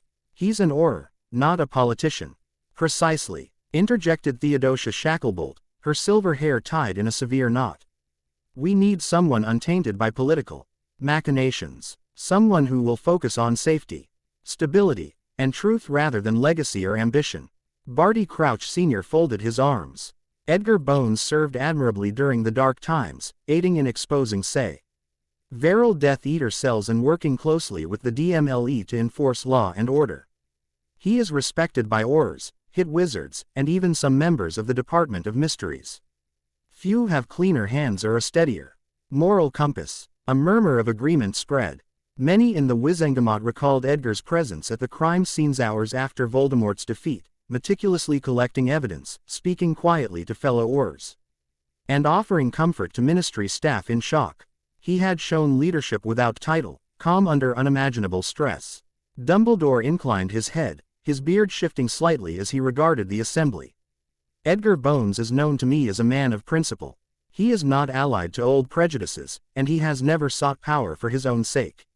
In these trying times, a leader who is reluctant to assume power may well be our best choice.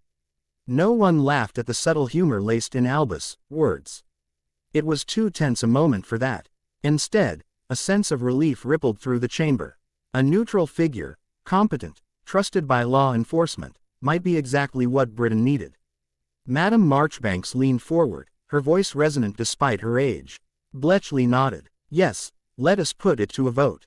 We have debated enough. The public will panic if we delay much longer. Dumbledore raised his right hand. All in favor of appointing Edgar Bones as interim Minister of Magic, please indicate now. One by one, hands lifted. The count was unanimous. Even those who hesitated realized that unity was paramount.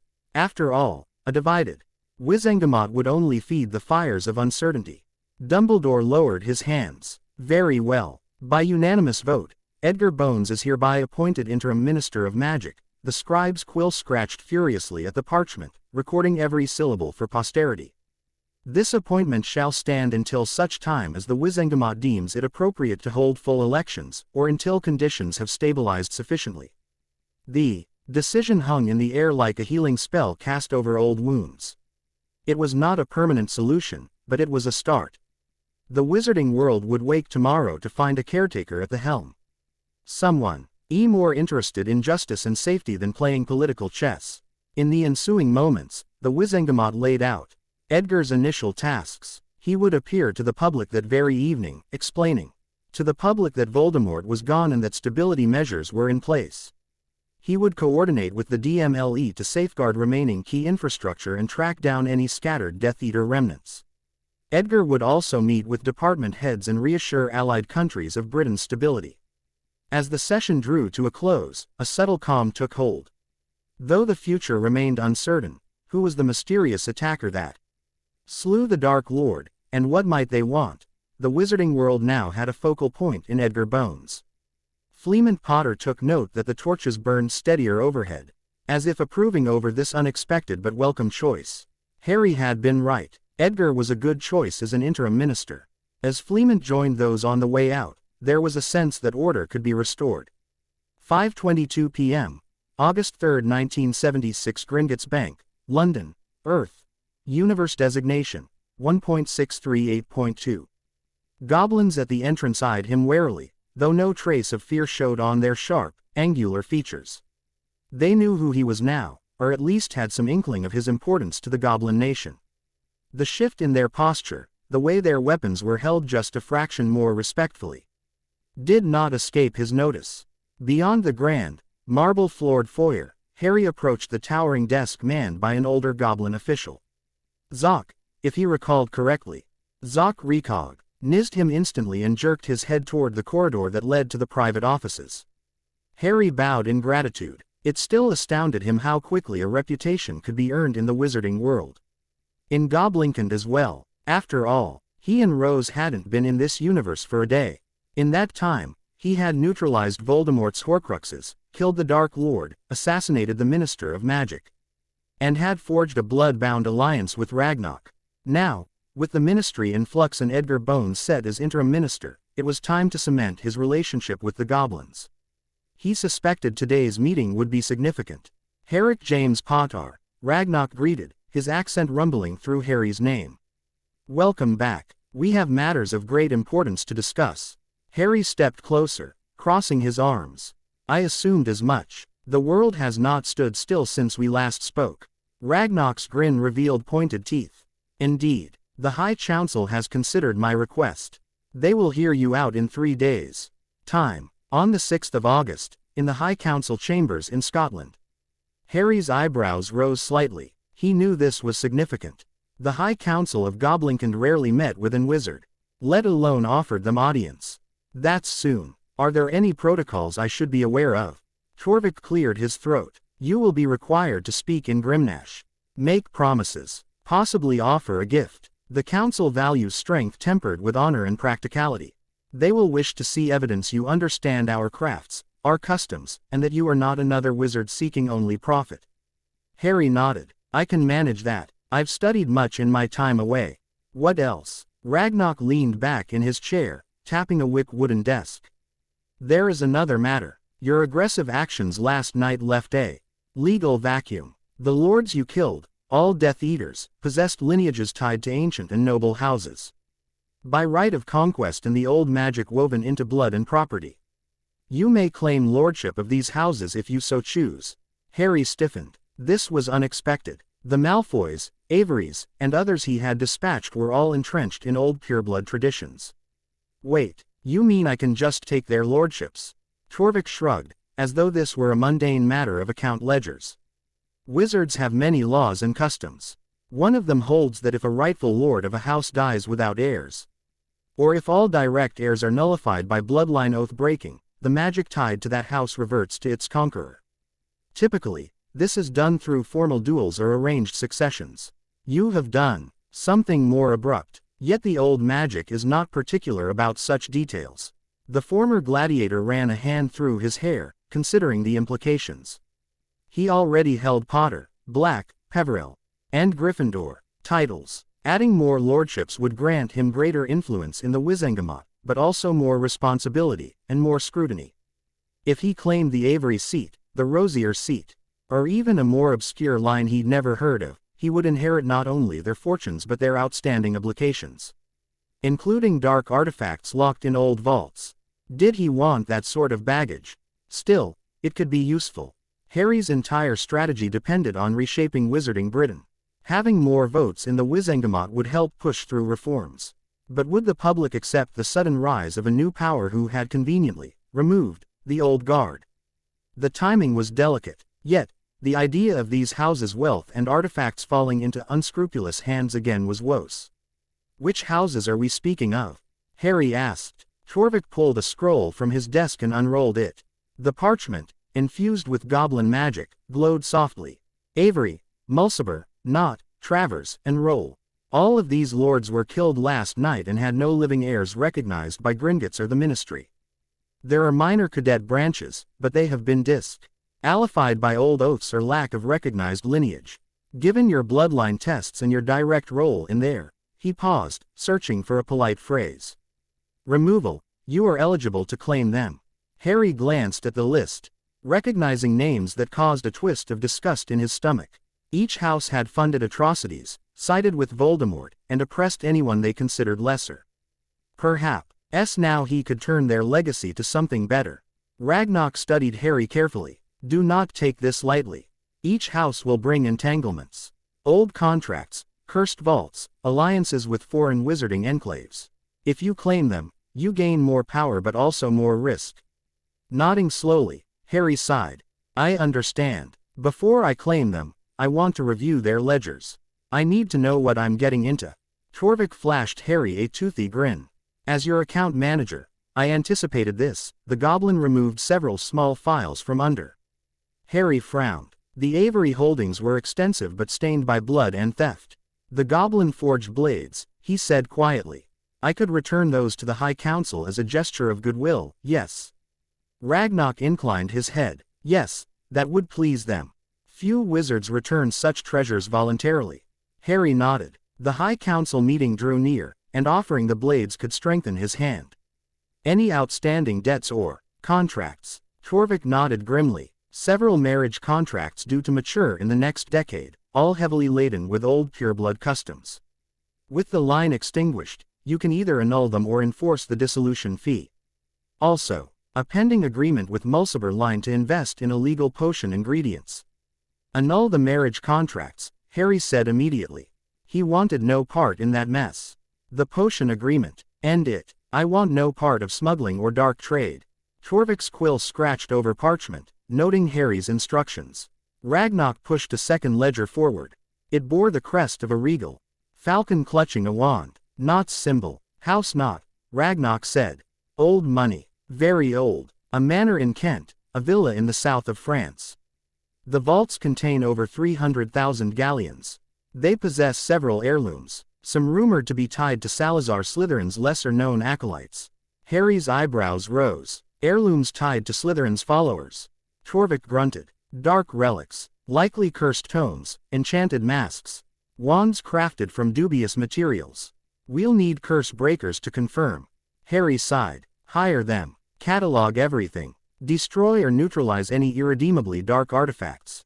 Any that can be purified or hold historical value without harming anyone, we keep. The rest we dispose of, or turn over to the Department of Mysteries if safe to do so. Ragnok gave a rare approving nod. Too many wizards hoarded cursed objects like trophies. This was more prudent. House Bot also holds a seat on the Wizengamot, Torvik continued. And thus you can claim it. They were aligned with hardline policies. Controlling that seat gives you another vote to shape future reforms. Harry allowed himself a small smile. More influence in the Wizengamot meant pushing for creature rights, Muggleborn equality. And better governance. A better world for James and Lily's children. For Hermione, Ron, Neville, Luna, I will claim the seat. We'll need to alter the political alliances. End any existing backroom deals with dark families. Torvik nodded, his quill scraped again, noting details. Next, Ragnok passed over a ledger bound in dark green leather. The Mulciber crest, 3 black crows, stared back at Harry. House Mulciber, Ragnok said. Smaller fortune. 50,000 galleons, a single estate near York, and numerous contracts for procuring rare spell components, many obtained illegally. The boy who lived grimaced. End every illegal contract. We keep the estate, perhaps it can be sold later if it's not historically significant. Any dangerous items? Yes. A hid. Den vault with scrolls describing forbidden animagus transformations and mind control charms. Definitely contraband. We can't let these slip back into circulation, Torvik said, riffling through pages. Harry leaned forward, his voice firm. Secure them. I'll decide later whether to turn them over to the DMLE or destroy them. Ragnok pushed the next ledger forward. Dark maroon with a silver serpent's head.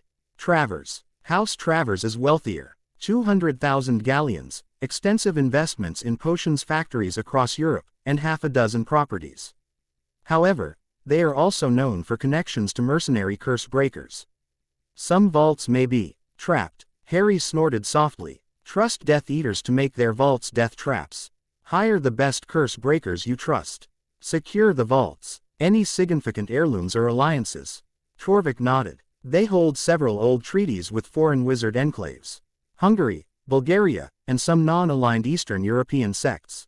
Useful if you need international cooperation. But tread carefully. Those enclaves are suspicious of outsiders. Keep those files, Harry instructed, tapping a finger on the table. I may need international support someday. As before, remove dark influences and ensure nothing illegal remains. Finally, Ragnok presented the last ledger in dark blue. Roll. House roll is modest. 30,000 galleons, a townhouse in Cardiff. A small stake in a British wandwood plantation. Mostly mundane, but their vault includes a few dark artifacts. Nothing as grand as the others. Harry considered. Then it's simpler. Liquidate what's not needed. Keep what can help with the Wizengamot. They had a seat as well. Torvik shook his head. Not a hereditary seat, no. They are minor players, content with bribing and backdoor deals. You inherit none of their political leverage directly. Only their resources. Harry exhaled slowly. Eberton. Curses, alliances, unsavory contracts. But they also offered power, wealth, influence, artifacts that could be repurposed or destroyed. Ragnarok folded his hands. You now control several more vaults, estates, and potential votes. You can influence Wizarding Britain's future if you use them wisely. Your meeting with the High Council is on the 6th. Returning stolen goblin blades from Avery's vault will start you on solid ground with my people. Harry nodded, gratitude flickering in his eyes. I'll do just that. Also, I'll start drafting letters to the DMLE about handing over irredeemably dark items and to the Department of Mysteries for those that hold historical value but are too dangerous to be left around. Torvik grinned. A prudent choice. The Ministry would be impressed. Cooperation builds goodwill. Ragnarok rose from his seat, the hem of his fine tunic whispering against the stone floor. Your actions now shape not only your legacy, but the future of many. You have a rare opportunity, Lord Potter, to become a builder rather than a destroyer. Harry stood as well. I'm counting on it. I didn't fight all this way just to hoard wealth and secrets. My goal is a stronger, fairer magical society. Ragnarok's eyes gleamed. Then we shall see what you can forge from these twisted inheritances. Remember, the High Council meeting is soon. Prepare well. Harry inclined his head, heart steady as he bowed to the two. He bid his farewell before he left the office. Scrolls and ledgers weighed in his mind. He had claimed the fruits of a violent night's work, now he must harness them for good. In 3 days, he would stand before the Goblins' High Council, a show of respect in his hands. Then, he would begin the patient work of reshaping the world Voldemort and his followers had tried to corrupt. 12:57 p.m., August 4, 1976. Hogwarts School of Witchcraft and W. Wizardry, Earth. Universe designation, 1.638.2. Phileas Flitwick, Charms Master, was perched on a stack of cushions, hands folded expectantly. Horace Slughorn, Potions Master, radiant in a velvet waistcoat. Fingers steepled as he observed the door. Pomona Sprout, Herbology Mistress, her nails still faintly soiled from the greenhouses, leaned forward with frank curiosity. Sylvanus Kettleburn, Care of Magical Creatures Instructor, smelled faintly of singed fur and manticore musk, visibly trying not to fidget. Cuthbert Binns, the History of Magic Professor and only ghost present, drifted slightly above his chair. Bathsheba Babbling, Ancient Runes Mistress, had a quill behind her ear, holding the parchments laid out before her. Harry's lesson plans for his defense against the dark arts curriculum. Septima Vector, Arithmancy Mistress, had her brow furrowed thoughtfully as though calculating probabilities of what might occur next. The Astronomy Professor, Adhara Cantwell, folded her long fingers, observing quietly from beneath half-moon spectacles. The Muggle Studies teacher, Bertram Whitson, a genial wizard with thinning blonde hair, tapped a quill against his chin. He was intrigued by the rumors of a new defense against the dark arts teacher from a reputed lineage. They were all waiting. Harry Potter wasn't late, technically, given the meeting was scheduled at 1 p.m. At last, the door swung open and Harry Potter stepped inside. He was wearing an outfit that seemed a perfect balance between formality and practicality. The emerald green robes he wore were simple yet distinguished, their black and gold trim lending a sense of authority. A Gryffindor crest sat over his heart, finely embroidered in gold. Beneath the robes, a tailored charcoal vest hugged his frame, its clean lines giving him an air of composed sophistication. Beneath that was a crisp black shirt, buttoned high at the collar. His trousers were sturdy but well-fitted, dyed a deep black. His boots were made of polished dragon hide, also dyed black to match the ensemble. The outfit only added to Harry's overall appearance. His jet black hair had been swept to the side, with his eyes being framed by round-rimmed glasses. He didn't need them, but it added to the formality of his appearance. He looked calm, if a touch weary from his travels in the past 2 days.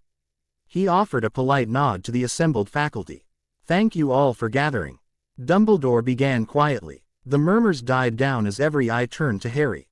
It was easy enough to see the similarities between him and James Potter.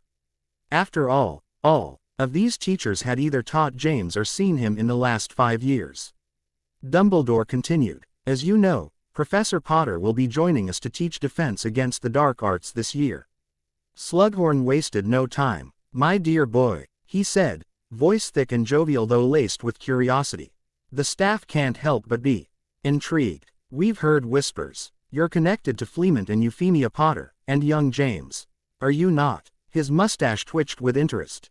Some of the staff seemed to agree with this, while others, including McGonagall, seemed to think he had gone too far. Flitwick, ever the extrovert, piped up. His voice was high and pleasant. Quite so. A Potter teaching at Hogwarts. How delightful, but we know so little.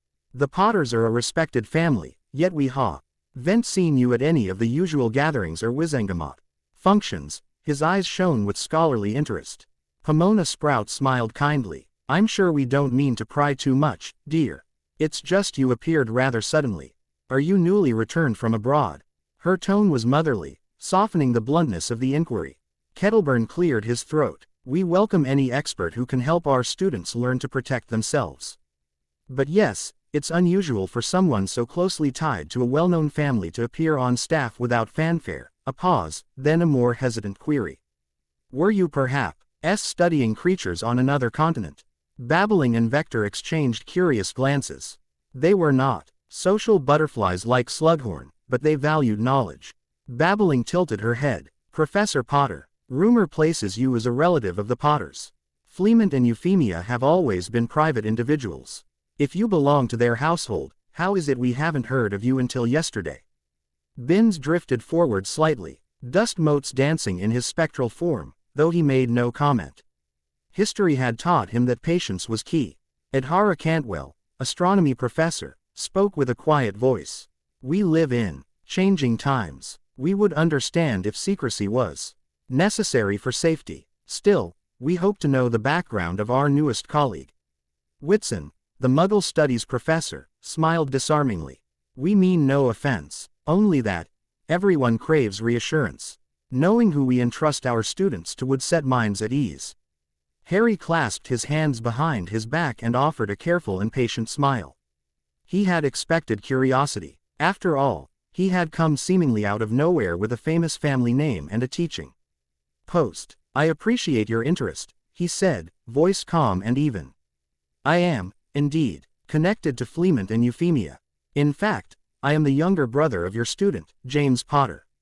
We're joined by a third triplet, Rose, our younger sister. Rose and I were sent to France as infants due to a prophecy concerning a Dark Lord. This was done to ensure the Dark Lord didn't come after us or my family. Due to the current climate and unrest, Fleemont and Euphemia thought it best to reunite our family. The professors leaned in, waiting for more. Harry spread his hands in a conciliatory gesture. I must ask your understanding. For personal and familial reasons, I cannot delve deeply into my history at this time. I've returned to Britain because I believe, no more than ever, this generation needs strong guidance in defense against the dark arts. The times are uncertain, what with Voldemort's death and the minister's assassination. I wish to help prepare them for the future that lies ahead. Slughorn's eyes narrowed with interest. Secrets always intrigued him. Flitwick nodded sympathetically. Sprout gave a slight sigh. Disappointing scribbled a note in her ledger. Dumbledore, sensing the tension, interjected smoothly. Professor Potter's credentials are exemplary, he said. I have personally reviewed his skill and knowledge. He will bring a unique perspective that I believe will serve our school well. His family ties to House Potter speak to a noble lineage. But I trust you will judge him by his merits as an educator. Not by his surname or his age. McGonagall, who had been silent thus far, cleared her throat. We will have ample opportunity to see Professor Potter's teaching style. The term starts soon enough. Let us welcome him and grant him the courtesy of time. A subdued hush followed as the staff weighed her words. These professors, though curious, were loyal to Dumbledore's judgment. If he trusted Harry, they would give him a chance. Harry inclined his head. I'm grateful for your understanding. I look forward to working with each of you. Our students deserve the best we can give them. With that, Harry took a seat between McGonagall and Professor Vector. Dumbledore shifted the meeting to practical matters. Start of term feasts, timetable adjustments, and the introduction of new safety measures. The chatter turned to lesson plans, Quidditch schedules, and the state of the greenhouses after a recent thunderstorm. After business concluded, The staff dispersed. Professors lingered in small clusters, a few casting Harry sidelong glances before slipping away. Slughorn ambled off humming, undoubtedly pondering what connections Harry might hold. Sprout and Flitwick exchanged polite farewells with him. Vector and Babbling left together, discussing runic warding methods. Binns drifted through a wall, lost in thought. Cantwell and Whitson nodded curtly at Harry before following Kettleburn out. Soon, only Harry, Dumbledore, and McGonagall remained. The headmaster's office beckoned, a private place for the conversation Harry knew would happen. Dumbledore gestured for the two to follow him up the spiral staircase, McGonagall close behind, her eyes both concerned and curious. At last, the trio ascended the spiral staircase behind the gargoyle guarding Dumbledore's office. Inside, the room was warm and lit by soft lamplight. The faint scent of lemon drops and old parchment hung in the air. Fawkes rustled his feathers on his perch, letting out a low musical note as though greeting old friends. The headmaster settled behind his desk, gesturing for Harry and McGonagall to take seats opposite him. McGonagall's posture was as upright as ever, though a subtle tension in her shoulders revealed her unease. Dumbledore's blue eyes, usually merry, now held a gentle gravity. He steepled his fingers, inclining his head towards Harry. "Professor Potter," Dumbledore said softly, keeping his tone formal. "The staff's questions were understandable, though I trust they will respect your privacy. Minerva and I, however, are aware of your true origins and your ability to perform great feats. As such, we were surprised when, on the night of your arrival, the wizarding world flipped upside down. Tom Riddle was killed, dozens of Death Eaters massacred, and the Minister of Magic assassinated. We wondered if, perhaps, you were involved, or knew who was involved." Once he received confirmation from both Dumbledore and McGonagall, he began. "That night, I saw my opportunity to secure the future my world and many others never had. A future Rose and my unborn friends deserve. So I confronted Voldemort, having first destroyed his Horcruxes." Dumbledore's eyebrows rose, surprised and respect mingling on his face. "You knew of the Horcruxes?" "Of course," Harry replied. "I studied Voldemort extensively while with the Domus Mortis. After all, Voldemort plagued almost every version of Harry Potter in the multiverse. Once I destroyed his Horcruxes, he was vulnerable. I struck swiftly and decisively. Malfoy Manor, the Avery Estate, their outpost in the Midlands. Dozens of others too. When I confronted him at the Riddle House, I eliminated the Death Eaters in the building before taking him out for good. I made sure he had no chance to flee." Quote. McGonagall's lips parted, shock tempered by the memory of years under Voldemort's shadow. "You killed him, just like that." Harry's jaw tightened. "The act of killing him was easy. Getting there was not easy. It required careful planning, immense power, and a willingness to bear the burden of what I was doing. Voldemort and his followers could not be reasoned with or imprisoned. So I ended them." Dumbledore adjusted his half-moon spectacles. "And what of the minister?" Harry inclined his head. Minister Mincham was shielding Death Eater sympathizers, allowing corruption to fester. Leaving him in place, even after Voldemort fell, would have let rot remain at the heart of our government. I orchestrated evidence so it seemed a Death Eater killed him. McNair's wand, with certain curses cast. But the truth is, I forced the ministry into a reset. Edgar Bones' appointment as interim minister is no coincidence. He's honest and courageous. I trust he can guide Britain forward." The quiet that followed was profound. Fawkes tilted his head, studying Harry as though weighing his soul. McGonagall pressed her lips together, her voice low. "You took an enormous risk," she said, her eyes searching Harry's face. "Acting alone, reshaping our world in a single night.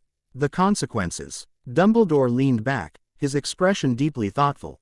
"You have, in a single stroke, removed the greatest threat to wizarding Britain since Grindelwald. Yet you have also placed yourself in a precarious position. What of your role now, Harry? Will you continue manipulating events from the shadows? Or will you let the world grow naturally?" Harry's answer was gentle but firm. "I won't be orchestrating more deaths or forcing more hands. My immediate goal is to teach here to pass on knowledge. Yes, I now hold seats in the Wizengamot through inheritances gained from the houses I conquered.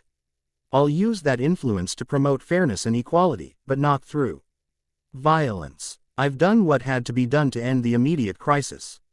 Now we must heal. McGonagall leaned forward slightly. Heal, yes, that is paramount, but we must also remain watchful.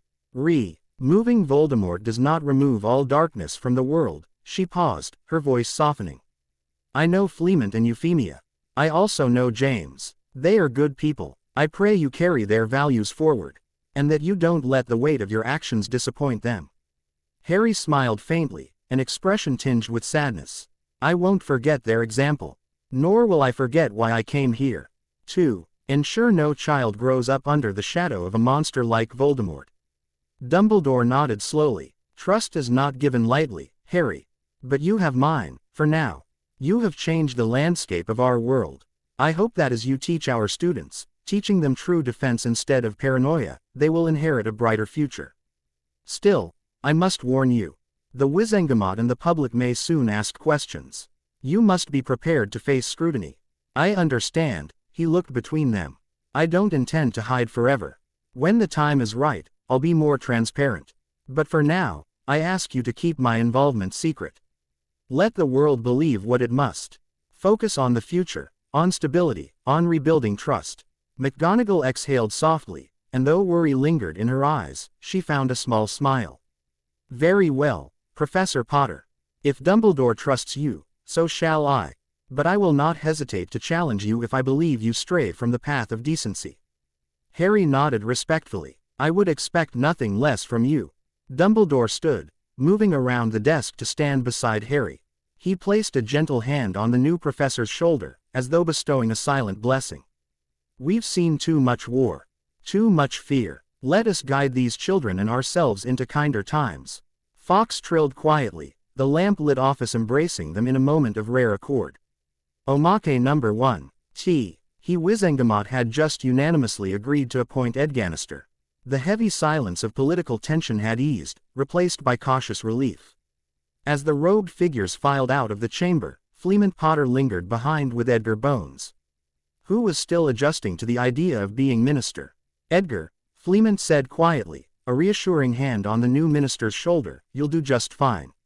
Remember, tea breaks. Lots of them. Edgar blinked, then managed a shaky laugh. Tea breaks. Yes, Fleamont insisted, straight-faced. The secret to leadership is the right infusion of leaves and hot water. No crisis is insurmountable if you have a good cuppa. He paused, then added conspiratorially, put a smidgen of honey and a peppermint leaf. Works wonders for the nerves after late-night Ister assassinations and Dark Lords dropping dead. From across the chamber, Arcturus Black III raised an eyebrow at the two men whispering. He considered approaching. An old Black family motto was, never trust a Potter bearing tea tips. But recalling the unanimous vote, he decided against it. Instead, he patted his pockets for a forgotten hip flask of fire whiskey. No one would blame him for a small nip after the day they'd had. He considered confronting Fleamont about his son's new claim to lordship in House Black, but decided to bide his time. He would have answers soon enough. Meanwhile, in a corner of the chamber, Abraham Bletchley was wrestling with his monocle.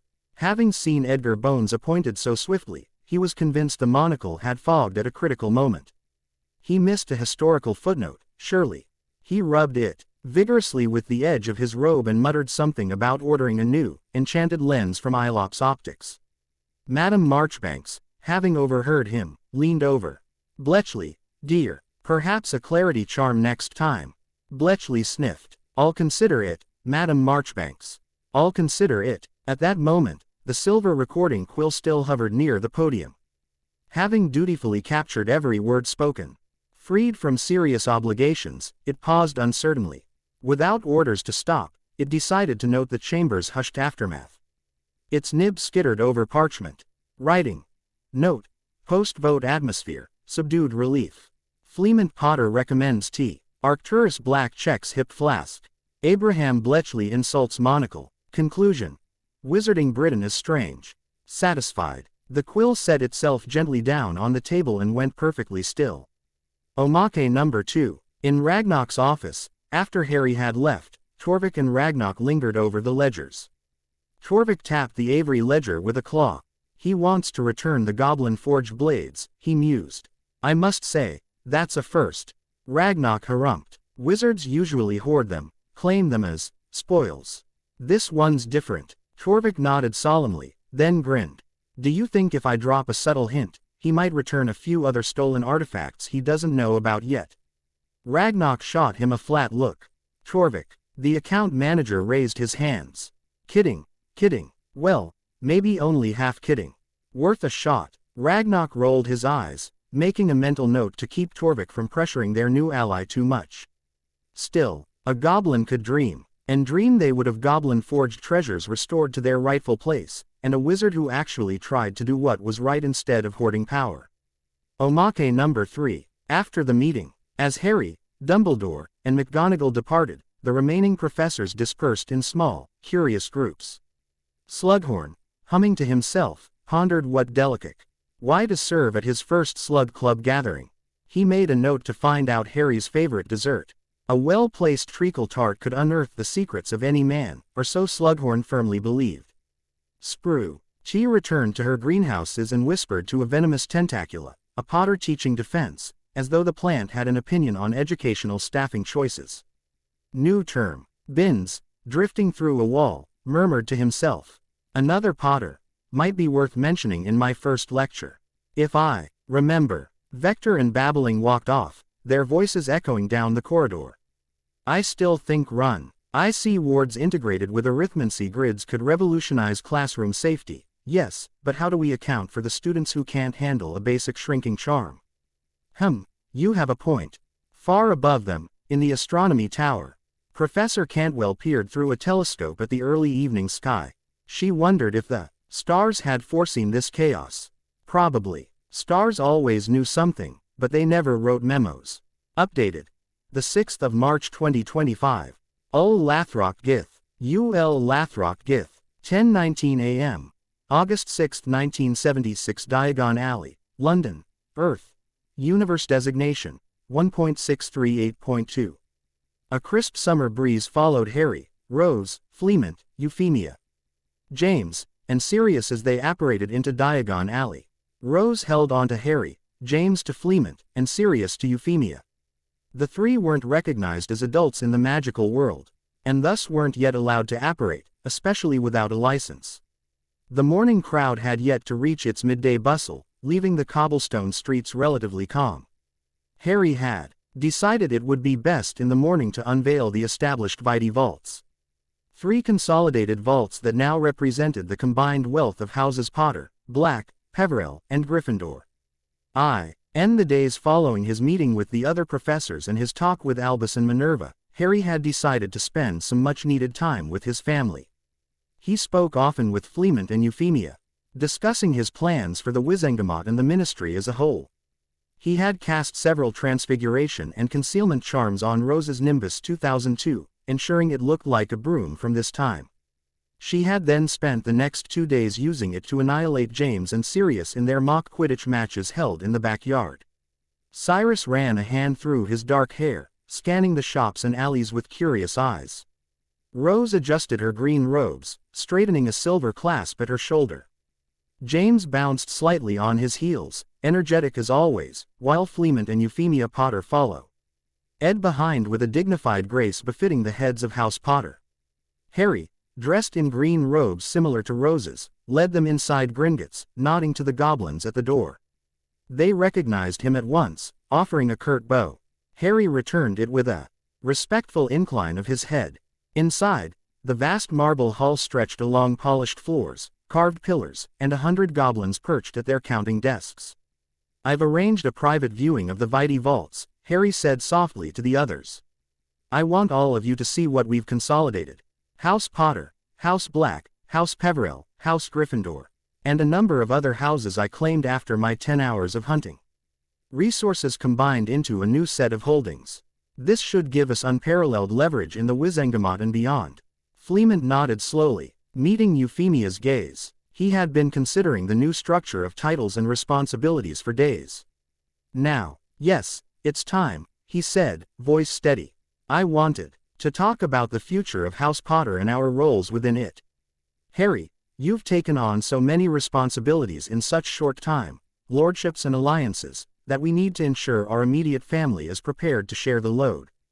As Harry had instructed, 3 vaults had been created. The Vitae treasury, holding the combined gold from all the houses he had claimed lordship over. A staggeringly large sum. The Vitae ancestral vault, housing priceless heirlooms, grimoires, and artifacts of historic and magical significance from each house dating back centuries. And the Vitae investment vault contained stocks and investments in wizarding and non-wizarding businesses, foreign trade contracts, precious metals, and gemstones. While Fleemont skimmed through the ledger pages Torvik had displayed, he drew a deep breath. "I've given it much thought," he said. "James, our son, and Rose, our beloved daughter, I want to formalize your positions in the family. James, as the heir apparent, I name you a Duke of House U, more direct influence and access to House Potter's resources and decisions. Rose, I name you a Marquess of House Potter, giving you authority in diplomatic and cultural matters. You both have shown you can handle more responsibilities. We need to be prepared for the new world Harry and this family are building." James's eyes went wide. "A Duke? That means I can officially represent the family, right? At Wizengamot sessions when you or Harry can't attend." Fleemont nodded. "Exactly. You will train in political maneuvering, estate management, and house alliances. Rose, your title as Marquess will allow you to engage in negotiations, host events, and represent the family's interests diplomatically. You two are old enough to learn these skills now." Rose offered a small, grateful smile. "Thank you," she said softly to both Fleemont and Harry. "I won't let you down." Euphemia placed a hand on Fleemont's arm, nodding her agreement and pride. Harry placed an arm around his doppelganger and sister, producing a wider smile from the girl. Harry's gaze fell on Sirius. "Sirius, as Lord of House Black alongside your grandfather, Arcturus Black III, I too have a decision to make. In acknowledgement of your beliefs, your worth, your loyalty, and your growth, I name you Duke of House Black and Heir Apparent. You will be next in line, the future heir of the Black F.A. Miley Holdings under this new Vitae structure." Sirius blinked, surprise and a touch of worry mixing in his gaze. "Duke of House Black," his voice was quieter than usual. "I never imagined I'd hold any Black title willingly." Harry nodded. "I know your feelings about your family's history and their legacy are complicated. But we have the chance to reshape House Black into something honorable. I trust you to help steer it the right way. You and I will share this burden, but you'll be the day-to-day face of House Black's future, once you're ready." Sirius swallowed and forced a grin, trying to mask his apprehension. "I won't let you down, mate." Torvik cleared his throat, drawing their attention back to the ledgers. "Lord Potter, there is a matter regarding the Black sub-accounts. Regulus, Narcissa, Andromeda, and Bellatrix Black maintain certain limited accesses to funds within the Vitae vaults. Trusts set by family traditions for all young members of the house. They are teenagers now, some nearly of age, others younger." Sirius, face darkened. "They still have access. Why let them keep it? Most of them are aligned with, well, their families weren't outspoken against you-know-who. And they definitely won't support the changes we're making." Harry raised a hand gently. "Sirius, they're still teenagers. Removing their access now would be a show of unnecessary hostility. They might not have chosen their paths yet. Let's give them the chance to come of age and decide their loyalties as adults. If we cut them off now, we force them into opposition. It's better that they see what we're building and choose to join us, or at least not fight us, when they are old enough to understand the stakes." Sirius pressed his lips together. He hated the idea of Bellatrix or Narcissa having any stake in these funds. Bellatrix had always been fanatical, Narcissa aloof, Andromeda uncertain, and Regulus conflicted. Not to mention Bellatrix's ties to Rodolphus Lestrange and Narcissa's contract with Lucius Malfoy. But perhaps Harry had a point. "Fine," Sirius said through gritted teeth. "But the moment any of them come of age and prove treacherous, I reserve the right to cut them off." Harry nodded. "Agreed. But let's hope it doesn't come to that. Hopefully without Voldemort's influence and with a stable system, they might be less inclined to follow dark paths. We need to give people room to change." A murmur from Fleemont and Euphemia signaled their approval. James and Rose glanced at each other. They realized that not every enemy was set in stone. Some could be turned or at least neutralized by mercy and good governance. As the family examined the Vitae ledgers, Harry introduced another idea. Ragnar and I have discussed a concept. A card system, inspired by the Muggle credit and debit cards. The cards would be magically tied to a person's holdings. Instead of needing to travel to your vault to retrieve gold, businesses would be outfitted with runic readers that can access your account at Gringotts through the card. You swipe the card, the runes record the transactions, and funds transfer from the personal to business accounts. It's secure and efficient. No more lugging around expanded bags of galleons. Quote, James whistled low. That's revolutionary. Wizards are used to old ways, but this could save so much time. Rose frowned thoughtfully. Won't some traditionalists balk at it? Harry nodded. Some will, but many will most likely welcome the convenience. Merchants will love not needing to handle so much physical coin.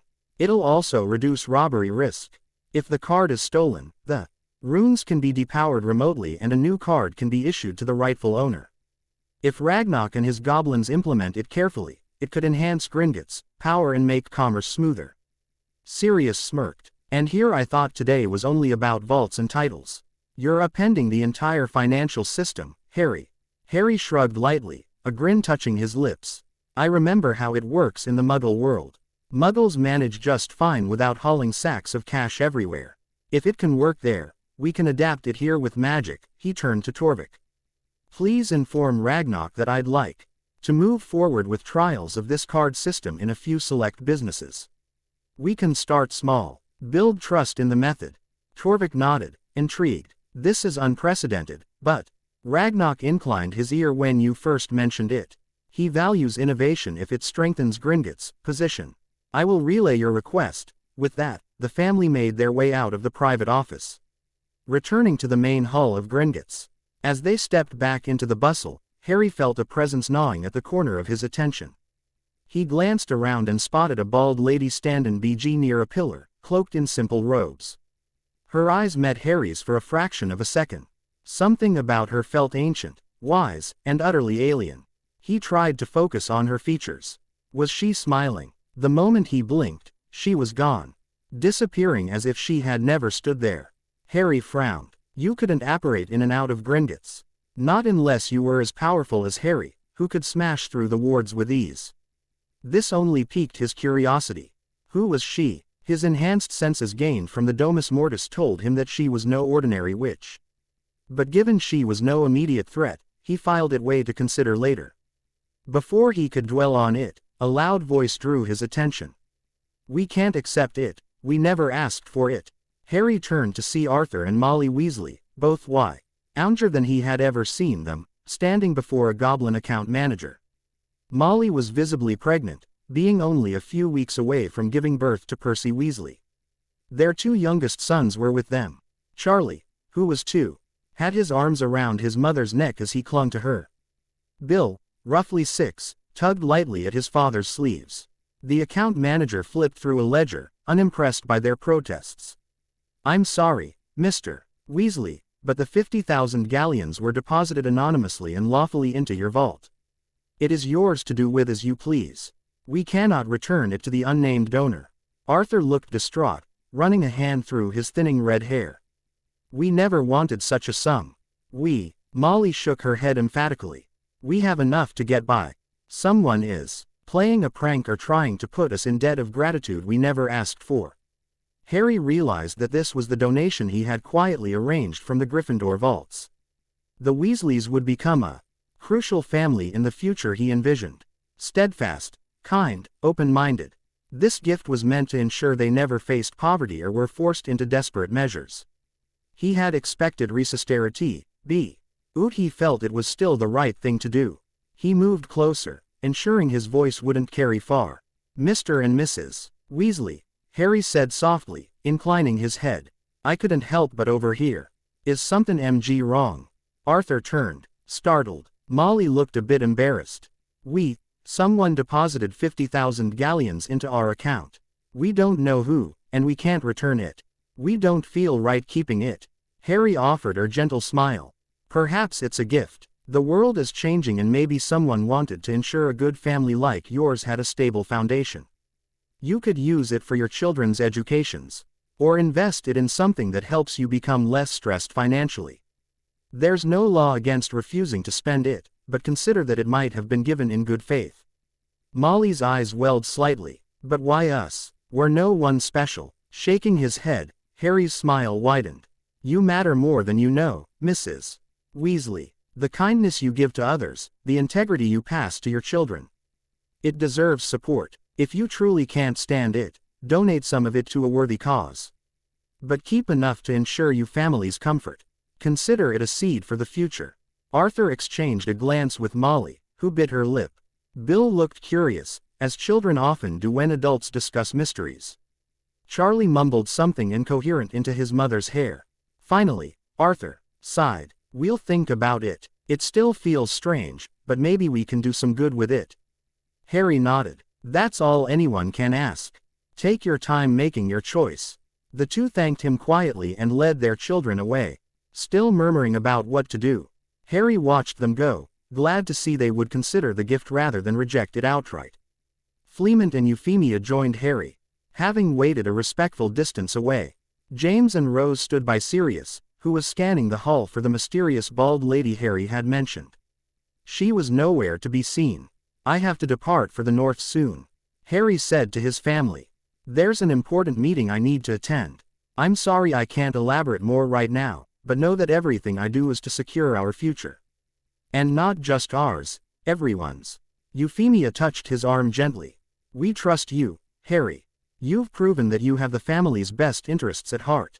Go do what needs to be done. Fleamont nodded. Duke James, Marquis Rose, Duke Sirius. Your new titles are not just honors. They are responsibilities. We stand on the cusp of great change. Support Harry. Uphold the values of our houses, and we will emerge stronger. James tried to maintain a serious face, but excitement danced in his eyes. Rose bowed her head, taking her new role to heart. Sirius forced a grin, still a bit uneasy about being a Duke of House Black, but was determined to make the best of it. Thank you, Harry said, his voice warm. With that, Harry guided them out of the main hall. They would remain in Diagon Alley for a while Harry traveled north for his meeting with the High Council. Fleamont and Euphemia had errands. James and Rose wanted to explore a few shops. Sirius considered visiting Arcturus Black 3, who was probably lurking somewhere. Annoyed he hadn't been told of these changes in person. As if on cue, Arcturus Black 3 appeared near the entrance. He wore traditional black family robes and bore a disapproving frown. Harry, Sirius, and the Potters approached the elderly man, though Sirius lingered binned. So, Arcturus began, voice low and cutting as he examined Harry. I received a letter from Fleamont explaining your origins. Both yours and your sister Rose. James grabbed hold of Sirius' arm, dragging him out of Gringotts and away from the entrance. Sirius did his best to shake himself free, but James was successful in dragging him out of earshot. Sirius still wasn't in the know, and they didn't need Arcturus dropping it onto Sirius in a public place.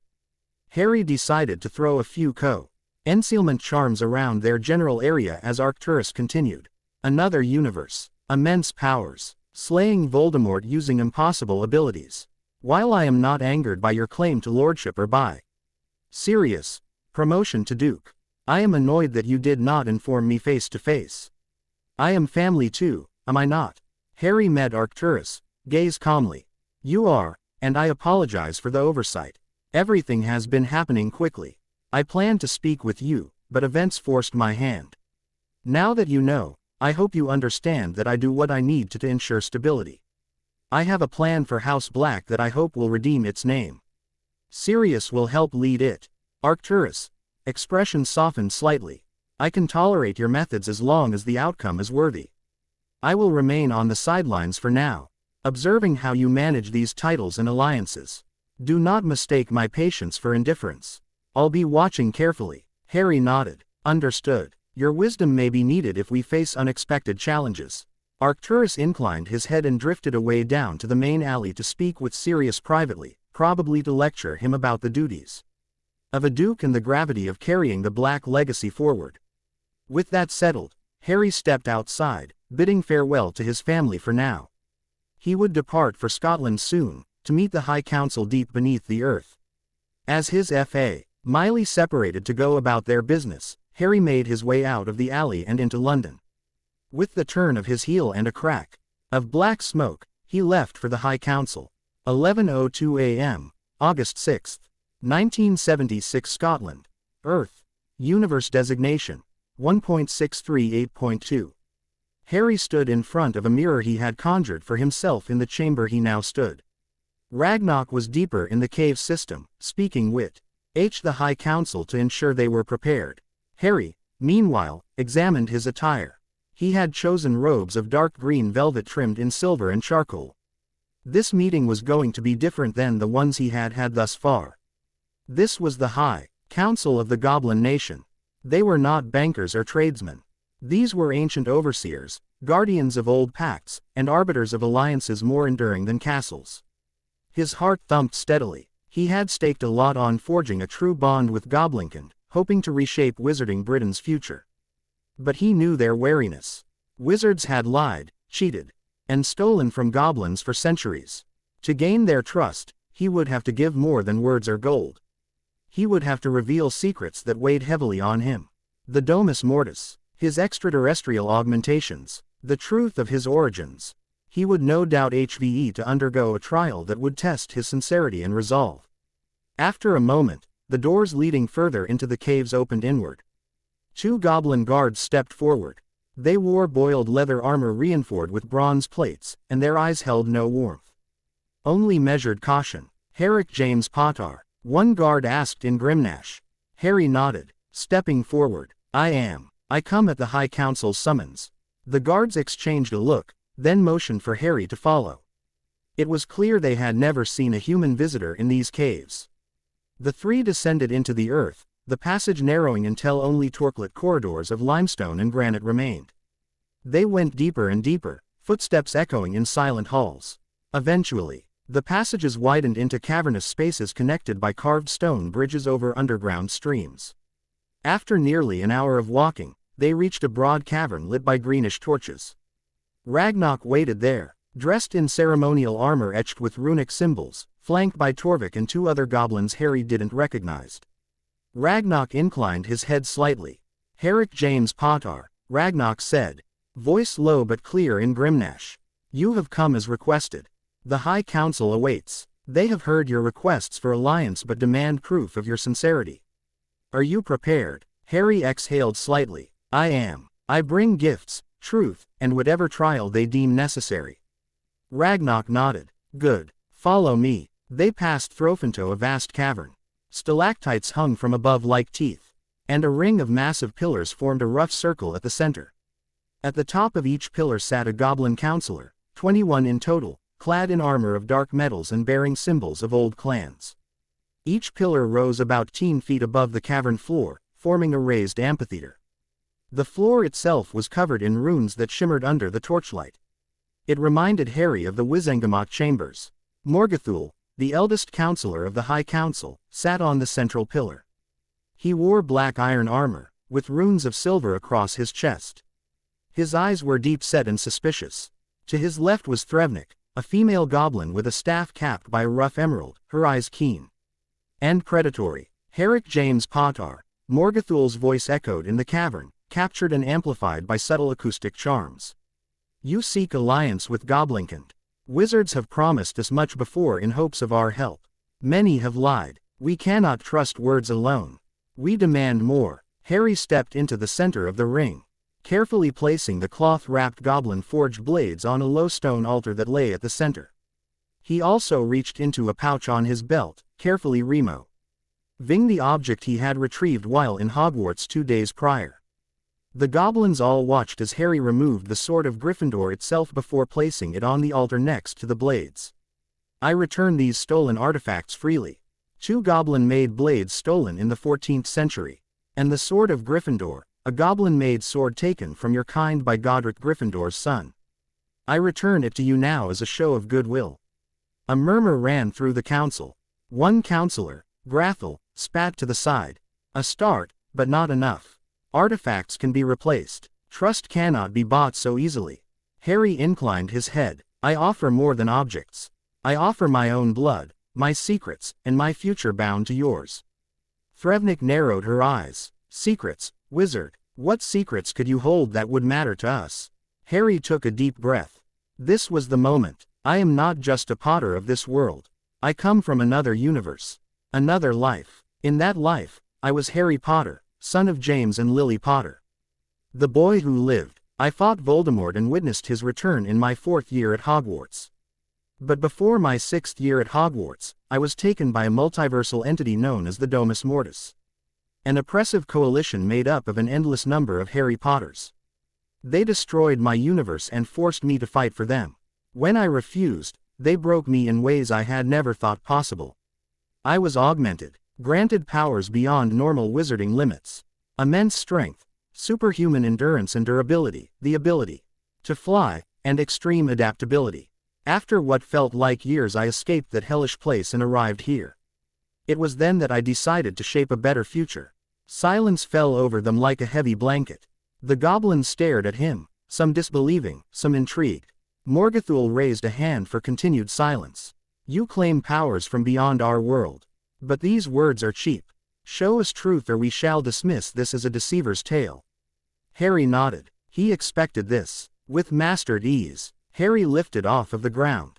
His eyes glowed a bright emerald green. After a single moment, 2 bright beams of energy shot from his eyes into the stone wall a distance away. Taking a quick breath, he exhaled, watching as the floor below him crystallized in ice. Harry then dropped to the ground, his fists digging into the ground. Once he had straightened his robes, Harry spoke.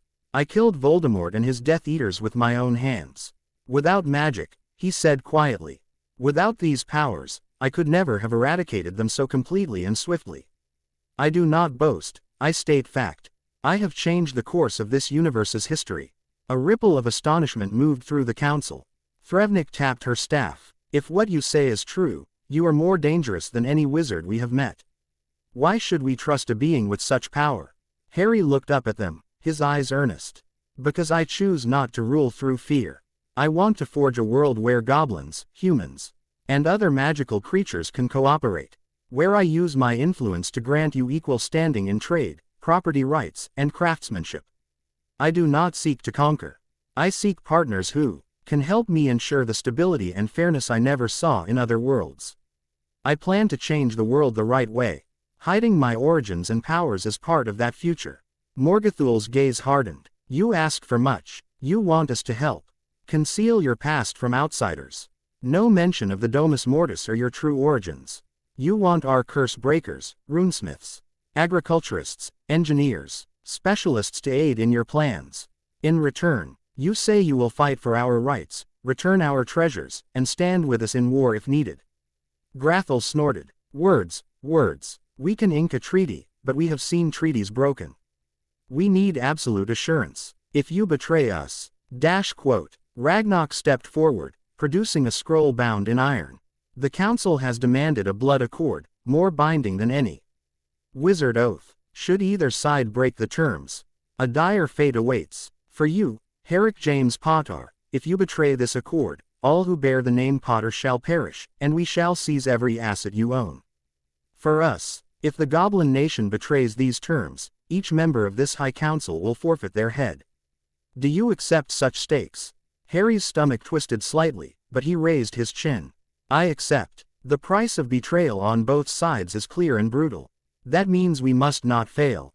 Morgathul nodded slowly. Before we seal this accord, we demand a trial. A test of sincerity. You must face a ritual of truth and intention. Will you submit? Harry nodded. Yes. With that, Harry was led from the main cavern through a narrow tunnel into another chamber. This one was smaller, lit by a single torch of green flame. The High Council followed in silence, forming a circle around Harry. Torvik held the scroll tightly. Morgathul produced a blade thin and needle-like, etched with runes too small to read. Threvnik placed a large stone bowl at Harry's feet, carved with grimacing goblin faces. Kargath Herrick James Potter, Morgathul said in Grimnash, his voice sonorous. Before we sign, you must prove your truth.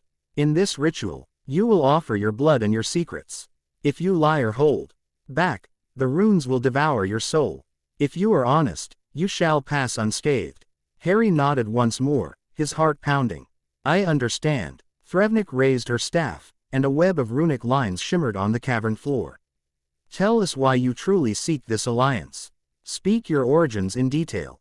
Confirm your willingness to suffer the penalty of betrayal. Harry drew a deep breath. I was born Harry James Potter in a universe not dissimilar to this one. Lord Voldemort killed my parents James and Lily Potter. I survived by a miracle. I fought him as a child, but I never got the chance to defeat him. Before my 6th year at Hogwarts, the Domus Mortis arrived, destroying my universe while kidnapping me for their own gain.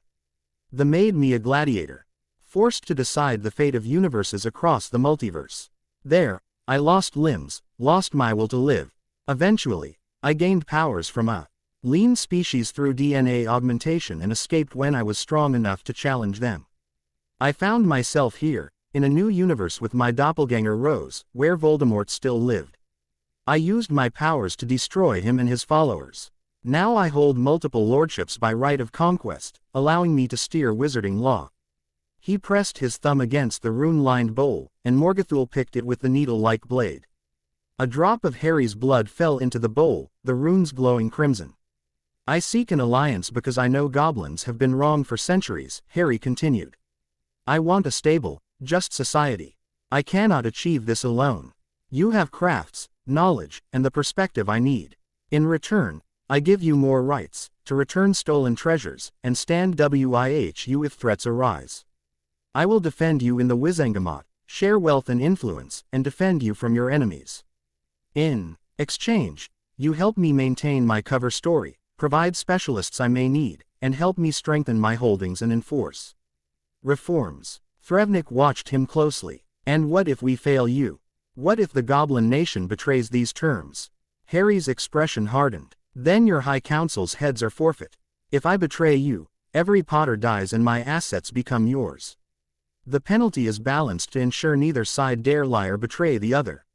The runes in the bowl flared bright blue, then settled.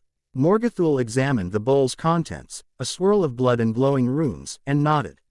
He speaks the truth, or at least he believes every word he says. Grathel sneered. Belief is one thing, but will he stand by it when challenged? Morgothul raised a hand. He has passed the test. Now, the trial of sincerity. Harry tensed. Another trial. Morgothul continued. We have Resiv and angered goblin clans in mainland Europe. They reject all alliances with wizards, preferring raids and hoarding. They destabilize our efforts. If you truly mean to help Goblinkin's future, you must prove you will handle threats not only from wizards but from our own kind. Will you use your powers to bring these clans in line or remove their leaders if needed? Harry hesitated. You ask me to fight goblins. Threvnik's eyes bored into him. Not slaughter innocents, but these clans are ruthless. They sabotage trade, murder emissaries, fan old hatreds. If you want a stable future, you must show that you can and will neutralize threats to Goblinkin's progress. Even if they are goblins. Will you do it? Harry considered the moral weight. He had never wanted to be anyone's enforcer. But if these clans threatened what he was building, mutual prosperity, then removing them might be akin to removing Death Eater remnants. He was not committing to mass murder, he told himself, just to handling aggression. Perhaps, negotiation first, but he must be prepared for violence if they refused reason. I agree, with conditions, Harry said slowly. I will first attempt to negotiate. If they prove utterly hostile and threaten the accords we forge, I will use my powers to subdue or remove their leadership. I will not become a butcher. But I will not allow them to sabotage our alliance either. Morgothul smiled grimly. A measured response. That will do. Understand, we do not relish spilling goblin blood. But the future demands unity. If they cannot be reasoned with, they must be dealt with. A soft hum filled the cavern as Threvnik tapped her staff. The runes on the floor dimmed. Morgothul dipped his finger into the bowl of blood and rune light. The trial is complete. You have spoken the truth. And you have accepted the burden of dealing with enemies not just outside our kind but within. That is sincerity. Torvik stepped forward, holding the iron-bound scroll. He unrolled it on a flat stone surface. On the parchment, lines were inscribed in both English and Grimnash, detailing the terms. Harry would continue to conceal his origins and powers from outsiders. The Goblin Nation would help maintain the secret. Harry would fight for goblin rights in the Wizengamot and return stolen artifacts. Goblins would provide specialists to strengthen Harry's holdings and support his reforms. Both would stand together against external threats.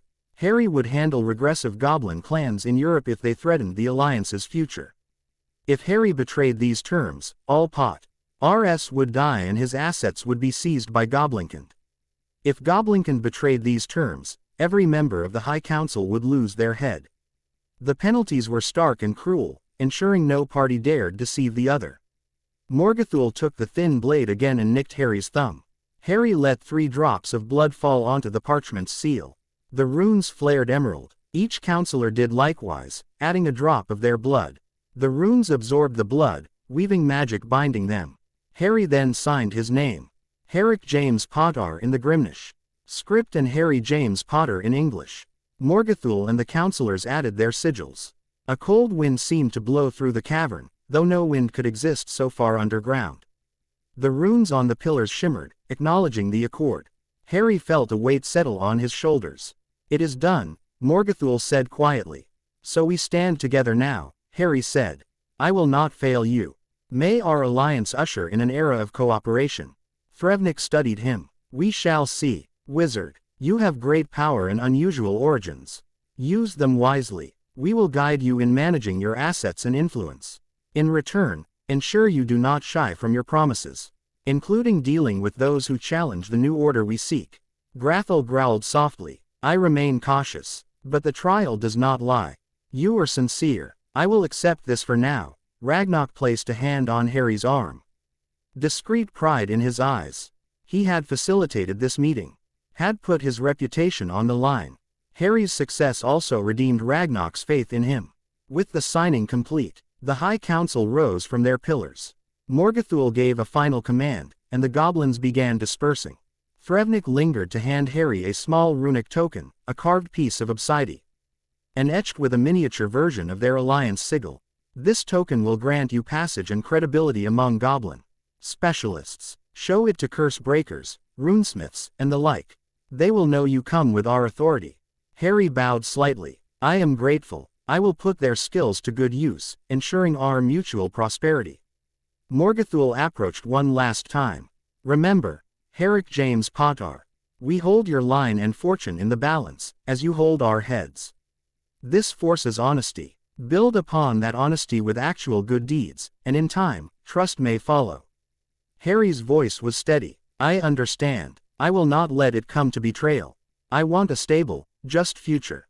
This is our best chance." With that, the counselors vanished into shadowed tunnels, leaving Harry with Ragnarok, Torvik, and 2 guards who had escorted him earlier.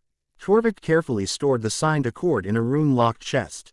The distant drip of water from stalactites punctuated the silence. Ragnarok guided Harry back through the maze of tunnels. As they walked, Ragnarok spoke softly. "You have done what no wizard has. Bound yourself and the High Council under equal threat. It is wise you accept goblin aid. In specialties such as curse breaking and runes. You will need every advantage to reshape wizarding law." Harry nodded. "I can't do it alone. With goblin specialists, I can shore up my estates, ensure magical resources are properly managed, and gain economic leverage. With that, I can influence votes in the Wizengamot more effectively. Step by step, we'll open the path to recognizing goblin rights, ending old prejudices." Ragnarok's lips twitched into a rare smile. "And let us not forget the regressive clans in Europe. They will test your resolve. Are you truly prepared to face them?" Harry hesitated. "I must be. If their actions threaten everything we're building, I won't let them tear it down. I'll try peaceful talks first, but if they strike at us, I will respond in kind. My powers make me capable of defending this alliance." Ragnarok patted his arm. "You have steel in your soul, wizard. Just remember that violence must serve a purpose, not become an addiction. We value cunning and craft over brute force. Use your might as a scalpel, not a hammer." Eventually, they reached the hidden exit. The guards who had guided Harry initially stepped aside, letting him out into the sunlit cliffs. The transition from torchlit caverns to bright daylight was almost shocking. Birds sang in the distance and a breeze stirred the heather.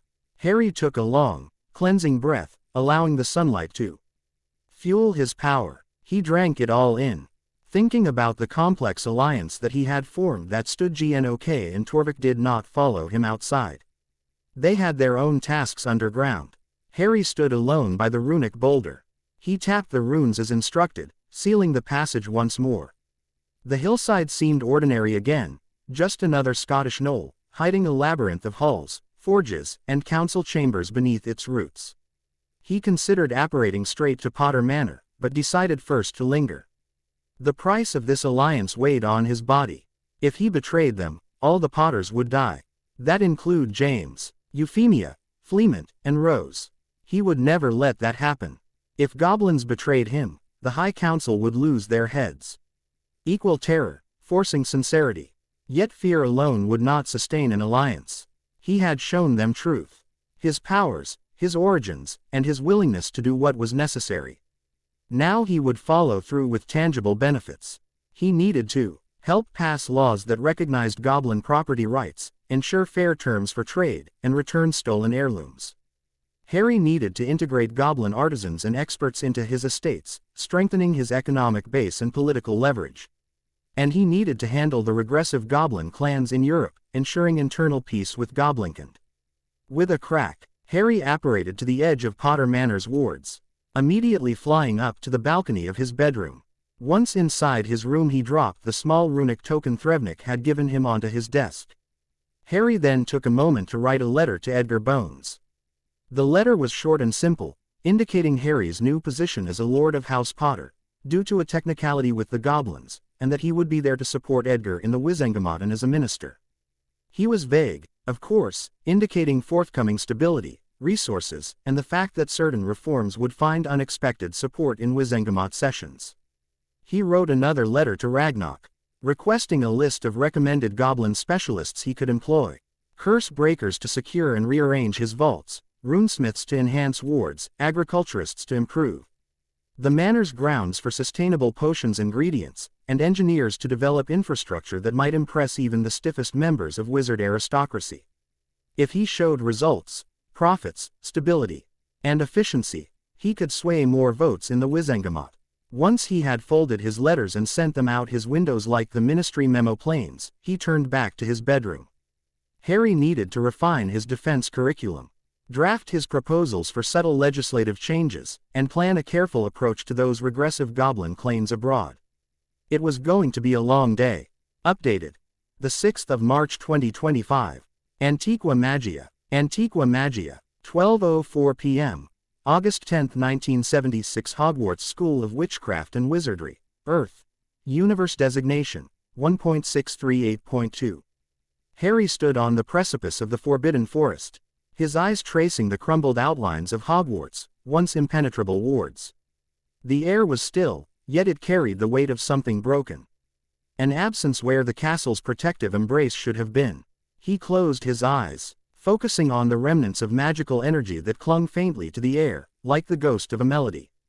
Next to him, Dumbledore was silent, his wand raised and pointed outward as he studied the shattered lattice of enchantments. The faintest traces of magic flickered in the evening light, threads waiting to be retied. Raw energy broke them, Harry admitted, his voice thick with regret. The memory of their chaotic arrival fresh in his mind. My energy. When Rose and I arrived, the collision tore through the wards like parchment, his hand unconsciously tightened into a fist. Guilt coursing through him as he glanced back toward the towering silhouette of Hogwarts. Dumbledore gave a gentle hum. Magic this ancient rarely meets its match, Harry. But your presence here, your very essence, transcends what we can measure. Perhaps the wards did not break so much as yield, sensing something far beyond their comprehension. Harry scoffed, shaking his head. Yielding isn't what it felt like. It felt like destruction. Dumbledore placed a comforting hand on Harry's shoulder. Even destruction, when placed in the hands of a just soul, can create the opportunity for rebirth. Let us not mourn the past, but instead, weave something stronger. Together, they began the arduous task of weaving the fabric of the wards anew. Harry extended his hand, raw magical energy pooling in his palm as he traced symbols in the air. The movements felt both familiar and foreign, like using a tool he'd long abandoned. Dumbledore mirrored his gestures, his spells a tapestry of layered enchantments. Harry could feel the headmaster's magic working alongside his own, steadying it, tempering its volatile nature like a master craftsman smoothing the edges of an uncut gem. Despite the harmony of their work, Harry's thoughts began to drift, drawn unwillingly into darker memories. In the Domus Mortis, Harry began hesitantly, his voice quieter now. There were no wards, no sanctuaries. Every battle, every breath, was a fight to survive. Wards weren't just useless, they were a liability. A sign of weakness. The other gladiators would see through them, rip them apart, and then come for the people hiding behind them. You either fought or you didn't live long enough to regret it. His fingers faltered for a moment as he cast another strand of magic into the air. Each battle stripped you of who you were until only instinct remained. I became something less. Dumbledore's wand paused mid-air, his sharp blue eyes turning to Harry, though he said nothing at first. Then, with a small flourish, he completed his current spell and lowered his wand slightly, allowing Harry's words to settle. And yet, Harry, you escaped, Dumbledore said, his voice heavy with meaning. You defied their purpose for you. If there is one thing you must hold onto, it is that your survival was not a defeat, it was a victory. Dumbledore paused, letting the silence stretch between them. The only sound was the faint hum of magic in the air as the wards began to take shape. Finally, he spoke, his voice low and thoughtful. Perhaps what you became is not what you are, Harry. We are all shaped by our experiences. Yes, but they do not define us. We have a choice in whom we decide to be. Harry turned to Dumbledore, his expression caught somewhere between skepticism and hope. But before he could respond, the ground beneath their feet gave a faint tremor. Both wizards froze, their gazes snapping to the earth as a pulse of energy rippled upward, faint but unmistakable. The air thickened around them, charged with an ancient power that felt alive and watching. Harry nodded, his instincts prickling. It's old, primal, it doesn't belong here. He shifted his stance, every sense attuned to the vibrations that now seemed to echo from deep below. The trembling grew stronger, and with it came a low, resonant hum. A sound not of the earth but of magic. It's coming from below, Harry said, his voice tense. His mind racing, he exchanged a sharp glance with Dumbledore. The Chamber of Secrets. Dumbledore's expression darkened as he nodded, his wand rising instinctively. Then let us see what lies beneath the surface. Yes, Dumbledore replied. His eyes scanned the chamber, lingering on the details Harry had missed years ago. Subtle runes etched into the walls, faint traces of warding magic that seemed dormant but not gone. Something ancient stirs here, beyond the remnants of Tom's meddling. As they walked deeper, their footsteps echoed ominously against the stone. Without warning, the mouth of Salazar Slytherin slid open, revealing the basilisk held within. Dumbledore's eyes shot to the floor in an instant, his wand flicking upward to create a golden, shimmering shield of magic. Harry reacted just as quickly. Two beams of emerald green energy shot through the chamber, cutting right through the basilisk's head. The creature collapsed to the stone floor. What had taken him almost 10 minutes to do in his second year, Harry had a cons. The true heart of the chamber is beyond, Dumbledore said, his voice steady as he focused on the glow behind the basilisk. I've felt this before, Harry muttered, his voice tight with unease. It's feral, untouched by wands or incantations. Dumbledore nodded, his expression contemplative. This magic predates us, Harry. It predates the structure of spellcraft itself. We must tread carefully. Feral magic, Harry whispered, his voice trembling with awe and trepidation as he remembered the knowledge he had obtained on this form of magic. He could feel it resonating with the parts of him that were more than human. It thrummed in his chest, an echo of the strength that had been forged in the Domus Mortis. It's alive, alive and aware, Dumbledore murmured, his voice a mix of fascination and warning. Harry, do not. But it was too late. The artifact's glow intensified, and the chamber was suddenly filled with a brilliant, blinding light. The moment Harry's fingers grazed the crystalline artifact, it shattered with an ear-splitting crack. Fragments of its container disintegrated into glowing motes, swirling around him in a storm of light. Raw feral magic surged into Harry's body like a tidal wave, tearing through his defenses. He convulsed violently, his muscles spasming as the energy coursed through every cell, setting his nerves alight. It wasn't just overwhelming, it was alive. The magic wasn't a tool to be wielded. It was a primal force, clawing and roaring to assert its dominance. Harry's hybrid nature, once a source of unparalleled strength, now felt like a battlefield as the feral force clashed with his augmented physiology. His enhanced cells rebelled against the intrusion, yet the feral magic pressed on.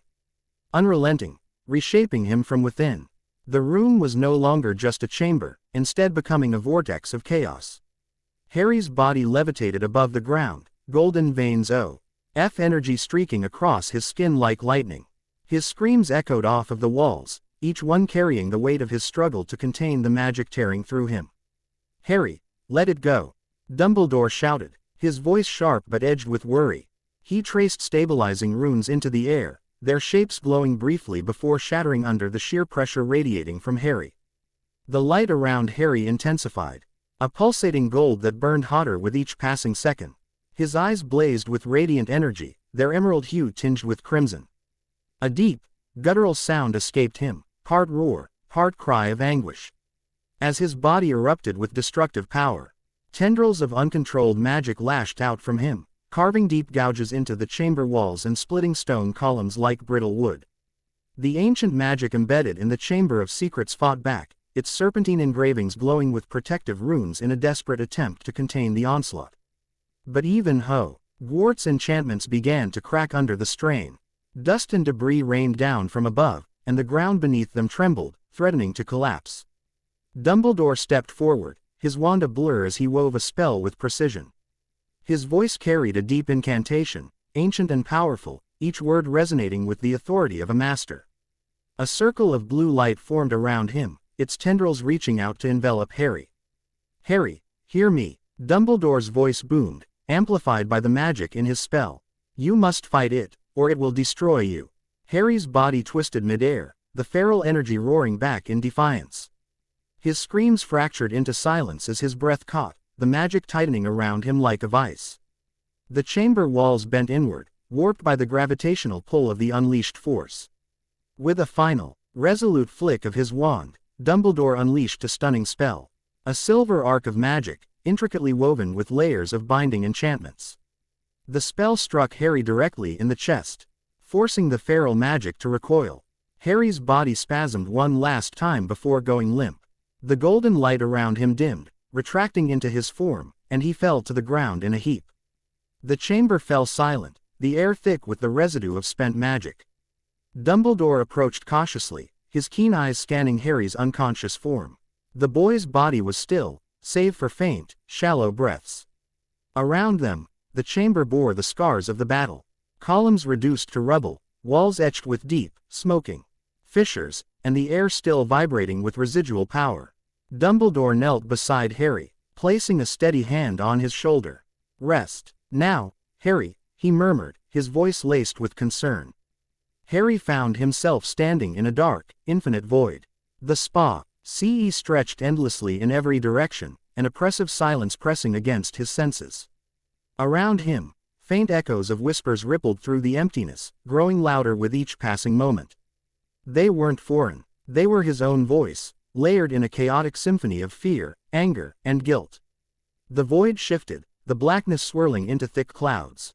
Shadows condensed and twisted into shapes, forming twisted visions of places he recognized. He saw the Potter cottage in Godric's Hollow, its walls scorched and its windows shattered. He saw Hogwarts, its towers crumbling into ruin under a blood-red sky. He saw the arenas of the Domus Mortis, its audience of twisted figures jeering as he stood alone, battered and broken. "Why are you here?" his own voice demanded, a darker, colder version of himself. "What makes you think you belong anywhere?" Harry turned, his fists clenched, his chest heaving with effort, though his body felt weightless. The question wasn't coming from him. It was a reflection, a pale shadow of himself, grinning with sharp teeth and hollow eyes. Before Harry could respond, the void pulsed, and a new figure emerged from the blackness. She reached out for Harry, her trembling hand outstretched as though he was her last hope. "Help me," she cried, her voice raw with desperation. Harry lunged forward, his own hand reaching to meet hers, but before their fingers could touch, the void erupted. Harry roared in frustration, sprinting toward her, but no matter how fast he moved, the distance between them grew. "Wait," Harry shouted. "I can save you." The girl's form dissolved into the mist, leaving behind only the faintest trace of her cry. The tendrils, now free, converged into a new shape. A towering figure that coalesced into Obscurus. The shadowy figure radiated malice. It was a swirling mass of darkness, his body stitched together from jagged lines of green and purple lightning. Where his face should have been, there was only a hollow void, yet Harry could feel his gaze. Mocking, piercing, and heavy with hatred. "You are nothing but a weapon," Obscurus hissed, his voice layered with 1,000 versions of himself, each one colder and more contemptuous than the last. "You think you can escape what you are. A gladiator, a destroyer, a butcher of worlds." Harry flinched as the words cut through him like knives.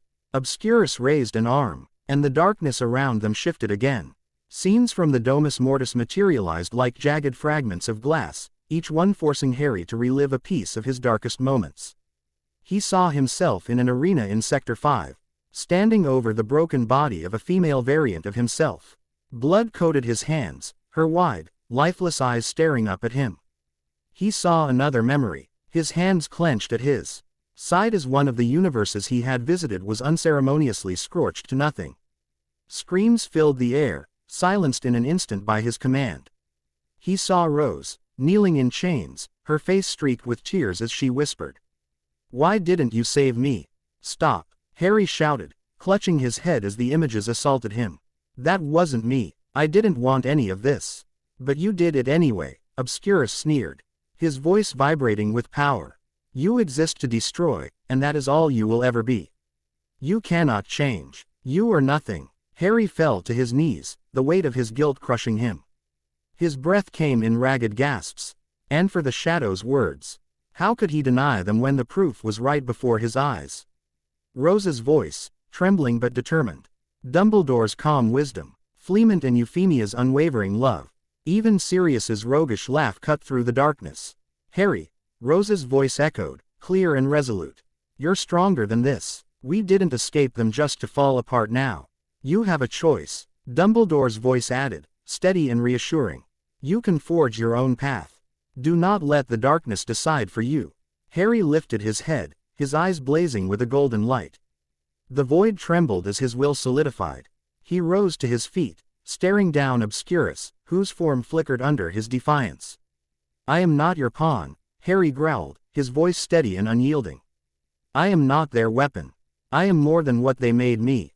Obscurus howled, his form unraveling as Harry's light pushed it back. The shadow lashed out with tendrils of lightning, but Harry caught them in his hands, snapping them apart as if they were nothing. With a final roar, he surged forward, plunging his hands into the shadow's core. Light immediately erupted from within, consuming the darkness entirely. As the void shattered around him, Harry's consciousness began to stir. The battlefield of his mind dissolved, replaced by the steady rhythm of his heartbeat and the faint murmur of voices around him. 10:24 a.m. August 24, 1976. Hogwarts School of Witchcraft and Wizardry, Earth. Universe designation, 1.638.2. 14 days had passed in the physical world, though Harry had no sense of time. His body fought against the remnants of feral magic coursing through his veins, burning with an intensity that should have destroyed him. But inside his mind, he had made a choice. As his eyes fluttered open, golden light still danced faintly across his irises. The infirmary was quiet, bathed in soft sunlight filtering through the windows. Rose sat at his bedside, her head resting against the mattress. Fast asleep. Dumbledore stood nearby, his expression unreadable. Harry took a deep breath, his chest rising and falling steadily for the first time in weeks. He felt different, lighter, perhaps, but also stronger. He had won, not just against Obscurus, but against the part of himself that had doubted his worth. Harry shifted slightly, his limbs feeling heavy as how they were fighting against invisible chains. Rose stirred at the movement, her eyes snapping open. Relief flooded her face as she sat up abruptly, clutching his hand. "Harry," she whispered, her voice thick with exhaustion and emotion. "You're awake, I thought." She trailed off, her words catching in her throat. "I'm here," Harry said softly, his voice raspy but steady. He squeezed her hand weakly.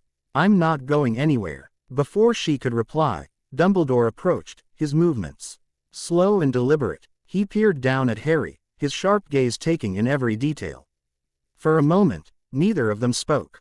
Then, with a faint smile, Dumbledore said, "You have returned to us, Harry. Though I suspect not entirely as you were before." Harry blinked, the memory of the feral magic coursing through him, the struggle against Obscurus, and the overwhelming power that had nearly consumed him. It all came flooding back. He flexed his fingers, feeling the faint hum of energy lingering beneath his skin. A reminder of what had been unleashed. "What happened?" Harry asked, his voice low. "The feral magic, it felt alive, like it was trying to take control." Dumbledore nodded gravely. "Feral magic is not merely a force, Harry. It is raw, untamed, and ancient beyond comprehension. It sought to dominate you, to become a part of your essence. Few could have survived such an encounter, let alone subdued it. Yet here you are." Harry exhaled shakily. "It didn't feel subdued. It felt changed, like it's still inside me, waiting." Rose leaned forward, her expression worried. "Can it hurt you? Or anyone else?" "I don't think so," Harry replied after a moment. "Not unless I let it. But I need to understand it before it becomes a liability." Dumbledore regarded him thoughtfully. "Then perhaps we must look deeper. The feral magic has tied itself to you, Harry, and in doing so, it has altered not only your power but the connection you now hold to this castle." Harry frowned. The wards. He remembered the surge of magic that had erupted from him as he awoke. What happened to them? Dumbledore's faint smile returned, this time with a glimmer of pride. "They are stronger than ever. Your magic has bonded with the wards, Harry. They are now an extension of you, and through them, Hogwarts is more protected than it has ever been." The revelation hit Harry like a bolt of lightning.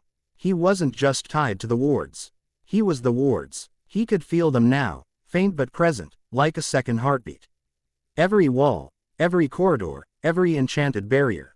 It was all connected to him. "I can control them," Harry realized aloud. Dumbledore inclined his head. "A remarkable gift, but one that must be handled with care. You are now a guardian of Hogwarts in ways no one has been since its founders." Rose squeezed his hand again. "You'll figure it out. You always do." Before Harry could fully process his newfound connection, the infirmary doors burst open with an audible crash.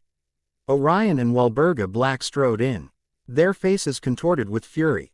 Behind them, a nervous Madame Pomfrey scurried, clearly unhappy about the intrusion. "Who gave you the right, Potter?" Orion bellowed, his voice sharp and commanding. "To meddle in the affairs of the House of Black." Walburga sneered, her cold eyes fixed on Harry as she jabbed a finger in his direction. "You've cut us off from our vaults. Do you think you can usurp us so easily? The House of Black is not a toy for you to play with, boy." Harry's wide eyes examined the couple for a moment, taken by surprise. Their abrupt appearance was certainly unexpected. But he soon sat up straighter, his emerald eyes flashing gold momentarily as he met Walburga's glare. "I didn't take the Black name to indulge your greed," he said coldly, his voice carrying an authority that silenced the room. "I took it to restore honor to a family that you've turned into a disgrace." Orion stepped forward, his jaw clenched. "You have no right." "I have every right," Harry interrupted, his tone unyielding. "As the Lord of House Black, I hold the keys to its future. And that future doesn't include you squandering its wealth and influence on petty power games." Walburga's face twisted in rage. "You insolent child." Harry swung his legs over the bed, standing up for the first time since the incident in the chamber, his heightened presence silencing her instantly. Though his body still ached from the feral magic, he channeled his inner strength, his voice ringing with finality. "If you continue to defy me, I'll do more than cut you off from the vaults. I'll remove you from the family altogether. The House of Black doesn't need you, and neither do I." For a moment, the Blacks were silent, their fury palpable. But before either could respond, the door opened again, and Fleamont and Euphemia Potter entered, flanked by James and Sirius. The sight of Sirius caused Walburga's expression to twist further into hatred. "Leave," Sirius said, stepping forward, his tone venomous. "You're not welcome here." Walburga's glare burned into her son, but she turned on her heel, her robe swirling as she stormed out, Orion following closely behind. The infirmary fell silent once more. As the doors closed, the Potters gathered around Harry, their expressions a mix of concern and relief. Sirius clapped a hand on Harry's shoulder, his trademark grin returning. "You handled that better than I ever could've. Remind me never to cross you." Harry chuckled weakly. "You'd probably enjoy it too much." Rose leaned closer, brushing a strand of hair behind her ear. "You should rest. Whatever that feral magic did to you, you'll need time to figure it out." "I will," Harry promised, looking around at the people who had become his family. "But right now, I'm just glad to you." 2:34 a.m. August 25, 1976. Kamar Taj. Earth. Universe designation 1.638.2. The sanctum of Kamar Taj was unusually tense, the soft hum of mystical energy competing with the faint whispers emanating from the projection of the Codex Infernum. Its presence was a discordant note in the otherwise serene space, a reminder of powers that could not be controlled, only survived. The Ancient One sat at the center of the chamber, her posture regal yet calm. Beside her, Wong stood silently, his arms crossed, his usual pragmatism replaced with visible unease. At the far end of the room, Baron Mordo leaned against the shadowed wall, his sharp eyes fixed on the Codex with equal parts fascination and distrust. John Constantine, as irreverent as ever, struck a match against the pedestal and lit another cigarette. "You lot are awfully uptight for people who supposedly mastered their inner zen," he said, exhaling a curl of smoke toward the ceiling. "It's a book. A dangerous one, sure. But not the bloody end of the world." Mordo stepped out of the shadows, his voice cutting through the air like a blade. "It is far more than a book, Constantine. The Codex Infernum is a nexus of chaos. A conduit to powers that defy the laws of magic and reality itself. If left unchecked, it will not simply corrupt the wielder. It will unmake them." Constantine rolled his eyes, his tone flippant. Yeah, I've heard all the apocalyptic warnings before. But Harry's no pushover. The kid's already faced more horrors than most of us combined. Wong frowned, stepping closer to the pedestal.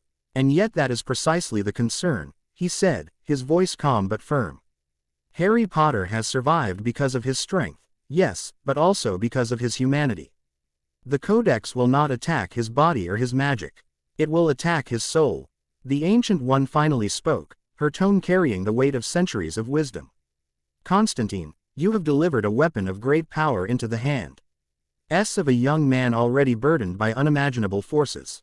The Codex is not an ally. It is a predator. It will seduce him with answers to his greatest struggles, but those answers will come at a cost he cannot yet comprehend." Constantine leaned against the pedestal, his face darkening. "You think I don't know that? I've dealt with the Codex. I've felt its pull. But I also know Harry. He's got a moral compass that could shame most saints. And he's got people around him to keep him grounded." The Ancient One nodded in agreement, her expression grave. "Harry Potter's strength is undeniable, but his connection to the feral magic makes him vulnerable. The Codex has already begun to bind itself to him, amplifying his power while embedding itself in his essence. As the connection deepens, it will test him. Not just his resolve, but the very core of who he is." 2:39 a.m. August 25, 1976. Hogwarts School of Witchcraft and Wizardry. Earth. Universe designation 1.638.2. Back in the sanctity of Hogwarts, the Codex Infernum rested within Harry's enchanted satchel. It was an ever-present weight, not just in the physical sense but in his mind. Even as he moved about the castle, overseeing R.E. pairs to the wards or planning defenses with Dumbledore and Rose, he could feel the Codex's whispers at the edge of his thoughts. It called to him, not with words but with feelings. Hints of clarity when the path forward seemed uncertain. Flashes of insight that felt almost too convenient. He had opened its pages only a handful of times, but each spell he cast from it left a mark, a faint ache in his magic, as though the Codex was demanding something in return. Harry sat in the Gryffindor common room, the Codex open before him on the table. Its runes shifted across the pages, glowing faintly with crimson light. The book seemed alive, its energy pulsing in time with his own heartbeat. "You're going to wear yourself out," Rose said, stepping into the room and folding her arms. "That thing's dangerous, Harry. You know that." "I know," Harry replied, not looking up. His voice was tired but resolute. But it's the only thing that's made sense of the feral magic. It's connected to it, somehow. It's like the codex is part of whatever woke up in the chamber. Rose sat across from him, her gaze flicking to the codex with thinly veiled unease. And what happens when it takes more than it gives? When it starts whispering things you can't ignore. It already has, Harry admitted, closing the book and leaning back in his chair. It's not just a tool, Rose. It's alive, and it wants something from me. But right now, it's helping. Rose reached out, resting a hand on his arm. Just don't let it pull you under, Harry. You've already been through enough. 2:41 a.m., August 25, 1976. Kamar Taj. Earth. Universe designation. 1.638.2. Back at Kamar Taj, the debate grew more heated. The codex is a necessary risk, Constantine argued, slamming his hand on the pedestal for emphasis. You've seen what Harry's up against. Voldemort was bad enough, but the Domus Mortis. They make your average dark wizard look like a bloody housefly. Harry needs every advantage he can get. And yet, Mordo countered, stepping closer. You fail to see that the codex is not an advantage. It is a trap. It will convince him that the ends justify the means, that power alone can solve his problems. And when he falls, he will not simply lose himself. He will unleash the chaos within that book upon all of us. Constantine lit another cigarette, his expression dark. I trust Harry to do what needs to be done. The Ancient One stepped between them, her calm demeanor a sharp contrast to their escalating tension. This is not a matter of. Wong, who had remained silent until now, finally spoke. Then we must guide him. If the codex is already bound to him, we cannot undo what has been done. But we can help him understand its dangers. If he is to succeed, he must learn to wield the codex without being consumed by it. Mordo scoffed. A dangerous gamble, but I see no alternative. The Ancient One turned to Constantine, her gaze piercing. You have set this path in motion, John. It is now our responsibility to ensure Harry does not fall. Constantine gave a humorless chuckle. Yeah, because babysitting a teenage wizard with a book of ultimate chaos is exactly how I wanted to spend my time. Don't worry, love, I'll make sure the kid pulls through. But even as he spoke, a flicker of doubt crossed Constantine's face. He had seen the codex's power firsthand, felt its pull in the darkest moments of his life. And now, it was in Harry's hands. A boy who had already sacrificed so much. The Ancient One watched him carefully, her voice soft but firm.